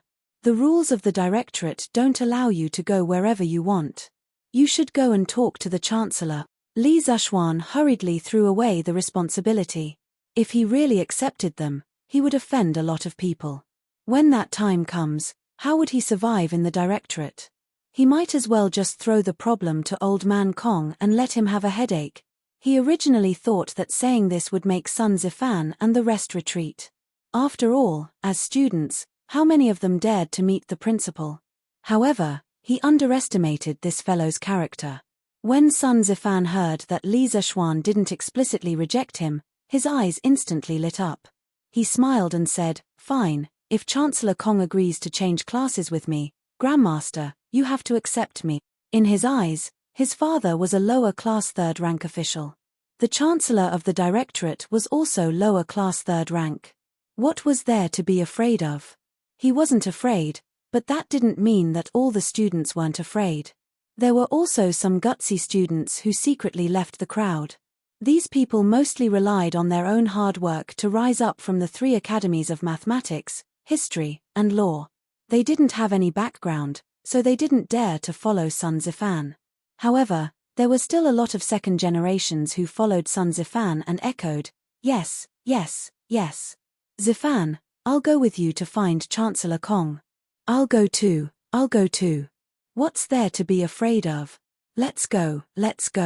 After saying that, this group of people didn't even eat and ran out noisily to find Kong Ingda. Li Zeshuan was stunned. This group of bastards was really out of control. He shook his head and couldn't be bothered with them. Let Kong Ingda have a headache. After a quick lunch, Li Zeshuan came to a vermilion building in the center of the directorate. This could be considered the office building of the directorate's teachers. There were more than a dozen rooms of various sizes inside. Li Zeshuan's position had been there since the beginning, but he hadn't been there before. 2 days ago, he didn't go back at noon and just rested there. During this time, he got to know quite a few teachers. Mr. Li. Professor Li. As soon as he entered the office, two of his colleagues greeted Li Zhuan. Strictly speaking, they were also Li Zhuan's students. Recently, Li Zhuan's reputation in the directorate was like the sun in the sky. It was necessary to show some respect. He, Assistant Zhao, Assistant Mao, you two haven't gone home yet? Li Zhuan chuckled and greeted the two of them. One of them was from the Four Gates Martial School, while the other was from the Imperial College. Both of them were decent people. At the very least, they wouldn't rely on their seniority to show off in front of newcomers. No, it's raining so heavily. How can we go back? Yes, that's true. They chatted for a while. Seeing that there was still a long time before the afternoon training, Li Zhuan returned to his seat and began to grade the papers. Zhao and Mao saw this and looked at each other in surprise. Although Li Zhuan came to their office 2 days ago, he only chatted with them for a while before lying on the table and sleeping. Today, he came to work here. Did the sun rise from the west? Li Zhuan didn't care about what these two people thought. He picked up the vermilion brush and seriously graded the papers. It should be noted that the so-called vermilion brush was not a brush dipped in red ink, but a pigment made by grinding vermilion into powder. Its main chemical composition was mercury sulfide. Although this stuff was poisonous, it didn't dissolve in water and didn't evaporate easily. As long as it wasn't swallowed directly, it wouldn't be inhaled under normal circumstances. This was why Li Zhuan dared to use this stuff. While Li Zhuan was having an easy time, Kong Yingda was in complete misery. Old Kong had just finished his meal and returned to his single office. Just as he was about to take a nap, someone knocked on his door. Chancellor, open the door. Students are looking for you. Yes, Chancellor, quickly open the door. We are all looking for you. Kong Yingda heard the noise outside and frowned slightly. This was because he heard a few very familiar voices from the noisy crowd. The owners of these voices were all troublemakers from the directorate. Kong Yingda rubbed his head and got up to open the door. Chapter 195. Chancellor, I want to be transferred to the School of Mathematics. I also want to be transferred to the School of Mathematics. Me too, me too. When Kong Yingda opened the door, he was instantly stupefied by the chattering bastards in front of him. Transfer to the School of Mathematics? Ever since the directorate was divided into 6 academies, there had never been such a transfer from the top to the bottom. Sun Zifan, are you sure you want to be transferred from the School of Imperial Studies to the School of Mathematics? Kong Yingda frowned and asked. I'm sure.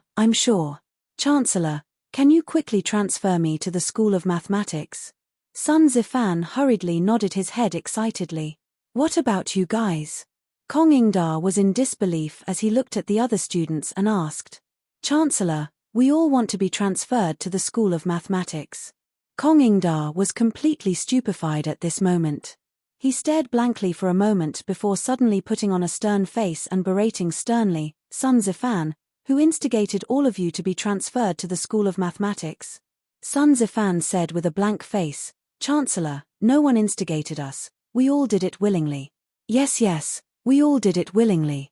Kong Yingda asked with an ugly expression, then do all of your elders know? Cough, my father still doesn't know. Sun Zifan coughed awkwardly. Transferring academies is an important matter, you all must discuss it with your elders. If they agree, then I will allow you all to do it. If they don't agree, then you all must reflect on your own actions today. Kong Yingda's thoughts turned and decided to drag it out like this. Otherwise, if so many students were to be transferred to the School of Mathematics all of a sudden, wouldn't that be a complete mess? Moreover, although these students were muddle-headed, Kong Yingda didn't believe that their fathers would also do muddle-headed things. Sun Zifan rolled his eyes and smiled as he agreed, Chancellor is right, I will go home today and ask for my father's opinion. After saying that, he bid farewell to the other wastrels and left. Kong Yingda's eyelids twitched fiercely as he felt that things weren't as simple as he thought. Li Zhuan marked the test papers for a while. When he saw that it was almost time, he went to another classroom to prepare for the training session for the instructors. In their office, the other 2 teaching assistants naturally followed him. The afternoon training session was surprisingly smooth. After a little more than 2 hours, the last bit of pinyin knowledge was taught. Li Zishuan let out a sigh of relief. He thought to himself that he was finally done with his work. In the future, he could continue to live a leisurely life. After the teachers finished asking their questions, Li Zishuan dismissed the class in advance. He packed up his teaching materials in high spirits and prepared to go home. In this terrible weather, he should be cooped up at home teasing his servant girl. Instead, he came out to give a lecture. God knows if his brain was flooded with water. I want to go home, I want to go home. Li Zishuan's brain was now dominated by the strong desire to go home. As for the teacher's pinyin knowledge test, Kong Yingda was naturally responsible for it. Dr. Li, please wait. Just when Li Zishuan finished packing up his things and was preparing to leave, he heard Kong Yingda's voice. Li Zishuan secretly cursed his bad luck. Chancellor Kong, is there anything else? Li Zishuan stopped and asked. Dr. Li, Sun Zifan, and the other students from the Imperial College want to be transferred to the Institute of Mathematics. Do you know about this? Kong Yingda chased after him and asked with a serious face. Li Zishuan opened his eyes wide in shock and his face was filled with disbelief as he asked, "There is such a thing? That is really strange. I have never heard of such a strange thing. Could it be that Chancellor is purposely making fun of me? Even if he was beaten to death, he would never admit that it had anything to do with him. Moreover, this matter had nothing to do with him. It was the group of students who wanted to cause trouble." Kong Yingda saw Li Zishuan's exaggerated expression and frowned. He had nowhere to vent his anger. "Oh, then forget it. You can go now, Dr. Li." "Okay." Outside, San Bao had already brought the carriage over. Li Zishuan took off his straw rain cape and got on the carriage. The carriage moved slowly and gradually out of the Imperial College and into the drizzling streets of Chang'an. Li Zishuan sat comfortably on the sofa and drank some hot water. He looked at the rain outside the window and was lost in thought. This scene reminded him of a modern poem, Dai Wangshu's Rainy Alley. It was a pity that he didn't have a girl with the same color and fragrance as a lilac beside him. All right, to put it more simply, this guy was starting to miss his wife again. Sigh, ancient times have their good points, and modern times have their good points. Ancient beauties are pure and natural, and ancient beauties are more charming. Modern times have all kinds of high tech. No matter where you are, no matter how far you are, when you miss your wife, you can send her a message, call her, or even accept a video call. Li Zishuan muttered to himself. He did not expect that after experiencing so many years of long-distance love in modern times, he would still have to endure the pain of a long-distance love for a few months after transmigrating to ancient times. Although this so-called long-distance love was only a few dozen miles away, due to secular etiquette, this few dozen miles was a gap that he and Han Yushi could not cross in these few months. "Young master, we are home." Just as Li Zishuan was lost in his thoughts, the carriage arrived at the Li residence. Li Zishuan came back to his senses. He got off the carriage and took the oil paper umbrella from San Bao. He walked alone to the west courtyard. San Bao looked at Li Zishuan's back and scratched his head in confusion. He felt that his young master was a little off today, but he couldn't pinpoint exactly what was wrong. "Young master, you are back. Xiaoxi will go to the kitchen to make a bowl of ginger soup for you to get rid of the cold." When he returned to the west courtyard, he met Xiaoxi as soon as he entered the house. The little girl went up to Li Zishuan to wipe the rain off his face as she went to get the ginger soup for Li Zishuan. "Don't. Xiaoxi." Li Zishuan called out softly. Xiaoxi could hear that her young master's voice was a little off. She was startled and asked, "Young master, what's wrong?" "Ah, no tilde young master." It was Li Zishuan who turned around and hugged Xiaoxi tightly. The little girl was shocked by this sudden attack. She instinctively wanted to twist her body and break free from his embrace, but he hugged her even tighter. "Don't move. Let me hug you quietly for a while," Li Zishuan said softly. Xiaoxi saw that Li Zishuan was only hugging her and did not do anything out of line. The little girl felt relieved and stopped moving. She let Li Zishuan hug her quietly. After an unknown period of time, Xiaoxi felt that her body was getting heavier and heavier. After a while, she heard the sound of even breathing. It turned out that Li Zishuan had fallen asleep while hugging her. The smell on this little girl's body was simply too nice. Luckily, they were not standing too far away from the bed. Xiao Shi dragged Li Zishuan onto the bed and covered him with a blanket. The little girl saw the tired look on her young master's face and couldn't help but cry. She sobbed softly at the side. Woo woo tilde young master, you have worked hard. Chapter 196. Xiao Shi, why did Xian go to sleep the moment he came back? Madame Li came to the west courtyard in the evening to look for her son, but was told by Xiao Shi that Li Zishuan had already fallen asleep. Madame Li could not help but ask in surprise. Madam, young master has been too tired these few days, and young master seems to be missing young mistress. Xiao Shi's face turned red as she spoke.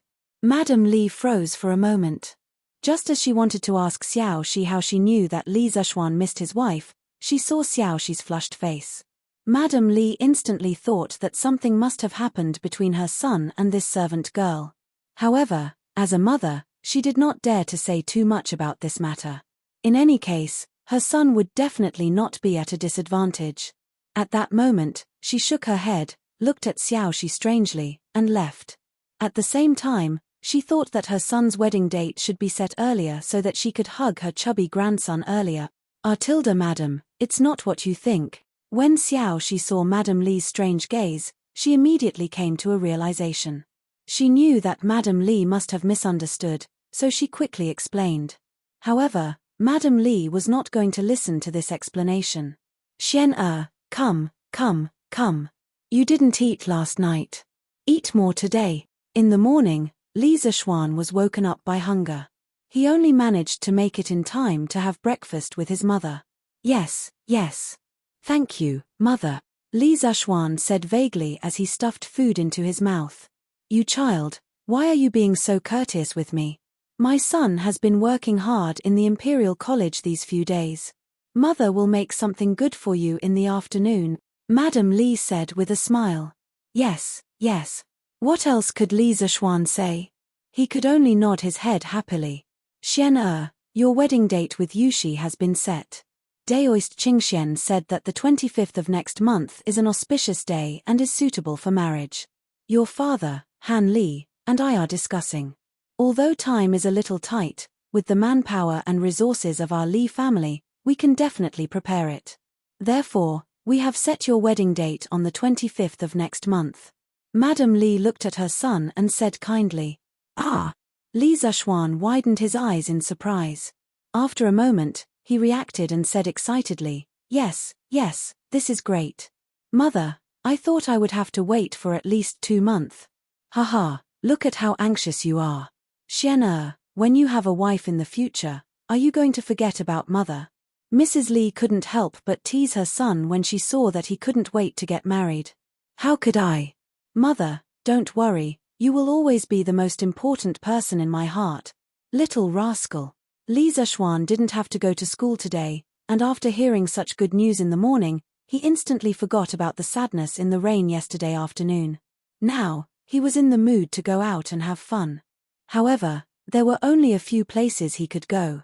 After thinking about it, Li Zishuan decided to go to the workshop to check on the progress of the dictionary and newspaper compilation, as well as the development of the paper machine. Good morning, boss. As soon as he entered the workshop, a servant came over to greet him. Li Zishuan nodded and looked at the group of people surrounding the east side of the courtyard. He couldn't help but ask curiously, what are they doing? Boss, I heard that the paper machine was completed yesterday afternoon. Today, Manager Fu and young Master Yang are trying it out.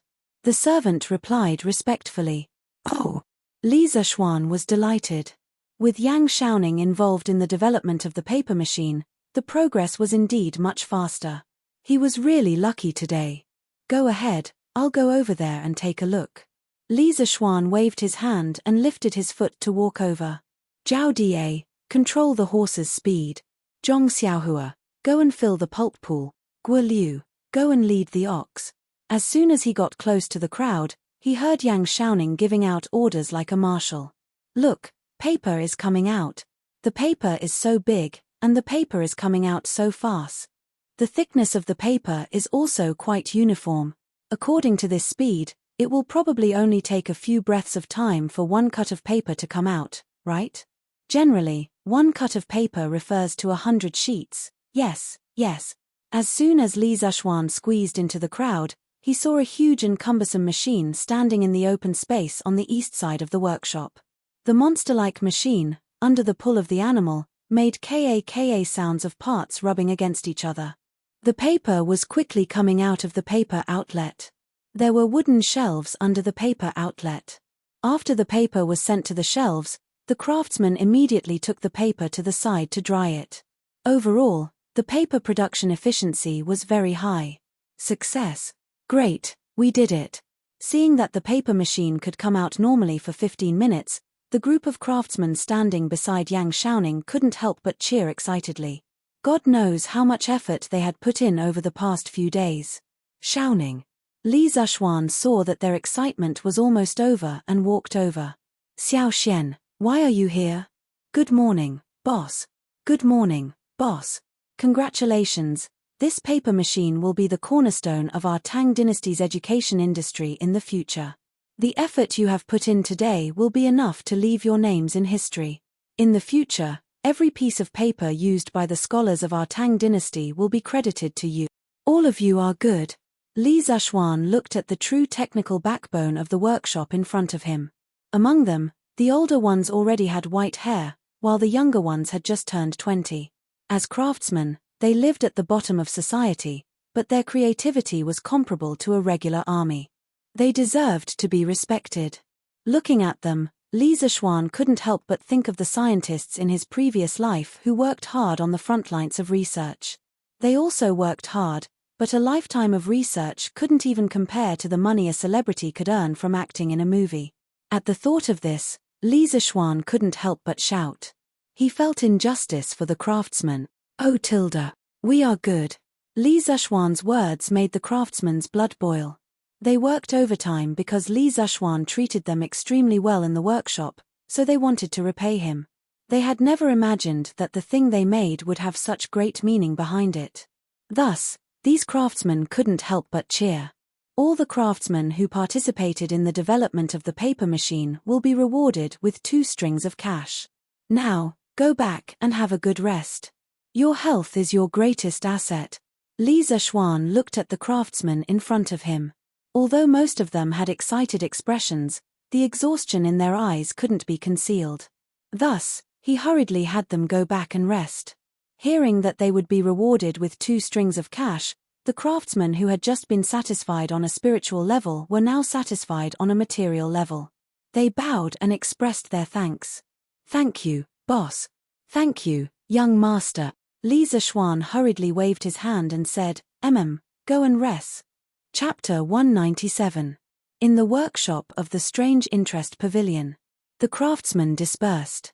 Li Zishuan followed Forbert and Yang Xiaoning to a room and said, Brother Forbert, Brother Xiaoning, thank you for your hard work these days. Forbert politely waved his hand and said, it's no trouble at all. Yang Xiaoning, on the other hand, snorted in dissatisfaction, it's really hard work. You were the one who came up with this idea. Logically speaking, you're the most suitable person to do this, and you'll be the fastest. But you just had to be lazy and leave everything to Forbert, causing us to work so hard. Li Zishuan pursed his lips. Why did this guy's tone sound like a disgruntled housewife? But when he heard the second half of Yang Xiaoning's sentence, he immediately complained, Brother Xiaoning, I didn't slack off these 2 days. Recently, I've been teaching pinyin to the instructors of the Imperial College. I'm almost as tired as a dog. Yang Xiaoning was teased and laughed. He pretended to size up Li Zishuan and then teased, Hey, little Xian, you really do look a little like a dog now. Fart. Li Zishuan almost spat out a mouthful of blood. He said unhappily, Cow, get lost. After joking around for a while, Li Zishuan began to talk business with Yang Xiaoning and the others. Brother Xiaoning, how much is the output of our paper machine and the cost of producing paper? Hearing this, Yang Xiaoning closed his eyes and pondered for a while.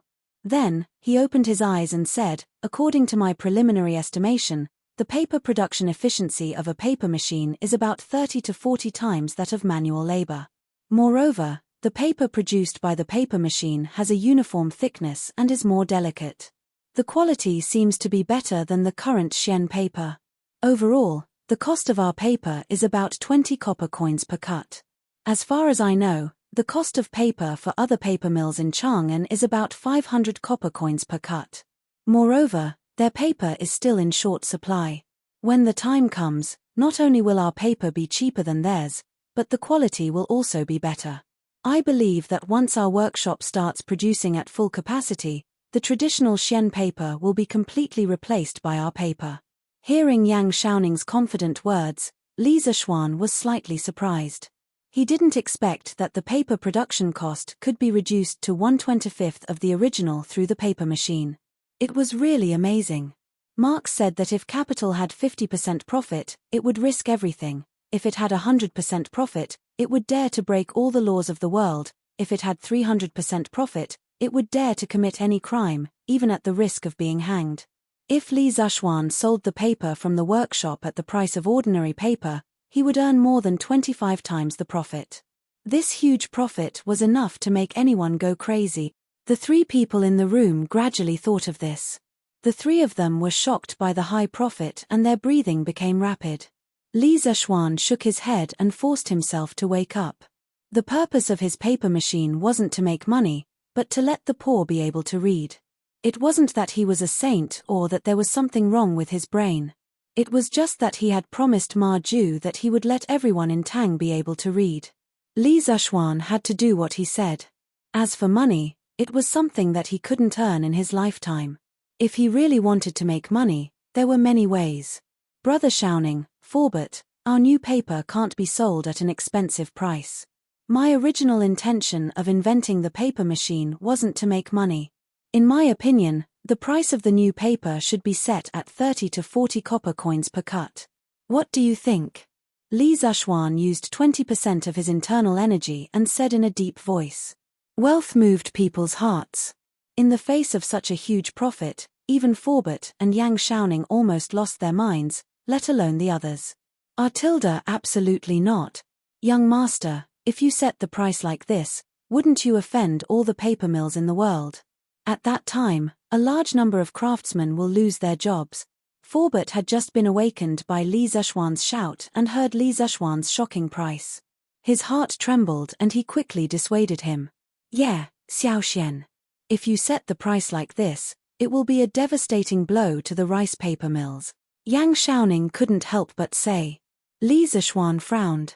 Forbert and Yang Xiaoning's thoughts were still somewhat stubborn and conservative. During the First Industrial Revolution in England, it also had a devastating impact on the traditional handicraft industry.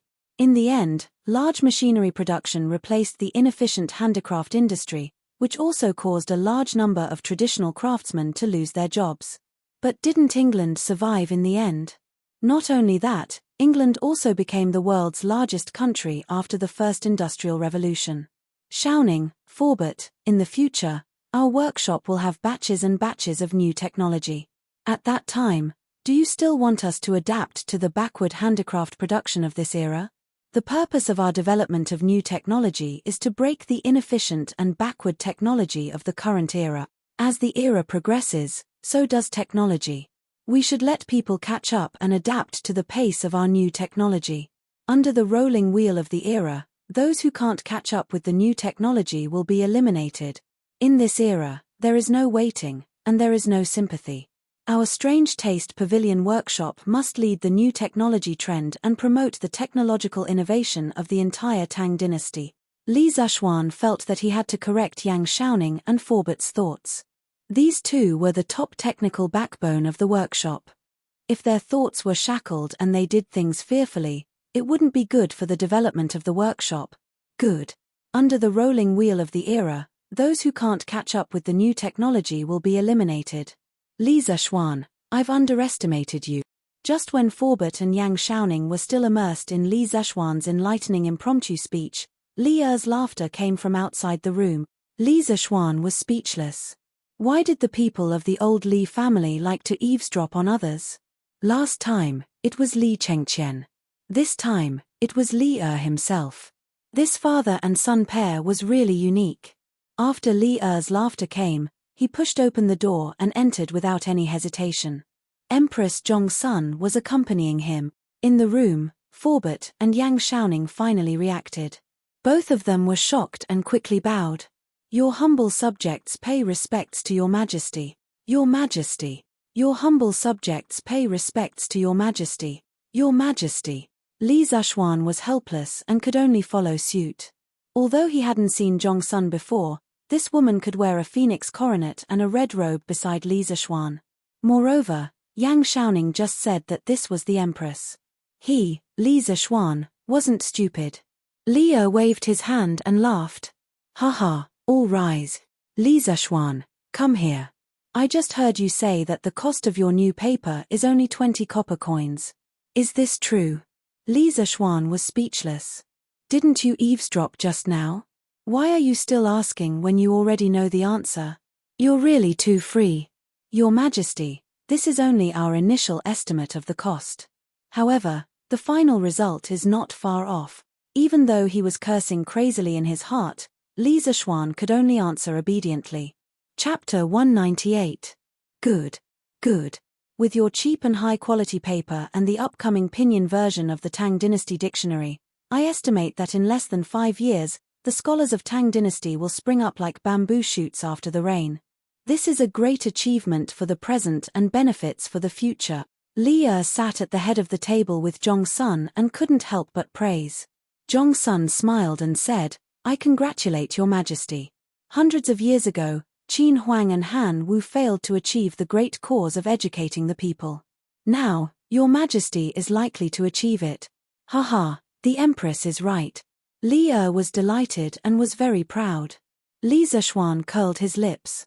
You didn't invent the paper-making machine and pinyin, so what are you so proud of? Also, is it really okay for you husband and wife to flatter each other and show off your love in public? Aren't you just bullying me because I haven't married yet? When I get married, I will pull my wife along every day and show off my love in front of you. Yesterday, I heard that your workshop had made a paper-making machine, so I brought the Empress to see the effects of this thing. I didn't expect it to be so much beyond my expectations. Li Zhuan, your workshop has done well this time. Later, do a summary of the relevant personnel and submit it to me. I will reward all of them. The first part was all nonsense, which made Li Zhuan roll his eyes. However, the last part of Li's sentence was very conscientious. Li Zhuan was invigorated when he heard it. He quickly put on an act and cupped his hands and said, on behalf of the workshop's 3,000 craftsmen, I thank your majesty for your kindness. Fat. Li spat out a mouthful of tea and immediately choked. He said in a bad mood, what 3,000 craftsmen? I am talking about the craftsmen who participated in the development of the paper-making machine. Are you going to report all the craftsmen in the workshop? Replying to your majesty, the development of the paper-making machine, whether it was the smallest part or the huge wheel, whether it was the logistics or the front line of production, there were countless craftsmen in the workshop. The reason why the paper machine can be made in such a short time is definitely not something that can be done by just a few dozen people. It can't be done without the efforts of every craftsman. Although Li Zhuan's words were a little exaggerated, they were basically the truth. The structure of the paper machine was not simple. To be able to make it in such a short time was really a miracle. However, behind every so-called miracle, there were countless people who worked hard in silence. This time was no exception. He had just learned from Yang Xiaoning that during the few days of the paper-making machine's development, the entire workshop was in a state of overload. All the craftsmen in the workshop were dedicating themselves to the development of the paper-making machine. Among them, some were at the front desk, directly responsible for research and development, but most were behind the scenes. They were all on standby 24 hours a day, providing the most reliable logistical support for the research and development personnel at the front desk in all aspects. It was this kind of fighting spirit that led to the success of the paper-making machine in such a short time. After listening, Li Zhuan was silent for a long time. He could also see that when Li Zhuan said those words, there was sincerity in his eyes. It was easy to reward 30 people, But how could he reward 3,000 people? But if he didn't reward them, then where would he put his face as the emperor? To be honest, Li Zishuan was really in a dilemma. Your Majesty, I think that it would be better to let the 3,000 craftsmen in this workshop work under the general work supervisor. They are different from ordinary general work supervisors in that they are only in name. Normally, they still work in the men's workshop in Li County. Secondly, His Majesty would bestow upon them some scattered official positions, such as generals and scholars. In this way, these craftsmen would at least have an official position, and no one would look down upon them in the future. What do you think, Your Majesty? Seeing that Li Zishuan was in a dilemma, Zhongsun had a bright idea and suggested. Li Zishuan's eyes lit up. This Zhongsun was indeed worthy of the title of Great Tang's virtuous Empress. She really saw the problem very clearly. Her analysis was right. At present, the craftsmen in the workshop lacked the recognition of the outside world the most. Otherwise, they would still be the craftsmen living at the bottom. He raised his eyes and secretly glanced at Zhongsun. He saw her sitting high in the seat of honor. Her facial features were beautiful, her body was graceful, and her bones revealed a graceful aura. Li Zishuan cursed in his heart, I don't know how Li Zishuan got lucky to marry such a perfect wife. Good, the Empress is right. Li Zishuan, what do you think of this? Li Zishuan smiled happily. Li Zishuan quickly replied, I have no objection. Your Majesty is wise, Your Majesty is benevolent. Li Zishuan slapped the table and said, Good, I will write the decree later. Yang Xiaoning and Forbert looked at each other and couldn't help but be happy. Li Zishuan, Yang Xiaoning, Fu Yuanqi, when the Tang dictionary is finished, I will reward the three of you separately. Li Zishuan was very generous today. He had just rewarded 3,000 people, and now he promised to reward the three of them. Li Zishuan really didn't know what was wrong with Li Zishuan, but if there were benefits to be gained, only a fool would refuse. He, Yang Xiaoning, and Forbert went forward to express their gratitude. Thank you, Your Majesty. Li Zishuan nodded happily. He was really happy today. No one could understand the great significance of the paper machine better than him. It could destroy the foundation of the aristocratic families. Li Zishuan, you said before that under the rolling wheel of time, whoever can't catch up with the new technology will be eliminated. In this era, there is no waiting, and there is no sympathy. I agree with this very much. Do it boldly. I am looking forward to what this workshop will change Tang Dynasty into in the future. I joined the army when I was young and was about to conquer the world. I like your drive to forge ahead. Li Zishuan's blood was boiling. He thought to himself that today's trip wasn't in vain. Li Zishuan couldn't help but be excited when old Li was so sure of his radical thinking. He went forward and said, Thank you, Your Majesty, for your trust. I believe that the changes that the workshop will bring to Tang Dynasty in the future will definitely surprise Your Majesty. Zhongsun couldn't help but cover her mouth and chuckle. Your Majesty, this child is young, but his tone is really big. Li Zishuan held Zhongsun's hand and stood up with a smile. Haha, Li Zishuan, I will wait and see. Farewell, Your Majesty, farewell. The few people in the room bowed again. Xiaoxian, we did well this time. I guess it won't be long before our workshop is famous in Chang'an, right? Not only that. This time, we gained both fame and profit. Li Zishuan laughed and said, Haha, you are satisfied with just this. Don't worry, there will be more opportunities in the future to make you even more satisfied. Chapter 199. Hey, Xiaoning, I still want to make another type of paper machine. Hey, don't go. Come and take a look. Li Zishuan suddenly thought of toilet paper. Now that the paper machine had been made, he only needed to add a scraper to it to make toilet paper. Therefore, he wanted to ask Yang Xiaoning to make a toilet paper machine. Who knew that this guy would turn around and leave before he finished listening? Li Zishuan quickly pulled him back. Phut, it's easy for you to say that. We worked tirelessly for so many days to make a paper machine, and you want to do something new? If you're so good, then do it. Don't call me, I have to go back and rest. Yang Xiaoning spat in exasperation. Cough cough, Xiaoning, listen to me first. This paper machine doesn't need to be troublesome. Its general structure is similar to the paper machine you made before. It's just that its dryer is more special. It's a dryer with a large diameter. On the other side of the dryer, there's a scraper to remove the wrinkles from the paper. Li Zishuan pulled Yang Xiaoning and explained. Yang Xiaoning was puzzled. If you do it this way, won't the paper be soft and fluffy? How do you write on this kind of paper? Forbert thought for a while and nodded in agreement. Yes, young master, the paper you make can't be used at all. Li Zishuan immediately retorted. Who said it can't be used? This kind of paper is soft and fluffy. Wouldn't it be extremely comfortable to use it to wipe your butt in the toilet? Yang Xiaoning's face was full of black lines. He was really speechless towards Li Zishuan. Don't you have toilet paper chips to use in the toilet? Why do you have to do this? Li Zishuan stomped his feet. Damn, the toilet paper is so hard. How do you use it? How can it be more comfortable than this soft paper?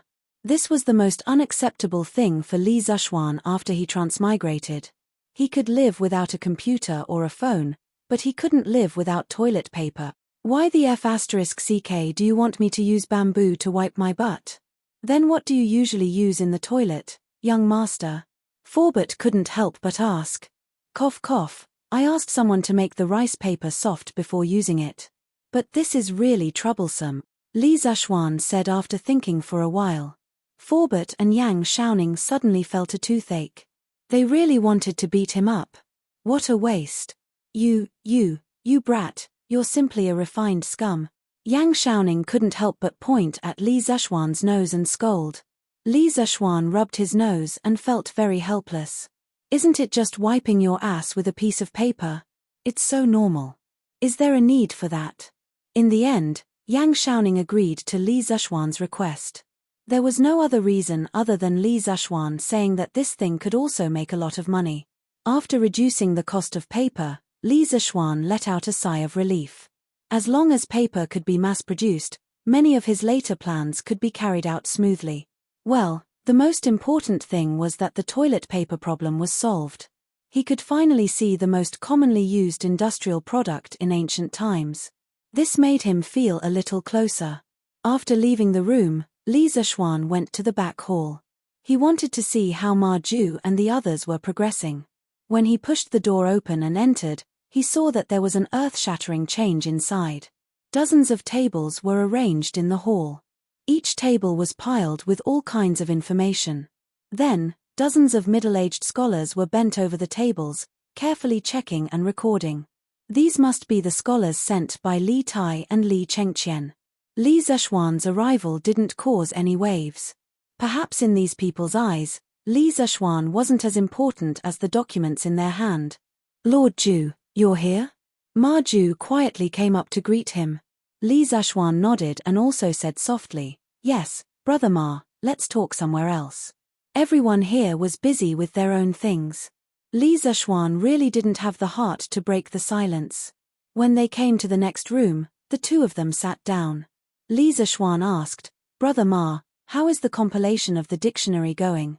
Ma Ju cupped his hands and answered, Lord Ju, His Highness the Crown Prince and His Highness the King of Wei attached great importance to this matter. They sent a total of 12 scholars. A few days ago, the compilation of the dictionary was fully launched. Currently, it is steadily being carried out. Brother Ma, did these scholars deliberately make things difficult for you? Were they arrogant and rude? Ma Ju looked a little embarrassed. He hesitated and said, They didn't make things difficult. The compilation of the dictionary is more important than anything else. Presumably, Crown Prince and King of Wei have already told them. However, most of these scholars are knowledgeable people. They are more or less arrogant. I can understand. Li Zishuan frowned slightly. He had deliberately emphasized to Li Chengqian and Li Tai that the main person in charge of the compilation of the dictionary was Ma Ju. He didn't expect that when it came to the final moment, those people would secretly look down on Ma Ju. Brother Ma, who has been rude to you before? Tell me. I will tell Crown Prince and King of Wei. Li Zishuan had always attached great importance to Ma Ju. Now, how could he sit by and do nothing? Ma Ju quickly waved his hand and said, Lord Ju, There is no need to do this. Ma Ju is just a commoner. Those scholars belong to the rank 6 imperial residence or the Eastern Palace. It is natural for me to be looked down on. However, I should be the one to fight back. Ma Ju believes that with his talent and knowledge, I will definitely be able to make these scholars look down on me. Ma Ju's meaning was clear. He would get back the face he lost in the future. Li Zishuan smiled and said, Brother Ma is so bold. Just based on this point, those scholars can't compare to Brother Ma. Lord Ju, you flatter me. Haha, that's good. If Brother Ma needs help in the future, just let me know. Oh, the workshop has finished the paper-making machine today. Our paper cost has been greatly reduced. Brother Ma, you can start the newspaper and the copying of ancient books. The most basic and most important technology of Chitsu culture had been prepared. The copying of ancient books for sale and the publishing of newspapers had been completed. There were no more obstacles. Yes, Lord Ju is right. I have heard about the trial production of the paper-making machine today. I am also preparing for it. A few days ago, I have selected 10 ancient books from the King of Wei's residence. We can start printing them. In less than 5 days, we can print 400 to 500 books and sell them at Chitsu Culture Bookstore. Ma Ju spoke slowly as if everything was under his control. Li Zishuan nodded and smiled. Yes, that's great. Brother Ma, it seems that we will be able to let all the scholars in Tang be able to read books soon. Ma Ju said happily, that is true. Every time I think about participating in the cause of universal education, I am very excited. Now that I think about it, joining the workshop was probably the best decision I have made in my life. Oh, by the way, according to Lord Ju's previous suggestion, I have made a new edition of the newspaper. Lord Ju, do you think it is suitable? Chapter 200. In the back hall of the workshop. Li Zishuan's eyes lit up when he heard Ma Ju say that he had made a new edition of the newspaper. He said impatiently, Brother Ma, let me take a look. Please wait a moment, Lord Ju. Ma Ju replied and went to get the materials. After a while, he came back in and handed Li Zishuan a stack of papers. Lord Ju, this is the new edition of the newspaper. Please take a look. Li Zishuan smiled and nodded as he took the papers. He opened them and looked at them carefully. Detailed explanation of punctuation. This was the first section of the newspaper. It seemed that Ma Ju had thought about it thoroughly. He wanted people to accept punctuation as soon as possible. Next was the interactive section of the literati. Li Zishuan had said that this section could be written in classical Chinese. The content and format were not much different from last time. On Taizong Shu, in ancient times, those who were not subjects were all subjects to His Majesty. Those who were not under His Majesty's control were all under His Majesty's control. Explanation of Zhongguan law. It is said, man, 3 talents, and 10,000 things are divided. Qi contains spirit, and man is the leader. Li Zishuan felt that this section was boring. He thought to himself, I'll leave this section for the literati of Tang dynasty to spit at each other. In any case, this young master will not read it in the future. The second section was the current news. Li Zishuan was excited. He wanted to see what Ma Ju would write this time. As soon as he saw it, he could not take his eyes off it. Shocking. Murderer is so deranged, exterminating an entire family. This content was considered normal.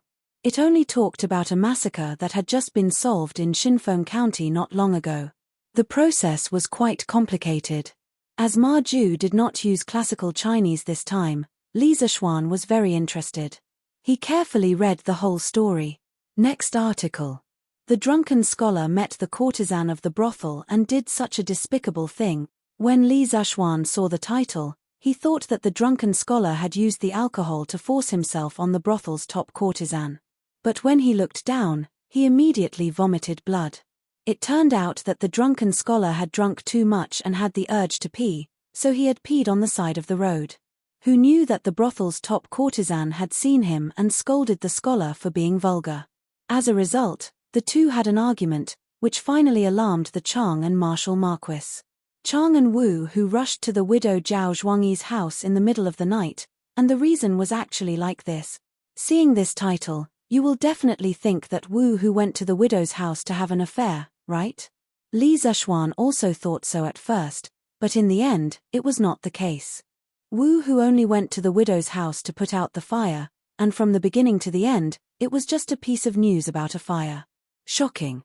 A woman actually dared to do such a thing in broad daylight. What is it?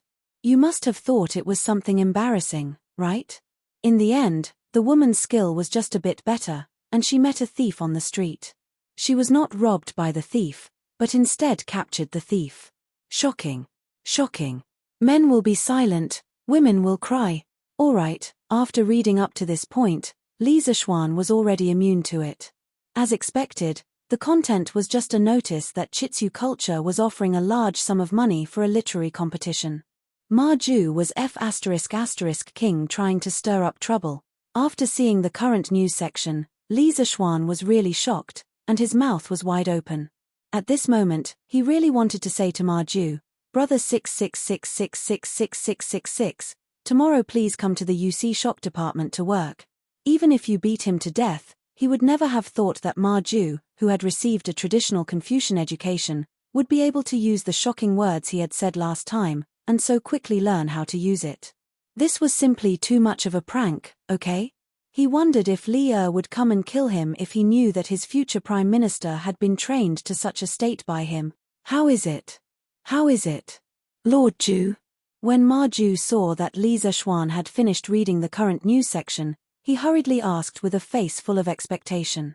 For this new version of the current news, he had pondered over the words Li Zishuan had said that day for a long time before he understood some of the essence, and then he tried to change it into this. Li Zishuan covered his face and said, okay. Brother Ma, your change this time is really great. This little brother really admires you. Just print it like this, the faster the better. Now we can make our own paper. You better have Master Liu arrange for the first batch of newspapers to be printed within these 2 days. The first batch of newspapers should be printed in 1,000 copies. When the time comes, remember to recruit a group of children from poor families to help sell the newspapers. Li Zishuan was a little flustered at this moment. He was originally such an excellent and honest great scholar. How did he become like this? Whose fault is it? Anyway, it's not my fault. This young master didn't mean to be like this. Ma Ju felt that Li Zishuan's expression was a little strange, but he couldn't figure out where the problem was at the moment, so he could only agree. Yes, Lord Ju, now the workshop has a lot of ready-made technologies. I estimate that I can rush out the first batch of newspapers tomorrow, and by the morning of the day after tomorrow, it can be sold in Chang'an City. Li Zishuan nodded. He had introduced another modern product into the Tang dynasty. In the future, when he had nothing to do at home, he could read the newspaper. In this era where entertainment and culture were extremely lacking, to be able to lie on the chair and read the newspaper was already a great enjoyment for Li Zishuan. Brother Ma, newspapers and dictionaries are the most important things in the future of Chitsu culture. During this period of time, you have to work hard and pay attention to these 2 things. After this period of busy, you can go and find a group of assistants. As long as you think that it's suitable, no matter how much it costs, you have to hire them. This way, you won't have to work so hard in the future. Li Zishuan instructed. Hehe, thank you for your concern, Lord Ju. Li Zishuan couldn't be bothered to read the last section of Dahua Jianghu. Although he had high hopes for this section, because he could read novels from here in the future, but currently, there was only one novel written by him, so it wasn't very interesting to read it. After a while, when someone submitted a novel, he would pay more attention to this section. When he thought about it, countless scholars would fight to submit to Chitsu culture, and countless wonderful novels would appear. He just had to stay at home, sleep on the chair, and listen to Xiao Shi softly reading the novel to him. If he was happy listening to the novel, he would spend a lot of money and give the novel author a big reward, so that he could quickly release more chapters for him. Damn, this kind of life, just thinking about it makes me feel good, right? This is the life of a nouveau riche second-generation otaku. Li Zishuan couldn't help but drool as he thought about it. He seemed to have discovered something amazing. Chapter 201. Selling newspapers. Selling newspapers. Freshly printed that ang daily. Only 5 copper coins per copy. 5 copper coins won't make you lose out or get scammed, but you can buy a big thatang daily. Brother, do you want to buy one? After spending the weekend happily at home, Li Zishuan sat in a carriage early in the morning and headed to class at the Imperial College. Inside the carriage, he could hear the sound of children hawking newspapers outside. Li Zishuan asked San Bao to stop the carriage first. He looked out through the window and saw 4 or 5 children wearing blue shirts with the logo of queer culture on them. They were holding newspapers and riding on scooters. They were peddling newspapers on the streets and alleys of Chang'an City. This was one of the benefits for the children of Chitsu culture who sold newspapers. They usually had scooters as a means of transportation. If they sold newspapers for 3 months in a row, the scooters would be given to them for free. This directly led to the long queue in front of the workshop when they were recruiting paperboys yesterday. Later, Ma Ju only picked 40 to 50 clever children after much deliberation. Hey, which family are you from? What the hell is this newspaper? What's in it? At this time, he heard a man speaking in a rough voice. Uncle, this newspaper has articles by great scholars and some interesting things that have happened around Chang'an recently. There are also some novels serialized in it. It's very interesting. Oh, I'm not interested in the articles by great scholars, but I want to read the novels. Kid, give me a copy of the newspaper. Here, uncle, for you. 5 copper coins per copy. Hiss, this newspaper is so big, and the words on it are all engraved and printed. It's only 5 copper coins. Kid, did you remember wrongly? Don't go back and your shopkeeper will punish you just because you remembered wrongly. This person was still a conscientious person and was not willing to take advantage of a child. He opened the newspaper and was immediately shocked by the size of the newspaper. Such a big newspaper must be worth more than 5 copper coins. That's right. Could it be that you remembered wrongly? Even if there's nothing written on such a big piece of rice paper, it's still worth more than 5 copper coins. At this moment, a passerby walked over and looked at the newspaper in the burly man's hand. The paperboy politely bowed and cupped his hands. Thank you for your concern, uncles. But this newspaper is only sold for 5 copper coins per copy, so it can't be wrong. This was personally instructed by our manager. Oh my, is your manager an idiot? This is obviously a losing business. TSK, TSK. Quickly give me a copy. Let's not talk about what's written on it first. 5 copper coins for such a big piece of paper. When I go back and paste it on the wall, it will show that I'm a cultured person. Fart. Dumbo, you're such a disgrace. Little doll, give me a copy too. My ergo doll is studying in a school in Chang'an. He is literate. I'll buy it for him to read the essays of the great Confucian scholars. While you're at it, read the novels to me. Shoo, shoo, shoo. Butcher Zhao, you're here to show off your ergo doll again. Ha ha ha. Li Zishuan shook his head. This was the first time these people bought a newspaper, and they bought it for the cheap price. It was really, San Bao, let's go. Let's go to the Imperial College, Li Zishuan said aloud. The people who bought the newspaper now were just some people who liked the novelty. The real popularity of the newspaper was definitely not because of these people. However, this was a good start. With this first batch of people taking the initiative to promote, the follow-up effect would be better. Yes, young master, San Bao replied, and the carriage continued to move slowly. Imperial College, School of Mathematics. In this weekly exam, there are a total of 3 people who scored full marks. They are Li Tai, Ku Shiqing, and Iron Egg. There are 2 people who scored 99. They are Zheng Ziran and Meng Wenhao. These students are the top 5 of this weekly exam. Excellent.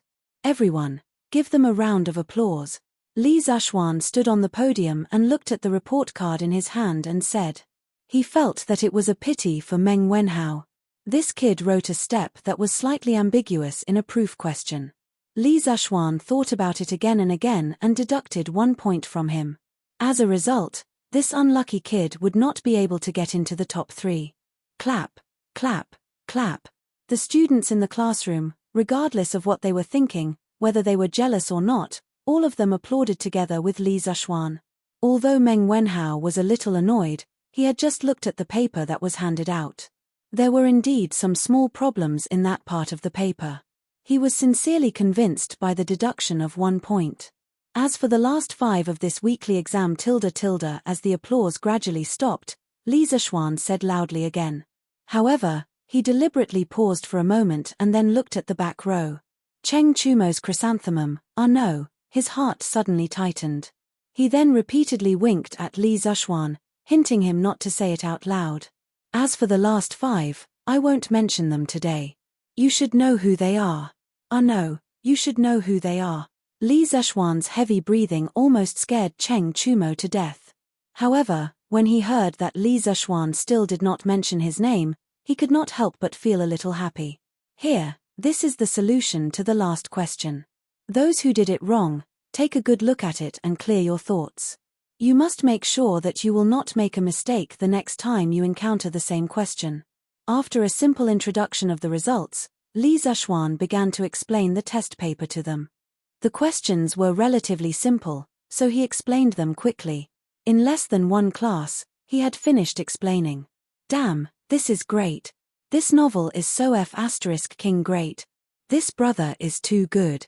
Suddenly, a roar came from the classroom, scaring all the students.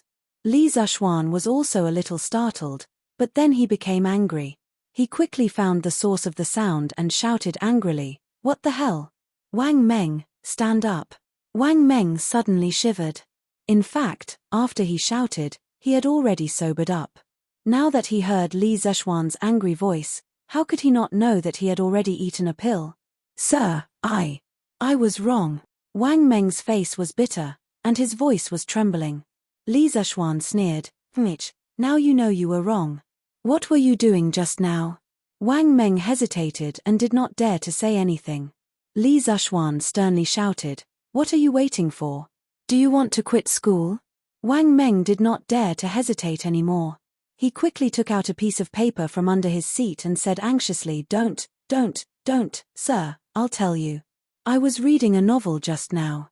This is what I bought from a newspaper boy on my way to school.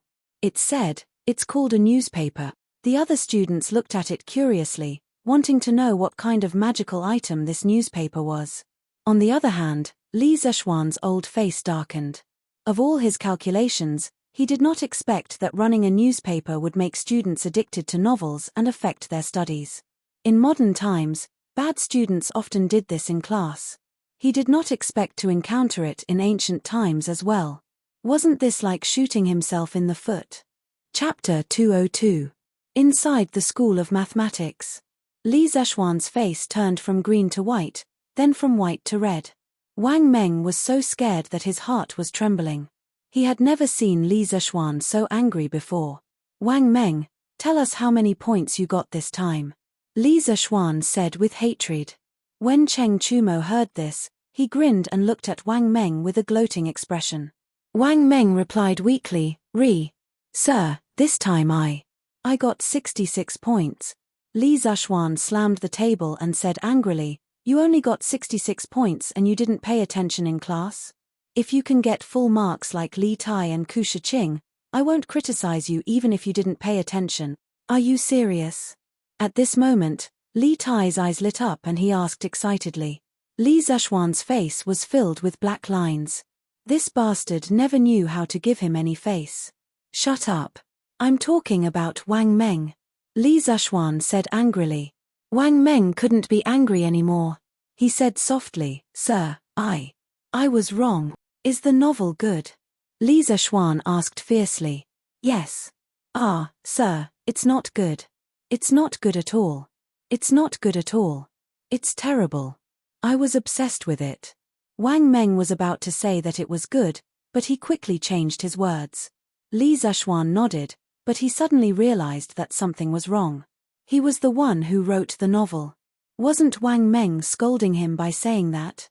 He couldn't stand it anymore. A piece of chalk hit Wang Meng's forehead accurately. Li Zishuan said even more angrily, "Why did you read it if it wasn't good?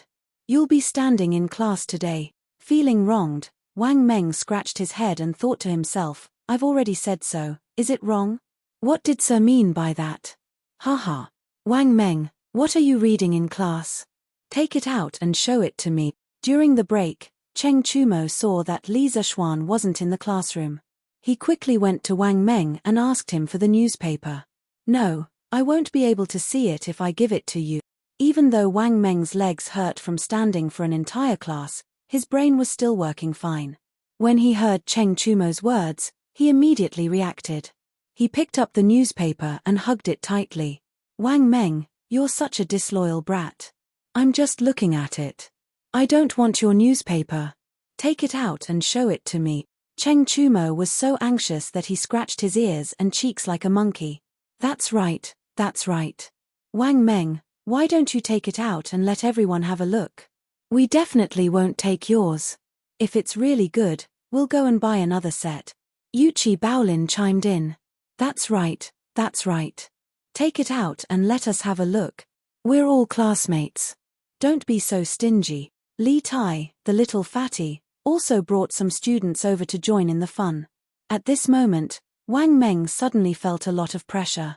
He felt like he was alone. All right, I'll let you have a look. But you must remember to return it to me. I haven't finished reading it yet. Wang Meng could only reluctantly hand over the newspaper. Otherwise, he really suspected that he would be attacked by the crowd. Don't worry, don't you dare ask around. I, Cheng Chumo, am the most trustworthy person in Chang'an City. Cheng Chumo waved his hand nonchalantly and said arrogantly. Then, he couldn't wait to take the newspaper and sat down next to him to start reading. The surrounding students also curiously surrounded Cheng Chumo and began to bend over to read the newspaper. Cho Nyo, turn the page. What's so good about this scholarly article? That's right, that's right. Time is of the essence. Let's read the rest of the novel. Wang Meng was so engrossed in it last class. Turn the page and let me see if this story is interesting or not. That's right, that's right. Hurry up and read the novel. Otherwise, class will start soon. All right. I, Cheng Chumo, am not interested in these scholarly articles anyway. Cheng Chumo felt that it made sense. Hence, he turned the page. Instantly, the words "a record of a mortal's journey" came into view. Wow, a record of a mortal's journey? Just the name alone sounds impressive. Cultivation? Could this novel be about cultivation? Could there really be people who can cultivate? I suddenly feel a surge of emotions. The students wanted to continue reading just by looking at the name of the novel. Chapter 1. A mountainside village. Dumbo's eyes were wide open as he stared at the black roof made of straw and mud. The old quilt covering his body had already turned a deep yellow, and its original appearance could not be seen. There was also a faint musty smell. After a moment, Cheng Chumo finished reading the first chapter. He smacked his lips and said doubtfully, I, Cheng Chumo, don't feel that this first chapter is very interesting. How could Wang Meng have been so engrossed in it before? It's really ordinary. However, this Seven Mysteries sect seems to have some tricks up their sleeves. It seems like this world can really cultivate. If that's the case, then it's really interesting. All right. Stop talking nonsense. Hurry up and read on. What they did not notice was that after Li Tai saw the title and the author of the novel, he curled his lips and secretly left the crowd. He had read this novel before, but he was very puzzled by the author's name on the newspaper. Chapter 2, Black Ox Town. This is a small town. Although it's called a small town, it's actually just a slightly larger town called Black Ox Town. Only those ignorant natives who live in the nearby ravines call it Black Ox Town. After a while, the surrounding students began to discuss again. This is interesting. I'm guessing that the Seven Mysteries sect and the Feral Wolf Gang will have an earth-shattering battle in the future. Let's fight. Old Cheng's saber is already thirsting for blood. Hurry up and read the next chapter. Seeing that the others were enjoying the novel, Wang Meng could not help but come over. He had also just finished reading the third chapter. Chapter 3, Seven Mysteries sect. The smell in the carriage was obviously not pleasant. It's no wonder that there were nearly 30 children squeezed into the carriage. Although a child is much smaller than an adult, it still makes the car unbearably crowded. Damn, this Seven Mysteries sect seems to be very powerful. Indeed. I just don't know if this Han Li will be able to pass the examination. It's a pity that it's gone. The author of this novel is really asking for a beating. He only wrote so little at a time. Mr. is here. Hurry up and leave. Immediately, all the students hurriedly returned to their original seats. Cheng Chumo cleverly spread out the side of the newspaper that had the novel printed on it and directly spread it on Wang Meng's table.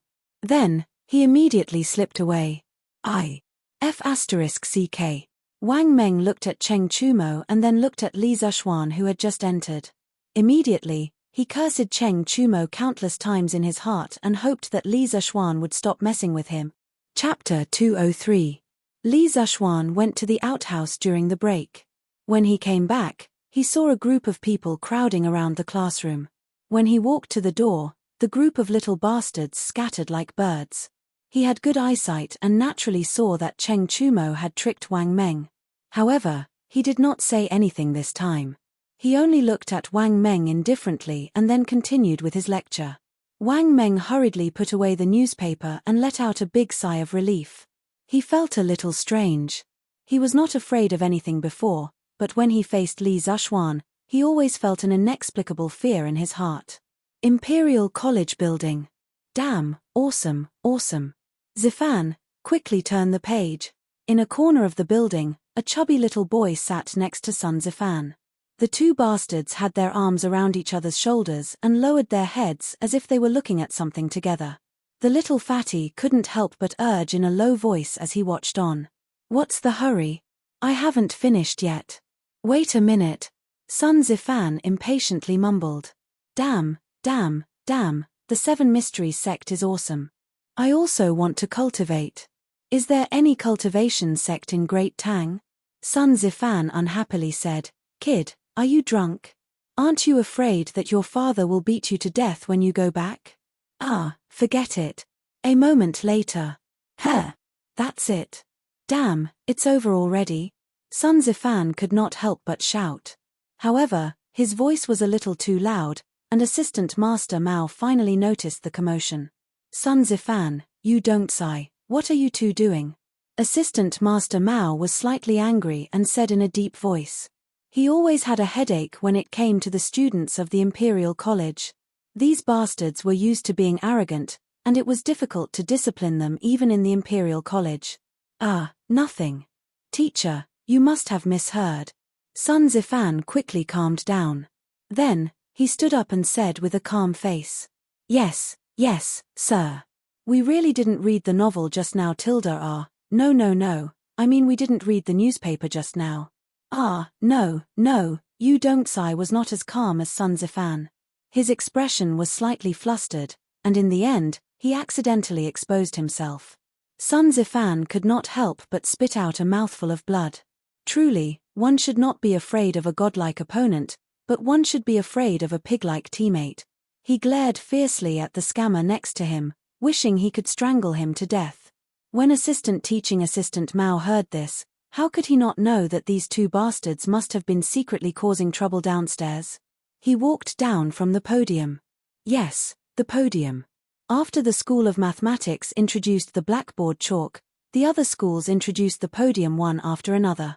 This was because the chalk was very useful to the teachers as it could predict the enemy's moves. Teaching Assistant Mao walked up to Sun Zifan and said coldly, "Take it out." Only then did Yu Dong realize that he had cheated his good brother this time. He looked at Sun Zifan pitifully. Sun Zifan felt a headache in his heart. It was as if he had forked a dog. "Teacher Mao, what do you want?" Sun Zifan really liked the newspaper now and could not bear to hand it over. He still wanted to put up a resistance. "Stop pretending. Hurry up and take out the newspaper that Yu Dongcai was talking about. Otherwise, I'll have to talk to Sun Shaoqing and Assistant Minister Yu about your performance in the Imperial College." Teaching Assistant Mao was helpless against such a troublesome student, so he could only use the student's parents to threaten him. Sun Zifan and Yu Dongcai's faces immediately fell. They were not afraid of the teaching assistant, but they were afraid of their own parents. "Here." Sun Zifan reluctantly took out the newspaper from under the table. He was cursing teaching assistant Mao in his heart. What's the difference between a teacher who uses his parents to threaten a student and a woman who uses her pregnancy to keep a man? This teaching assistant Mao is so boring. Teaching assistant Mao definitely did not know that in a certain student's heart, he was already the same kind of person as a woman who uses her pregnancy to keep a man. He took the newspaper and returned to the podium to continue his lecture. Zifan, don't be angry. If worst comes to worst, I'll buy you another newspaper when I go back in the afternoon. After the morning class, Yu Dongcai eagerly chased after Sun Zifan and said with a fawning expression. Of course you should buy me another newspaper, Sun Zifan said angrily. Yes. I'll go buy another newspaper in a bit. Brother Zifan, where did you buy that newspaper? I bought it this morning from a newspaper boy on the roadside. I don't know where to buy it now. Sun Zifan rubbed his chin and pondered for a moment. Then he said, but I saw that at the top of the newspaper was Strange Culture. I don't know which store it came from, but judging from the name, it should have something to do with the Strange Culture Pavilion. Why don't you go to the Strange Culture Pavilion and ask? Strange Culture Pavilion? Yu Dongcai repeated in confusion. Then he suddenly said excitedly, Zifan, I heard that the Strange Culture Pavilion is the property of Professor Li's family. Didn't we tell the Chancellor that we were going to transfer to the Imperial College of Mathematics? How about it? Zifan, did your father agree to it? Sun Zifan chuckled as he took out a document from his bosom. He smiled proudly and said, Hey, everything is under control. I'll go find the Chancellor after I finish eating. Yu Dongcai raised his thumb and praised, Brilliant, Brother Zifan is brilliant. I thought I was the only one who succeeded. Sun Zifan said in astonishment, What? Your father also agreed? Yes. I was still wondering why my father was so easy to talk to this time. Brother Zifan, when you go find the Chancellor later, bring me along. If I go with you, I'll feel more at ease. Yu Dongcai expressed that he wanted to hug his thigh when he went to find the principal. When Sun Zifan heard this, he instantly thought of the things that Yu Dongcai had done in the class just now. He hurriedly refused in a bad mood, No, you go by yourself when the time comes, so that you won't trick me again. Yu Dongcai immediately became anxious. He chased up and said, Don't. Brother Zifan, bring me along. I promise that I won't say a word this time. I definitely won't trick you. Are you sure you won't say a word? Yes, I'm sure. I definitely won't say a word. All right then, I'll bring you along this time. But remember to quickly buy me a newspaper. Yes, I'll send my errand boy to find out where to buy the newspaper. Yu Dongcai hurriedly said excitedly. On the other side, teaching assistant Mao finished his class and went to the canteen of the directorate.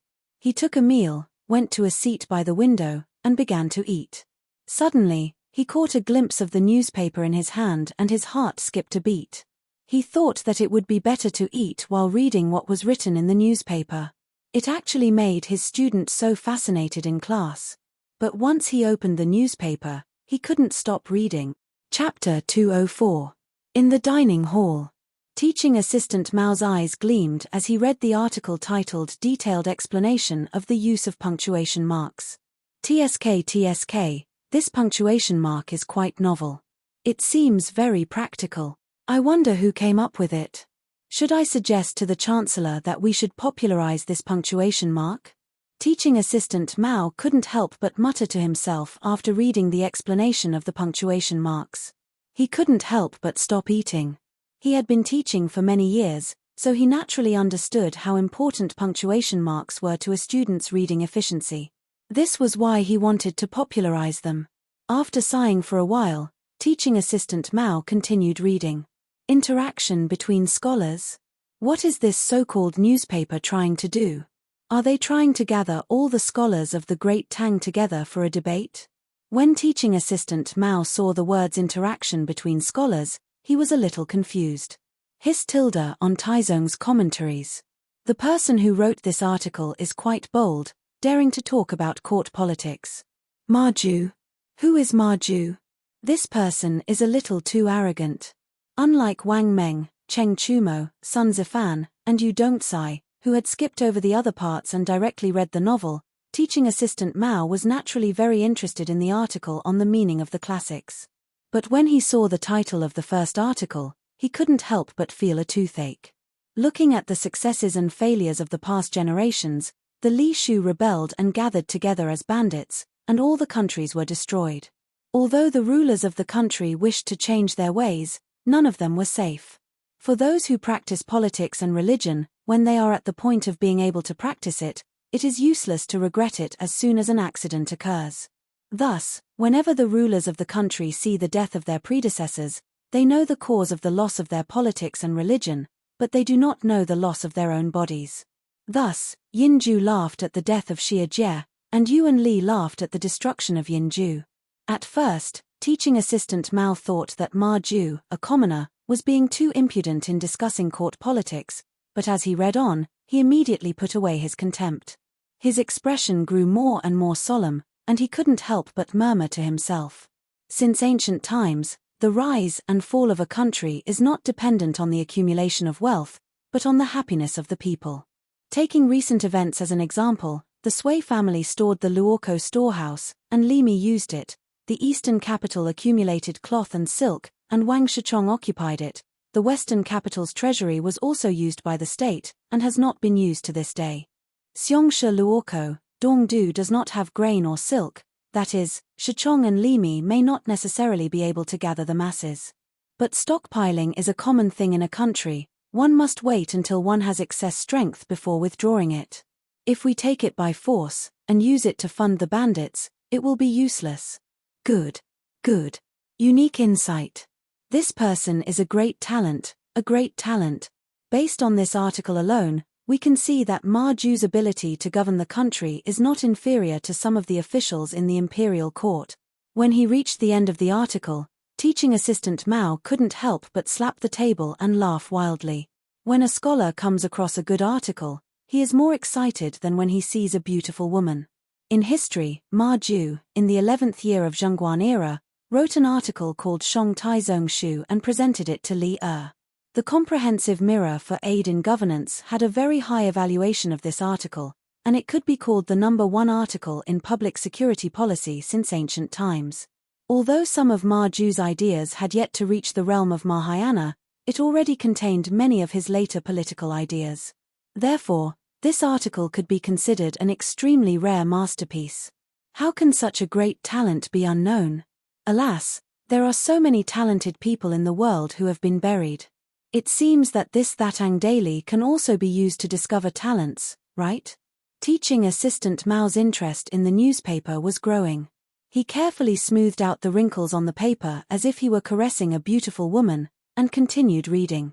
Chancellor, we have something to talk to you about.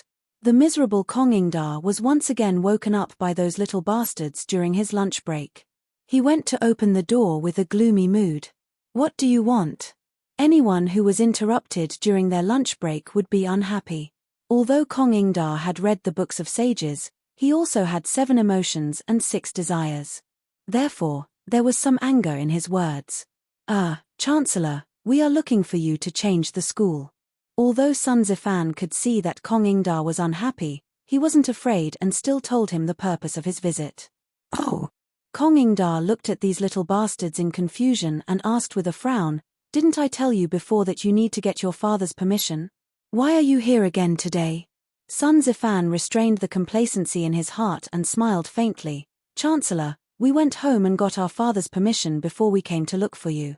Chancellor, look. This is the statement written by my father to change the school. There is absolutely no mistake." Yes. Chancellor, my father also agreed. This is the statement written by my father. This is written by my father. Chancellor, please take a look. The 7 or 8 students behind him immediately scrambled for the documents in their hands and stuffed them into Kong Ingda's hands. Compared to the last time, the number of students who came to look for Kong Ingda this time seemed to be less. It was obvious that some of the students' parents didn't know much about the current school of mathematics. Kong Ingda was really a little Spartan at this moment. He suspected that he had heard wrongly. How could the fathers of these little bastards agree to their ridiculous request? No matter what angle he looked at it from, it was impossible for them to agree. Kong Ingda was in a daze for a long time before he was woken up by Sun Zifan. He sorted out his emotions and opened up the document that Sun Zifan gave him. He looked at it carefully and saw that the handwriting was horizontal and vertical, vigorous and powerful.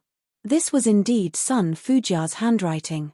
Sun Zifan was still unable to imitate it. At this moment, the last trace of luck in Kong Ingda's heart was instantly shattered. He found it hard to understand why these people's fathers would agree to transfer their children to the School of Mathematics. However, before he could think about it carefully, the surrounding students had started to urge him. It was still Sun Zifan who took the lead and said, "Chancellor, look, we have the document to change the School of Mathematics. Can the students be transferred to the School of Mathematics?" "That's right.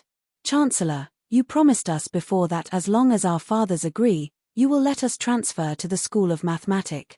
"That's right, that's right. Chancellor, your knowledge is the best in the world. You can't go back on your words. Chancellor, quickly tell us, can we do it or not?" At this moment, Kong Ingda really felt that there were hundreds of flies buzzing around his ears. He waved his hand with an extreme headache and said in a deep voice, "Quiet, quiet. What I said before naturally counts. After 2 days, your application to change the School of Mathematics will be approved." Even though Kong Ingda was extremely unwilling, but as the Chancellor of the Directorate, how could he do something like going back on his words? "Oh Chancellor, that's great. Haha. Thank you, Chancellor. Chancellor, then shall we return to class? There are still some fellows here pretending to be obedient." Just as Kong Ingda's voice fell, the surrounding students immediately cheered. Kong Ingda hurriedly waved his hand and said, "All right, all right, all right. Quickly return to class." Chapter 205. Kong Ingda heaved a sigh of relief after sending the brats away. However, when he thought about the fact that he would have to switch schools for them, he felt a headache coming on. Sigh. What were the fathers of these students thinking? In the cafeteria. The food in front of teaching assistant Mao had already turned cold, but he didn't care at all. Ma Ju's brilliant articles had completely captivated him. At this moment, he had truly entered a state of oblivion. He no longer cared about what was happening in the outside world. An interpretation of the law of Zhongguan states, "Man, 3 talents, and 10,000 things are divided. Qi contains spirit, and man is the leader." Good, good, good. Ma Ju's summary is so incisive. Chen dynasty's political commentary states, looking at the previous generations, from the Xia, Yin, Zhu, and Han dynasties to the world, it has been passed down from one generation to the next. Some have been passed down for more than 800 years, while some have been passed down for less than 400 to 500 years. Since the Wei, Jin, Zhu, and Sui dynasties, most have been passed down for no more than 50 to 60 years. How thorough. I really want to drink and chat merrily with Ma Ju and discuss his grand ambitions. I wonder if my articles can be published in this newspaper. When the time comes, I can discuss my political views with the world's literati. Teaching assistant Mao read several of Ma Ju's political essays in a row. He was so excited that his hands were red from clapping.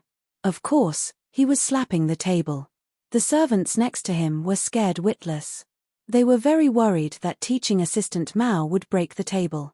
Most of the students and teachers who were eating in the cafeteria were scared away by teaching assistant Mao's crazy shouts from time to time. A few of the bolder teachers leaned forward to read the newspaper in teaching assistant Mao's hands. As soon as they read it, they were immediately immersed in Ma Ju's literary feast. Gradually, 7 or 8 people surrounded teaching assistant Mao. However, teaching assistant Mao was completely unaware of it. He was still slapping the table and cheering. "Mr. Mao, Mr. Mao?" Several urging voices interrupted assistant teaching assistant Mao's wandering between the lines of the newspaper. He raised his head, only to be startled by the colleagues around him. "Aya!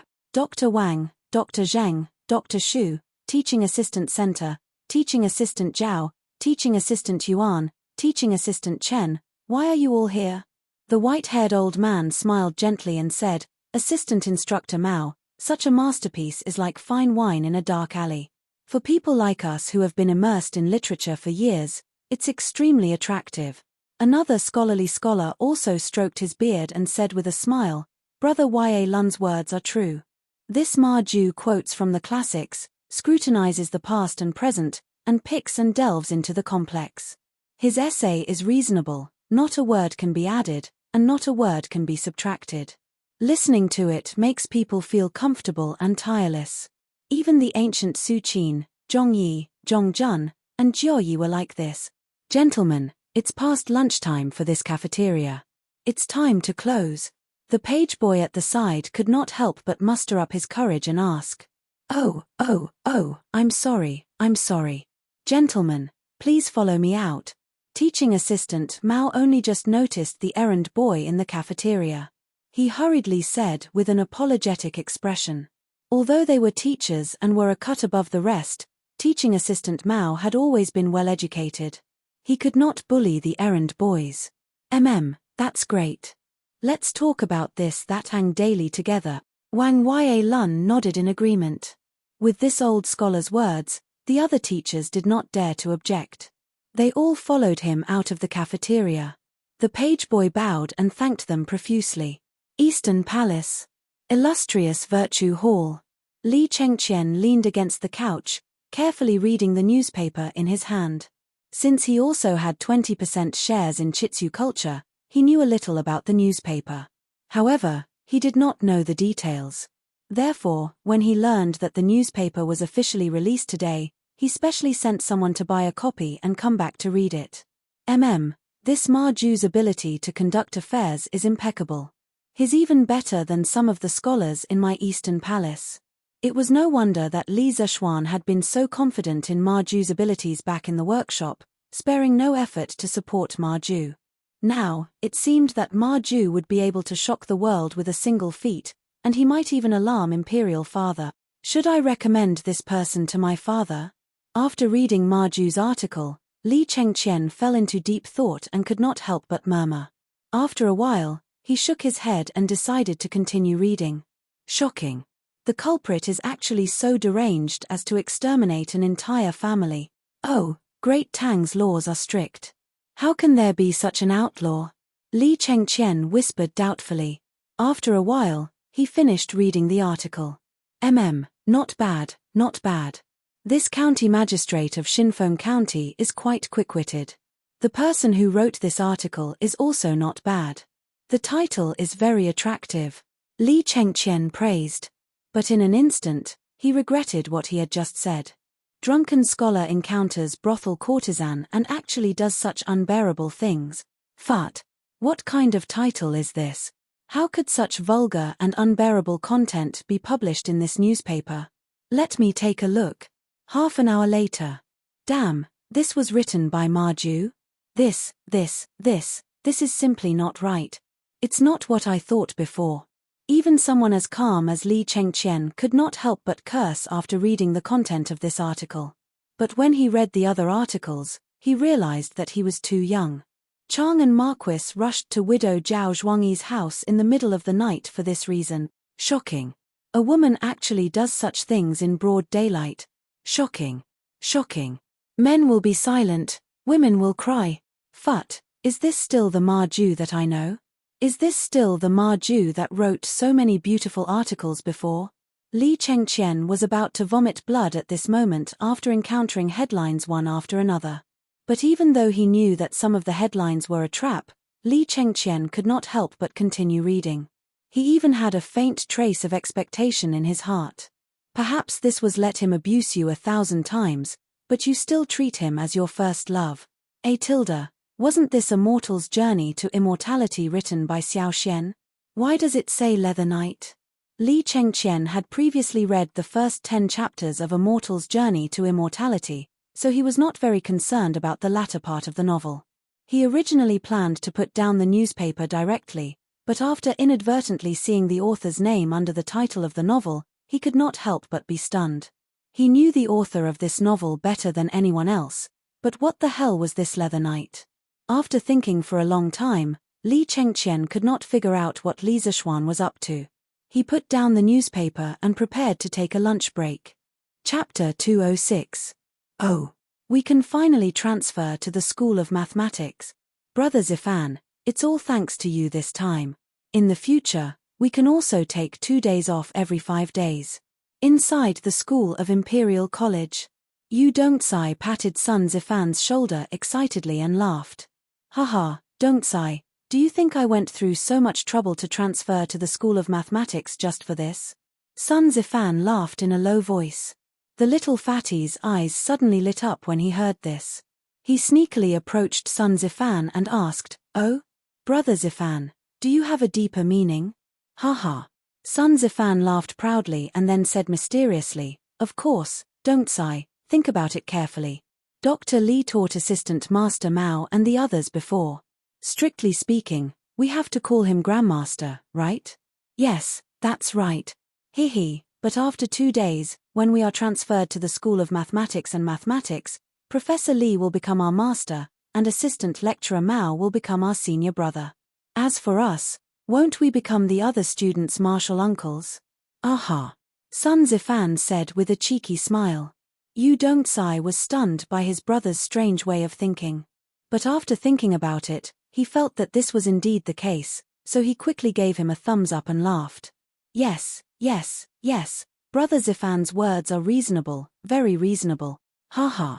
I didn't expect you and me to become martial uncles so soon. Ha ha ha.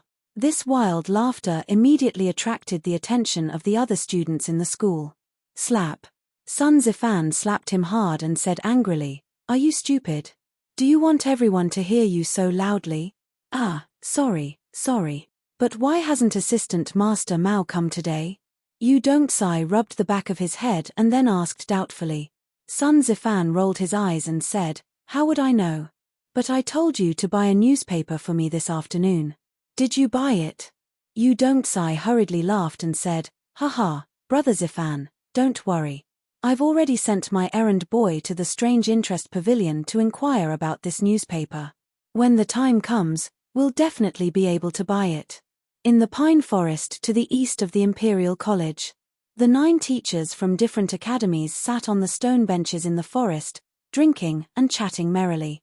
They sat down and discussed the Tao, feeling very comfortable. Assistant Teacher Mao, for this Ma Ju to be able to write such a splendid essay, he must be a virtuous sage. Have you heard of him before? Wang Yaluan held a cup of wine and took the lead to ask. Dr. Wang, this person has always been unknown. I've never heard of him before. Now, this Ma Ju has amazed everyone with a single brilliant feat. Assistant Master Mao hurriedly replied.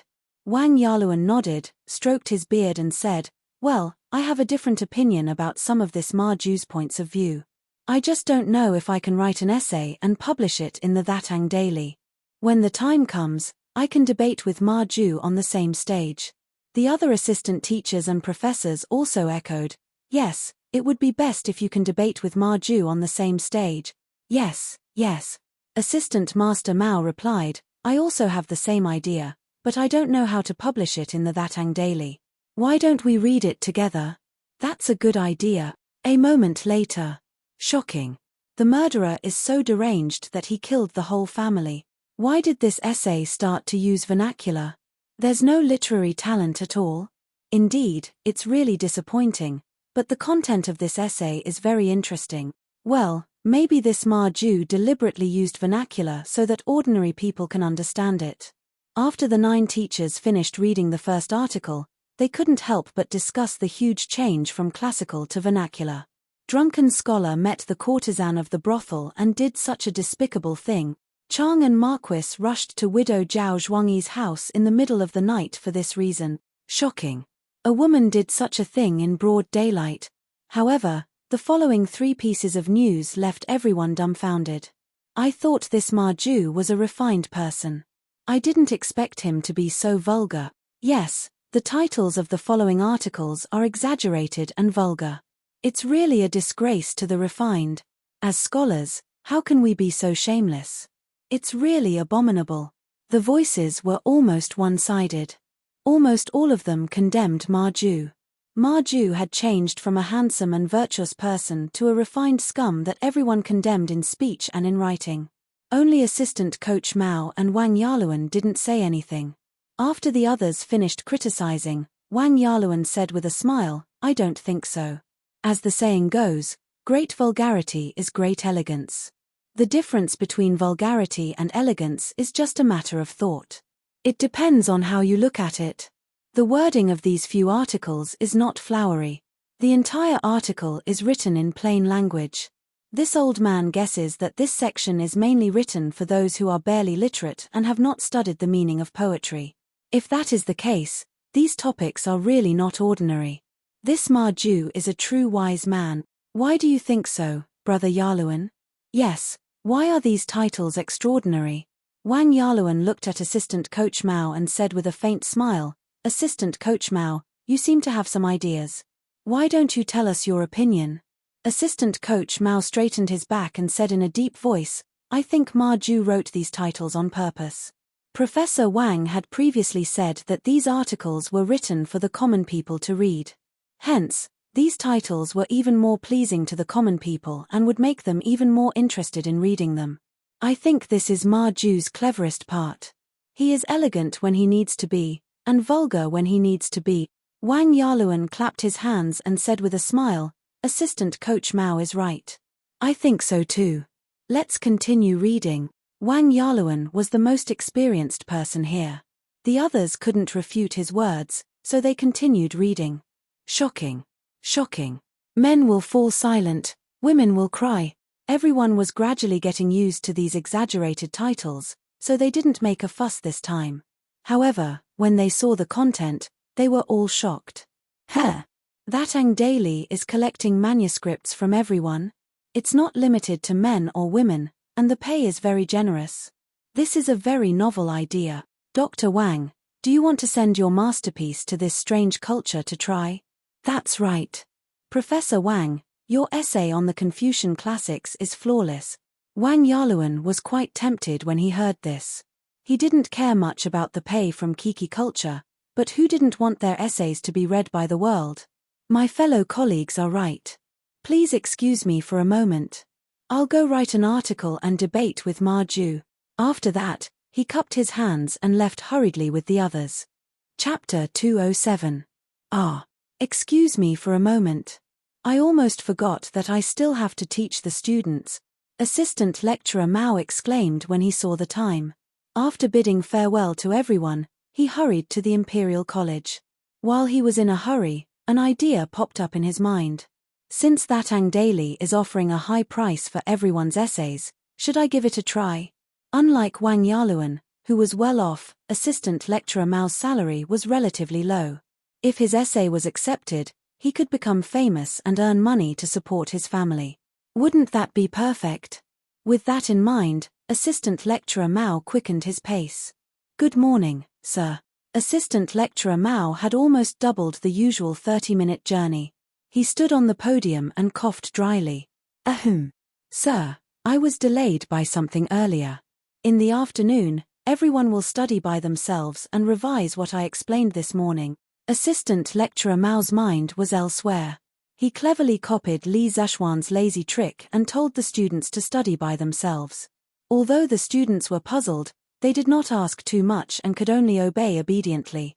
Assistant Lecturer Mao saw that everything was settled. He asked a few students to keep an eye on the situation and then hurried to his office. He remembered that Ang Daily had written that submissions should be submitted as early as possible. If he went back now and sent it to Chitsu Culture, it might be published tomorrow. In a restaurant in Dongsha City. So there was a massacre in Shinfeng County recently.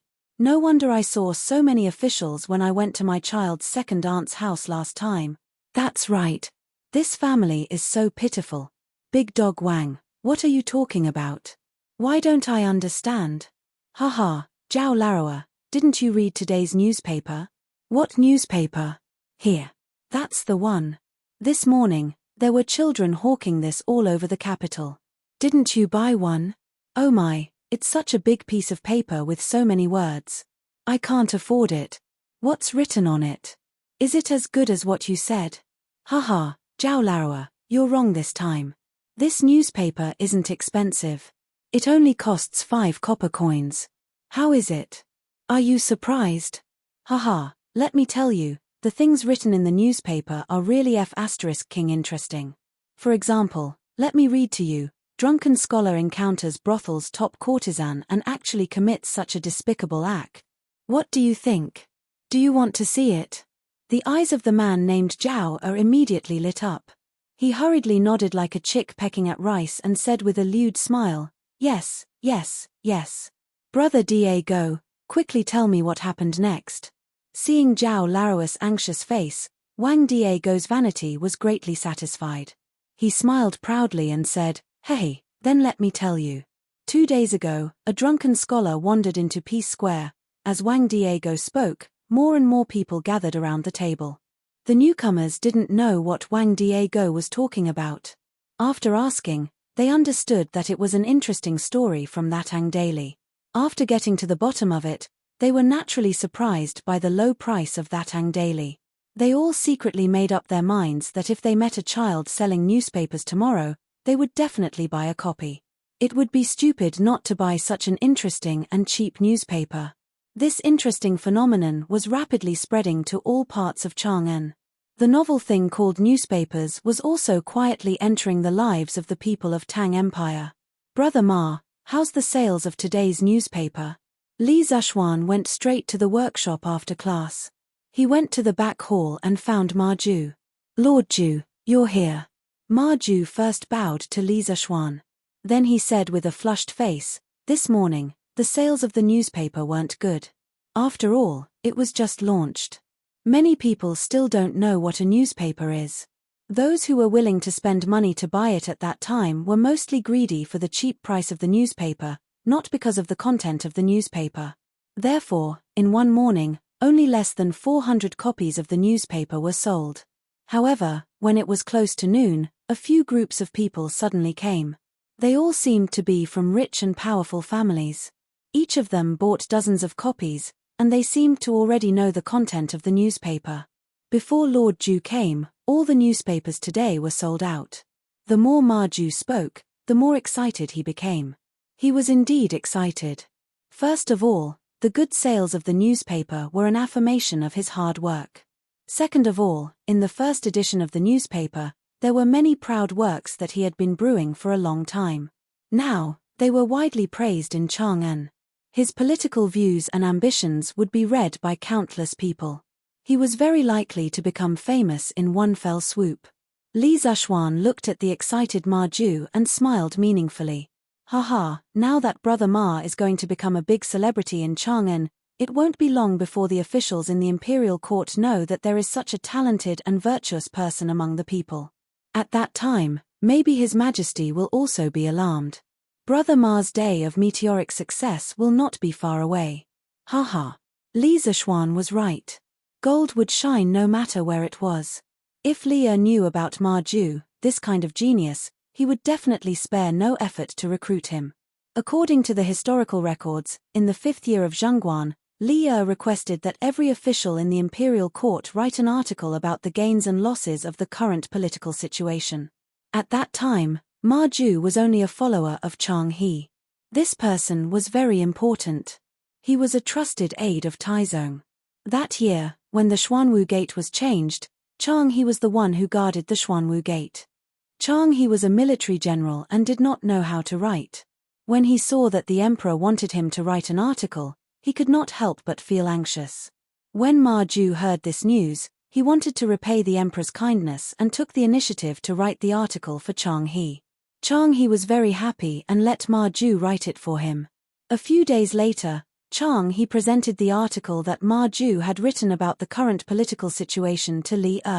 After Li read it, he was shocked. He knew that Chang He was not good at writing. How could he write such a thorough article? He did not believe that this was written by Chang He and asked Chang He if he had written it. Chang He was an honest person and did not take credit for himself. He honestly told Li.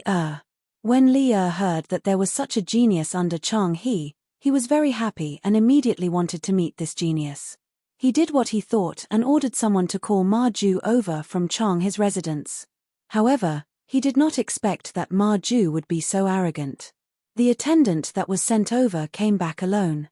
Not only was Li not angry, he sent someone to invite Ma Ju again. After sending out 4 envoys, he finally managed to invite the arrogant Ma Ju to the imperial palace. This was the famous story of Taizong's 4th invitation to Ma Ju in history. Li Zhuan had heard their history teacher talk about it in his previous life. Therefore, he purposely said it today to see how Ma Ju would respond. In fact, he was not confident that he could keep Ma Ju. After all, the temple of Chitsu culture was still too small and could not accommodate a great god like Ma Ju. Compared to Li Er's great temple, Chitsu culture did not have any attraction. What kind of person was Ma Ju? Naturally, he could tell that there was another meaning in Li Zhuan's words. He was stunned. After a moment, he solemnly cupped his hands and said, "What are you talking about, Lord Ju?" Ma Ju was just a homeless scholar in Chang'an. I am indebted to Lord Ju for not abandoning me and being willing to help me in a business together. That is how Ma Ju is today. Now that Chitsu culture has just taken shape, I will definitely not leave. Chapter 208. Even if His Majesty summons me at this time, I will never do such a treacherous thing. I remember Lord Ju once said that you want all the scholars in Tang to be able to read books. At least before this great wish is realized, I will not leave. In the back hall of the workshop, Ma Ju looked at Li Zhuan and said sincerely. Li Zhuan was touched. Unlike modern people who chased after fame and fortune, ancient scholars had integrity. This was the first time he had experienced such a scholarly character. "Ha, Brother Ma, you are a man of noble character and unquestionable integrity. I was right about you.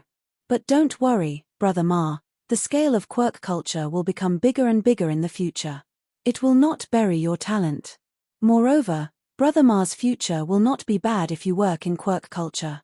Just like now, didn't you become famous in Chang and because of the first issue of the newspaper?" After listening to Ma Ju's sincere words, Li Zhuan could not help but laugh happily. Ma Ju nodded in agreement and said, "Ha, Lord Ju is right. Ma Ju has been wandering around for so many years, and I am a little indifferent about the future. The most important thing for a person is self-cultivation. A talented person will get the future he deserves no matter where he is. Ha, that makes sense. Gold will shine no matter where it is." The two talked and laughed for a while. Unknowingly, their relationship became closer. "Lord Ju, the first batch of books has about 300 copies of each book, a total of 15 books. It is estimated that the printing will be completed in the next few days. How is the preparation of our bookstore?" Ma Ju took the initiative to ask. Li Zhuan pondered and said, "Brother Ma, don't worry about this matter. I have already bought a shop next to Quirk Pavilion. The interior has been renovated and it can be opened at any time. In the future, this shop will be used to sell new paper, books, and newspapers. The shop will be named after quirk culture. What do you think, Brother Ma?" Li Zhuan had already asked Wang Zhong to contact someone about the shop. Wang Zhong was in charge of paying for the shop and finding someone to decorate it. He had always been a good hands-off shopkeeper. Very good, very good. Since everything is under Lord Ju's control, I just need to do things with peace of mind. Steward Ma, there's a young man outside who insists on buying a newspaper. Just as the two of them were chatting happily, a manservant came over and said in a hurry, "Tell him directly that today's newspaper has been sold out and that he will come back tomorrow." Ma Ju waved his hand and said. The manservant said with a bitter face, "I also told that person, but he said that he had to buy the newspaper today. Otherwise, he was afraid that his young master would not forgive him. Moreover, he came here today after inquiring about many places. The person asking for the newspaper outside was the errand boy sent by Yu Dongcai.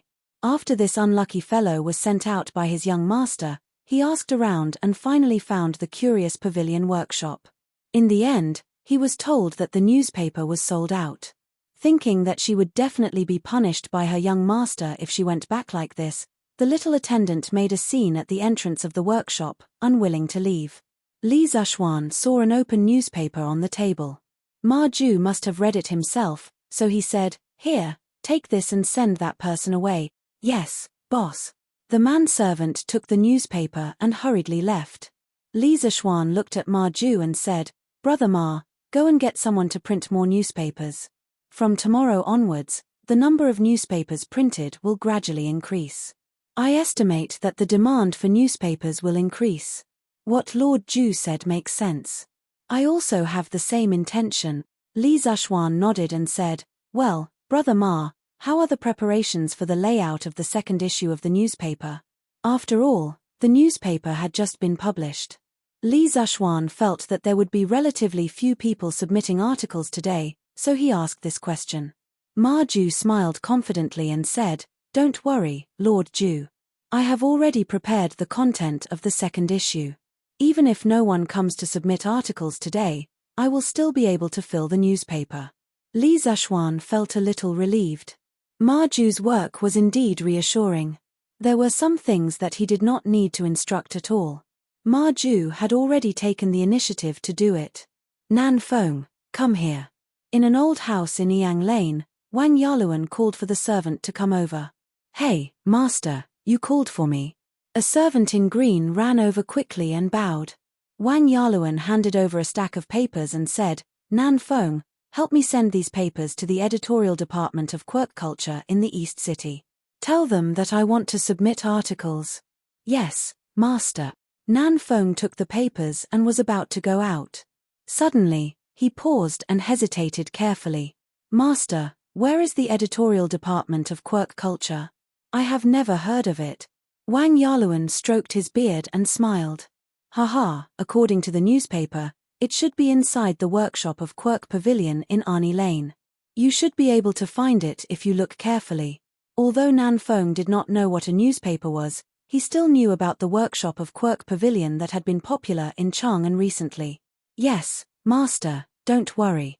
I will definitely send the papers." The Imperial College. Kong Ingda had gotten a newspaper from somewhere. He was sitting on a stool and reading it with great interest. From time to time, he would sigh. After an unknown period of time, Kong Ingda put down the newspaper and sighed, "This Ma Ju is really a refined person." The first few policy essays were written clearly and logically. The last few articles on current affairs, although straightforward and popular, did not lose their humor. Haha, although the latter part of the novel is unrealistic, the imagination of a heavenly steed soaring across the skies is truly admirable. Moreover, this newspaper even intends to let scholars submit articles. I'm afraid its influence will only grow in the future. Kong Ingda took another look at the newspaper and shouted, "Ah Lu." A moment later, a young servant came in and bowed. "Master, Ah Lu, every morning, when you see a child selling newspapers, remember to buy a copy of this newspaper for me." Kong Ingda held the newspaper and instructed. "Yes, master." Taiji Palace, Sweet Dew Hall. "Genius. This is a genius." "Ma Ju?" "Zhao Song, who is Ma Ju?" Li asked curiously as he leaned on his dragon throne and looked at the newspaper that he had gotten from God knows where. "Your Majesty, Ma Ju is a scholar in the workshop of Li County. According to the investigation, this newspaper was handled by Ma Ju." Zhao Song was obviously prepared. When he heard Li's question, he quickly answered, "Yes, go and investigate this Ma Ju in detail. I am very interested in this person." Li nodded and ordered softly, "Yes." A moment later, Li suddenly laughed. "Haha, this Xinfeng County magistrate is really good at solving cases. He deserves to be rewarded. Zhao Song, send someone to the Ministry of Personnel to pass on my orders. Xinfeng County Magistrate Chang Qingyuan is conscientious, selfless, and able to solve cases like a god. He will be rewarded with 100 pieces of gold and silver and 10 pieces of silk." Chapter 209. In the Ganlu Palace. After about an hour, Li finally finished reading all the contents of the newspaper. He did not frown or criticize or scold the clickbait articles at the end and the novel at the end. He just smiled thoughtfully and said to Zhao Song, "Zhao Song, this newspaper that you found is quite interesting. I see that it says that there is a daily edition here. From now on, send me a daily edition of the newspaper." Zhao Song heard Li and smiled like a blooming chrysanthemum. He bowed and said, "Yes, Your Majesty." Oh, right. How much is the price of this newspaper? Leah thought for a while and said, Your Majesty, the price of this newspaper is 5 coins per copy. It's so cheap. Doesn't that mean that ordinary people can also afford to buy newspapers? Leah raised his eyebrows and said in surprise. Unlike some fatuous emperors who did not know the ways of the people, Leah was very familiar with the prices of the people. He knew how cheap a newspaper was at 5 coins per copy. Indeed, Your Majesty. I heard from the eunuch in the palace that there were people talking about the news in the newspaper in all the taverns in Chang'an today. Every time Li Xianji comes up with something new, the people of Chang'an will talk about it for a long time. Leah thought for a while and shook his head with a smile. This kid still has a conscience this time. He did not set a high price for profit. I don't know what he's thinking. But this is also a good thing. It can let the people know about the Tang Empire's national policy. It's also beneficial to the imperial court. Moreover, this newspaper will encourage more people to learn how to read. It's quite a good education. Li Zishuan, this kid, I'm afraid he's up to something big. Steward Ma, 2 people came to the workshop to deliver manuscripts. They said that their master is coming over to submit a manuscript. In the backyard of the workshop, in the editorial department of Chitsu culture. A servant knocked on the door and came in. He bowed to Ma Ju and reported.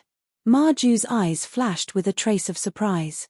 He got up and took the manuscripts and said, Okay, I got it. Song Xiaoxi, thank you for your hard work. Song Xiaoxi trembled. He did not expect Ma Ju, a big shot in the workshop, to remember his name. It's not hard at all. This is what I should do. Steward Ma, thank you for your hard work. Song Xiaoxi hurriedly said with a smile. Ma Ju smiled and said, Well, if there are any submissions in the future, please send them to me as soon as possible. This is very important. Yes, I will remember. If Steward Ma has nothing else, I will take my leave. Ma Ju smiled and nodded. After Song Xiaoxi left the room, he sat down and read the article seriously. After a while, he clapped his hands and laughed.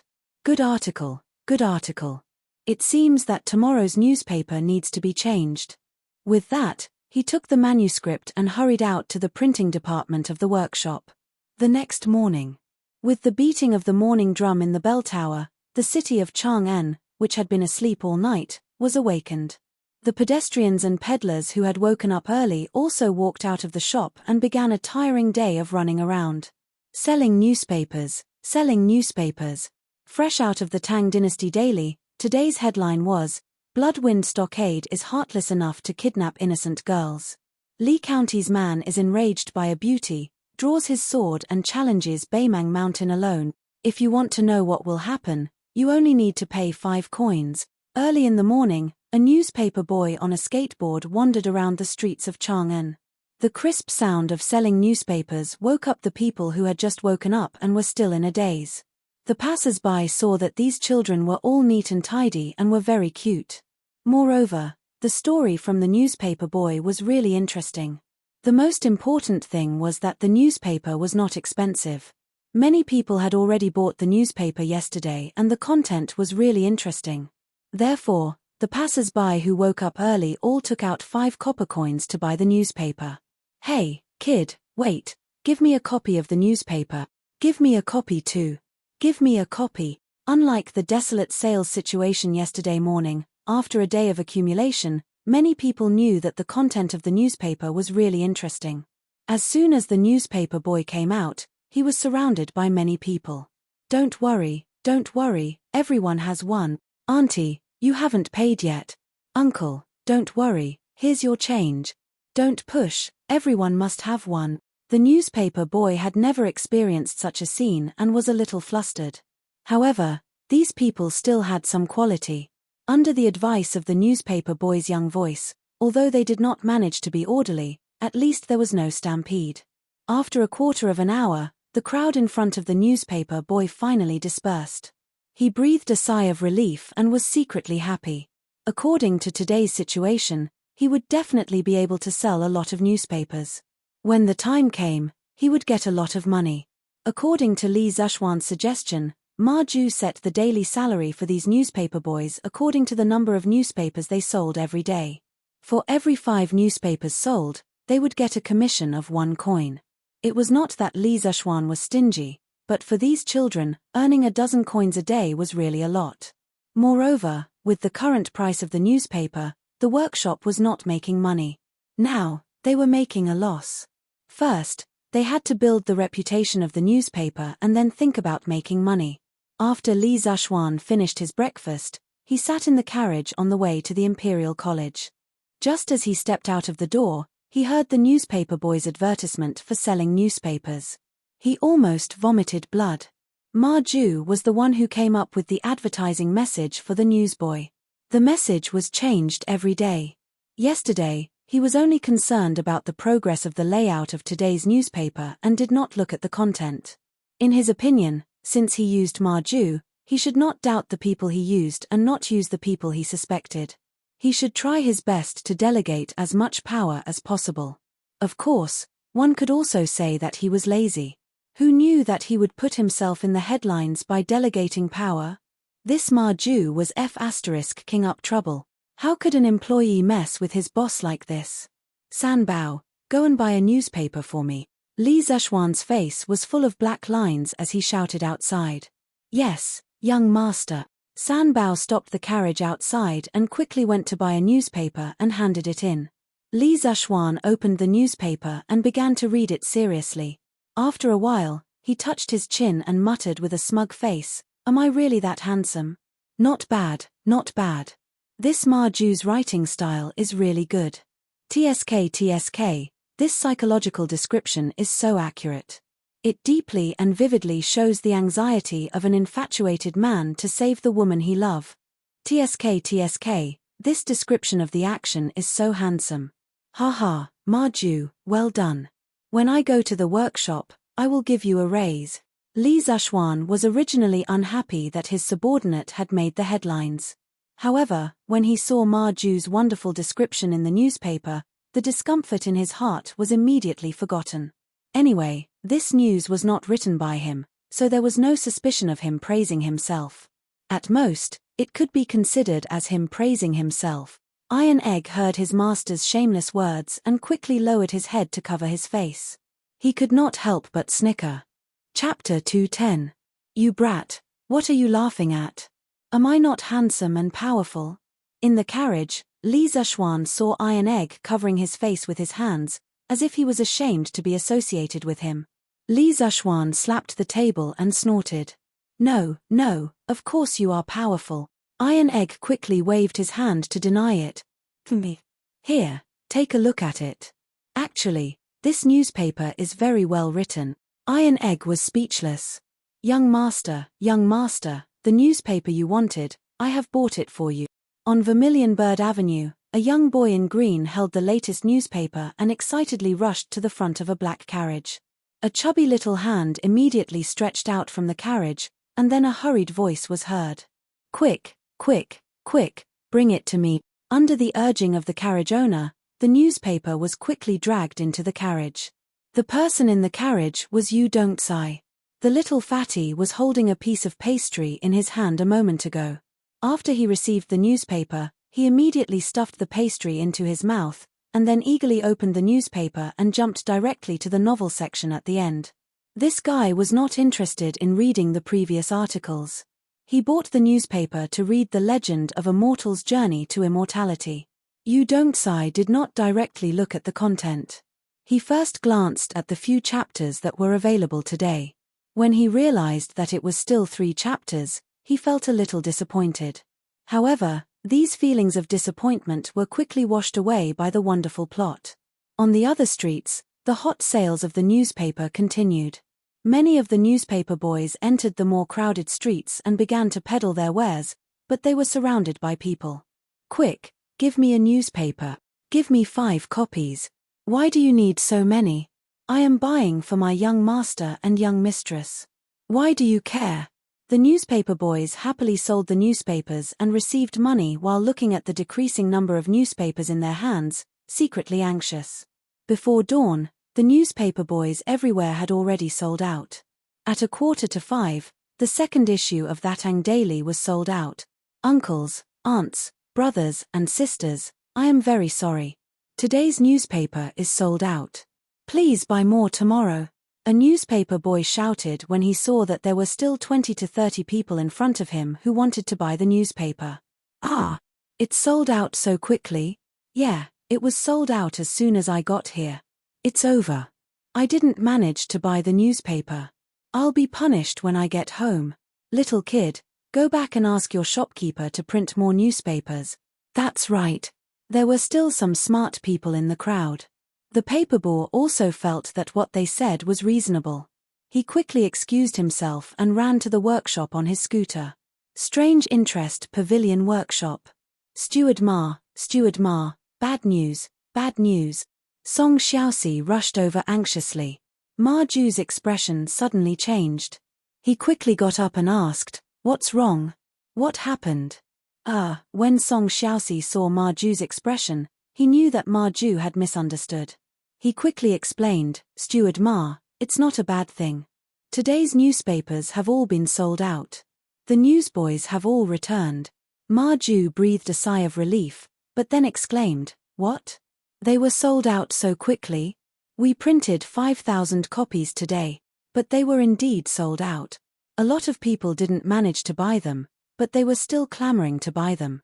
Steward Ma, what should we do now?" Ma Ju thought for a while and decisively said, "Print more. Ask the printing department to start printing more copies immediately. Print 3,000 copies first. Get ready to continue printing at any time." "Yes, I'll go now." Imperial College. School of Mathematics. After the painful lesson of Wang Meng last time, no one dared to read novels during class this time. However, this didn't stop them from reading novels after class. "Hey, Wang Meng, did you read the newspaper today?" After class, Cheng Chumo ran to Wang Meng's side and proudly said, "Oh, I bought it when I came this morning, but I didn't have time to read it." "Why? How many chapters did Leather Knight update today?" Wang Meng took out a piece of pastry and stuffed it into his mouth. He pulled out the newspaper from under his seat and said in a muffled voice, "Hehe, it's still 3 chapters today." Speaking of which, Han Li has already become an in-name disciple of the Seven Mysteries sect. Furthermore, Dr. Mo has taken a liking to him and accepted him into the God Hand Valley. Dr. Mo even passed on a nameless chant to Han Li. "Woo woo woo. Pei, what are you doing?" Cheng Chumo hadn't finished bragging when Wang Meng covered his mouth. "F***CK, can you stop talking? You've already said everything. What's the point of reading it?" Wang Meng said hatefully. After spending so much time together, Cheng Chumo, Li Tai, Qin Huayu, and the others had already become familiar with the others. When they were mischievous, they didn't care about each other's identities. Pei, did you not wash your hands? It stinks." Cheng Chumo turned on his insulting mode again. Wang Meng angrily said, "F***CK, you're the one who didn't wash your hands." "I was just eating." Li Tai looked at the two with a look of superiority. He already knew the first 10 chapters of A Mortal's Journey to Immortality. If it weren't for Li Zeshuan's strict order not to reveal it to others, this little fatty would definitely run out to Cheng Chumo and Wang Meng and spoil their faces. "Hey, Wang Meng, I didn't buy the newspaper today. Let's read a novel together. After reading A Mortal's Journey to Immortality yesterday, I almost couldn't sleep." Yes, me too. Let's read it together." Hearing that Wang Meng had a novel to read, 3 to 5 students immediately surrounded him. Kusha Ching, you actually read the newspaper too?" Cheng Chumo saw that Wang Meng couldn't cause any more trouble and was preparing to return to his seat. Suddenly, he saw Kusha Ching, the university tyrant in everyone's eyes, flipping through the newspaper. Cheng Chumo immediately approached him as if he had discovered a new continent. "Why can't I read the newspaper? Many of the articles in this newspaper are very well written, and some of the current affairs are also well written. Just by reading this newspaper, you can know the world's affairs without going out." Kusha Ching looked at Cheng Chumo strangely and asked, so he was reading the newspaper to study. Cheng Chumo was a little frustrated. He shook his head and said, "It's okay, I'm just casually asking." After saying that, he was about to leave, but he still asked somewhat unwillingly, "Then don't you want to read the latter part of the novel?" "It's very good." Ku Shiqing said matter-of-factly, "Of course I read it. Although the writing of this novel is not good, the creativity is really novel. I usually read the first part of the novel before reading it." "Oh." Cheng Chumo nodded and turned to leave, feeling a little hurt.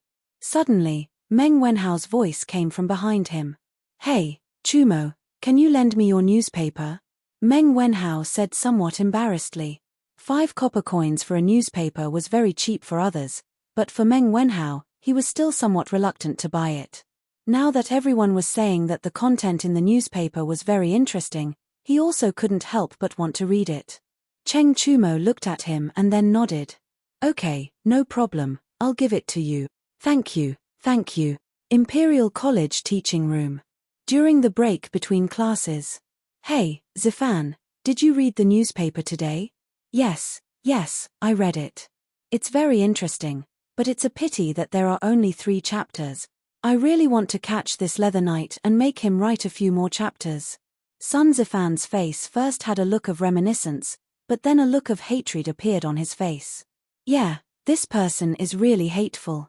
He only writes 3 chapters a day and always keeps people in suspense." Yu Dongcai also said with hatred. Chapter 211. Li Zhuan had no idea that he was being targeted by the 2 little bastards. He was taking advantage of the break between classes to rest on the sofa in the carriage in front of the classroom. It wasn't that he was lazy, but it was really tiring to stand and lecture for a long time. At this moment, he truly understood how difficult it was to be a teacher in his previous life. It was indeed a respectable profession. Outside the classroom of the Imperial College, Assistant Professor Mao also took advantage of the break between classes to come out. Unlike Li Zhuan, he didn't have a luxurious caravan. Assistant Professor Mao came to the grove and sat on a large rock. He hurriedly flipped open the newspaper to see if his article had been accepted. "Hey, Assistant Professor Mao, have you read the newspaper today?" At this moment, a white-robed scholar walked over and said with a smile. "Oh, Assistant Professor Center, I asked the servant to buy the newspaper today, but I haven't had the time to read it yet. I took advantage of the break between classes to have a look." The scholar was Assistant Professor Center from the Four Gates Academy, who had discussed Dao with him yesterday. At this moment, Teaching Assistant Center said with a smile, "Then Brother Mao, quickly take a look. Both your and Dr. Wang's articles have been published in today's newspapers. I've already read them. I didn't expect Brother Mao to still be so brilliant despite not writing for so many years." Assistant Professor Mao was pleasantly surprised. Really? He didn't care about modesty anymore. He hurriedly flipped open the newspaper to look for his article. "Yo, Brother Zheng, what are you doing here?" Yang Lane, Wang Yaluan's old house. There was a knock on the door. Wang Yaluan knew it was Professor Zheng, so he personally went out to welcome him. "Haha, Brother Yaluan, I'm here to congratulate you. Have you read the newspaper today?" Professor Zheng followed Wang Yaluan into the courtyard and laughed. "Yes, I have. Haha, Brother Yaluan's policy paper was really brilliant. I'm itching to write one too." "Brother Zheng, you must be joking. Your policy paper is definitely better than mine. If you write, I won't dare to embarrass myself. Please come in and let's talk inside." In a restaurant in East City, 2 men in their 30s were sitting opposite each other. There were 2 or 3 dishes on the table. The grey-clothed man took a sip of wine with satisfaction.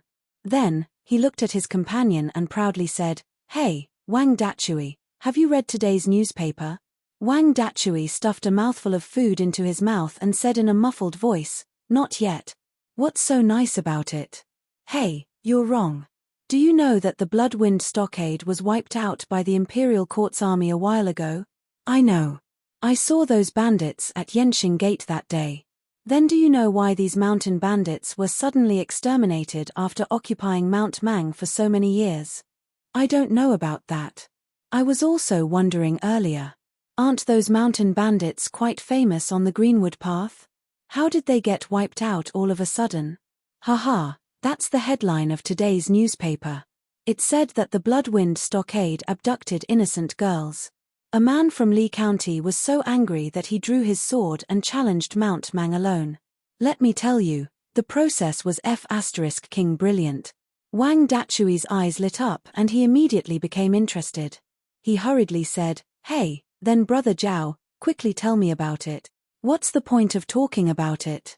I'm not a storyteller. You might as well buy a newspaper. It's only 5 coins. Nowadays, how many people in Chang'an City don't read newspapers?" The grey-clothed man looked disgusted. He was just short of saying, "You don't even read newspapers. You're already out." Wang Dachui was sweating profusely. He didn't expect that he couldn't chat happily with others just because he didn't read the newspaper. "Damn, I'll buy it. It's not like I can't afford it. Waiter, help me buy a newspaper. Here, the extra coin is your reward." The waiter was speechless. This situation was not unique. Today, it was happening everywhere in Chang'an City. In this era where there was a general lack of entertainment, a trivial matter could be talked about for a long time. The news in the newspaper just happened to be the topic of many people's leisure conversations. People who had never read newspapers naturally felt that they couldn't chat well. Therefore, as long as their families were not particularly poor, they would buy a newspaper and read it. This was a new thing. Once it had a certain number of fans, it would become popular in the later stages without additional publicity. Because the initial fans would take the initiative to introduce this new thing to the people around them. Eventually, the fans would snowball and become larger and larger. After the morning class, Li Zishuan left the teaching house. When he was about to go home for lunch, he saw Kong Ingda walking towards him. Li Zishuan asked Iron Egg to get in the car first, and he went up to him.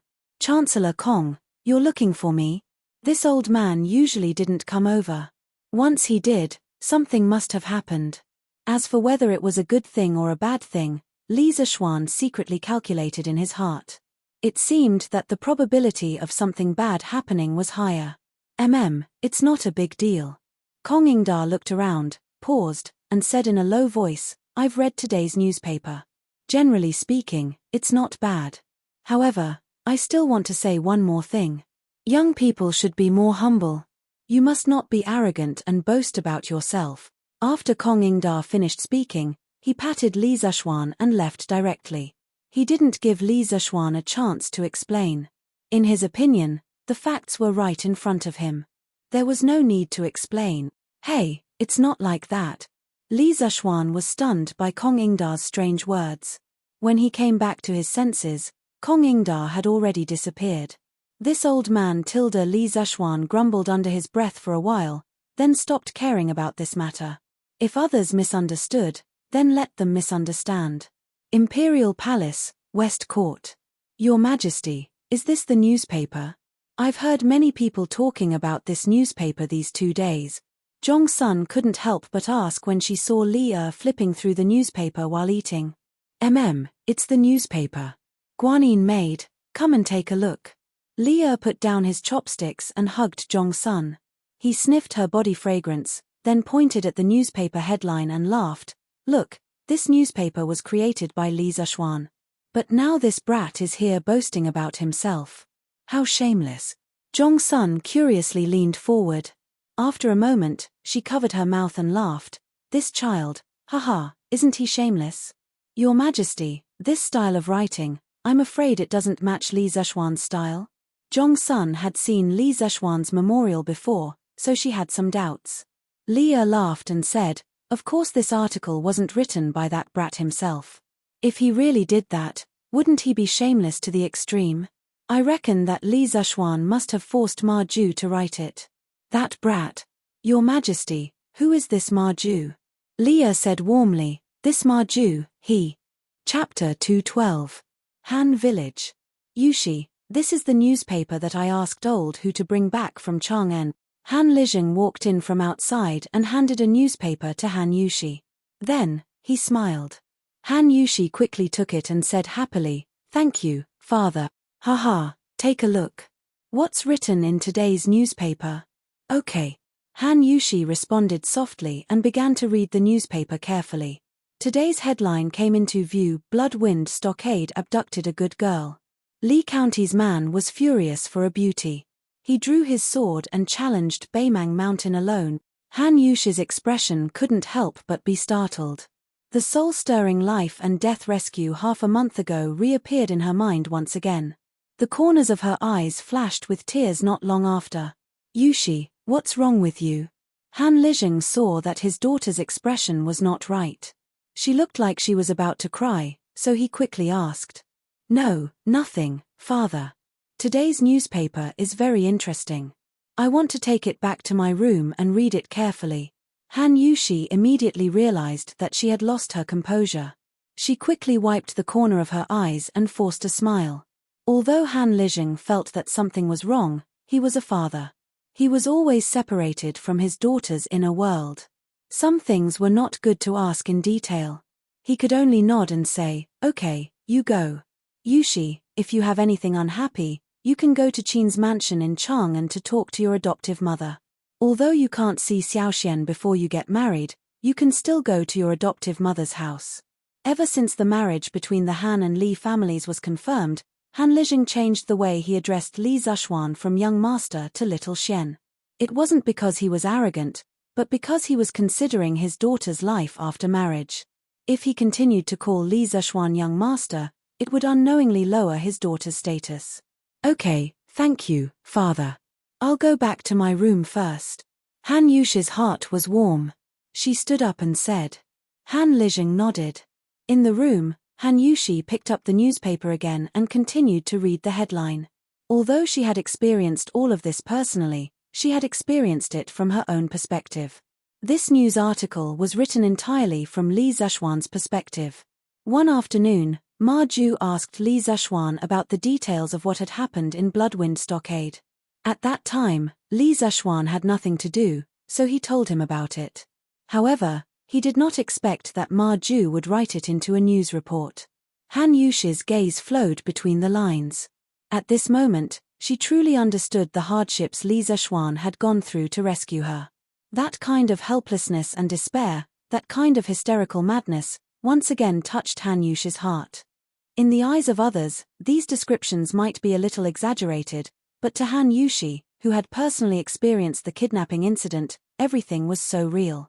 The actual situation was even more dangerous than what was written on it. Young master, I'm afraid Yushi will never be able to repay what she owes you in this lifetime. As Han Yushi watched, she could not help but cover her mouth and cry bitterly. An Yi Lane, Strange Interest Pavilion Workshop. Steward Ma, those 3,000 copies of the newspaper have been sold out again.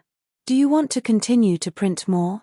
Song Xiaoxi ran in with sweat all over his face and said anxiously. What? Ma Ju was really shocked. He stood up and said, that's 3,000 copies of the newspaper. They were just sent out less than 4 hours ago. How could they be sold out so quickly? It's only noon now. Go and ask the printing department to print another 2,000 copies of the newspaper. Even if they are sold out again, we won't print them today. Yes, I'll go right away. In a mansion in Chang'an, a 14 or 15-year-old child in brocade clothes was holding the second issue of Tang Daily and reading it with great interest. TSK, this A Legend of a Mortal's Journey to Immortality is really wonderful. But why are there only 4 to 5 chapters? Where are the first 3 chapters? The child in brocade clothes sighed with a little dissatisfaction after reading the first 3 chapters of this issue of A Legend of a Mortal's Journey to Immortality. Brother, you're so stupid. The first 3 chapters are naturally in the last issue of that Tang Daily. A little girl around the age of 10 giggled as she spoke from behind. Ayaya, Yang Er's words make sense. Argui, come over here quickly.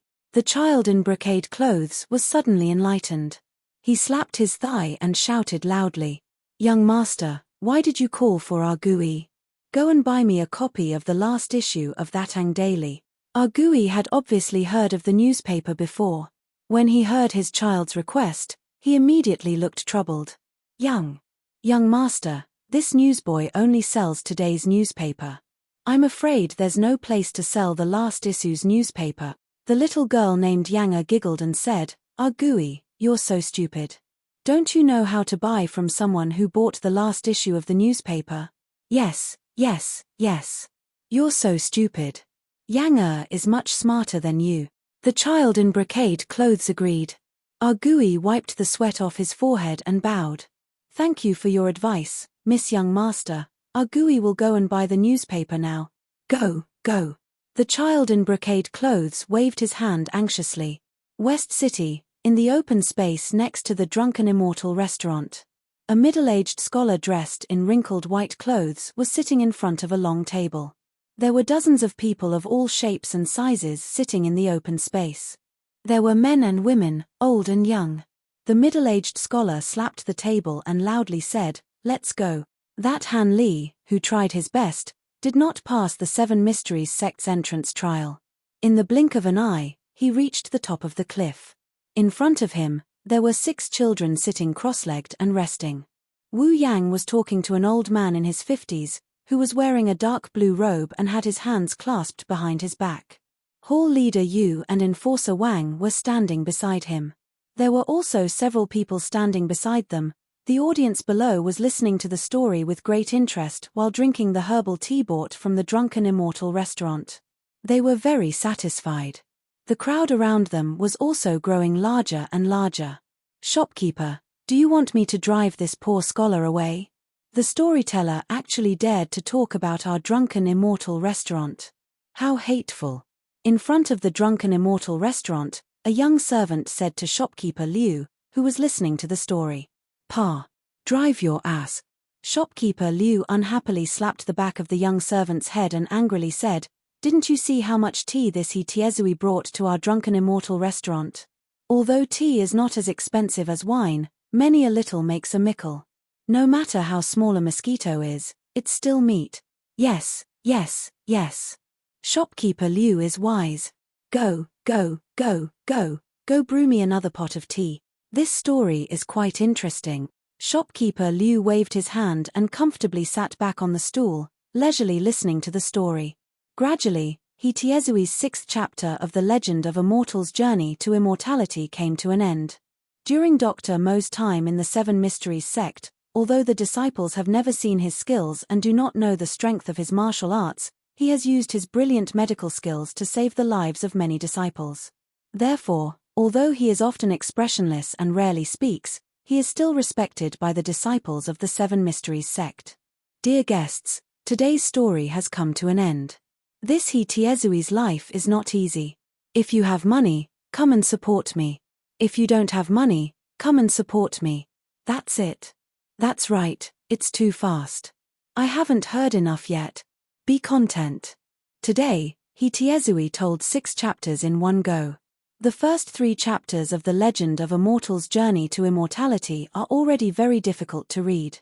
Yesterday's newspaper didn't have much. That's right. I specifically came here to listen to the first 3 chapters. Ien, he Tiezui. Well said. Here, this money is your reward. Thank you for your support.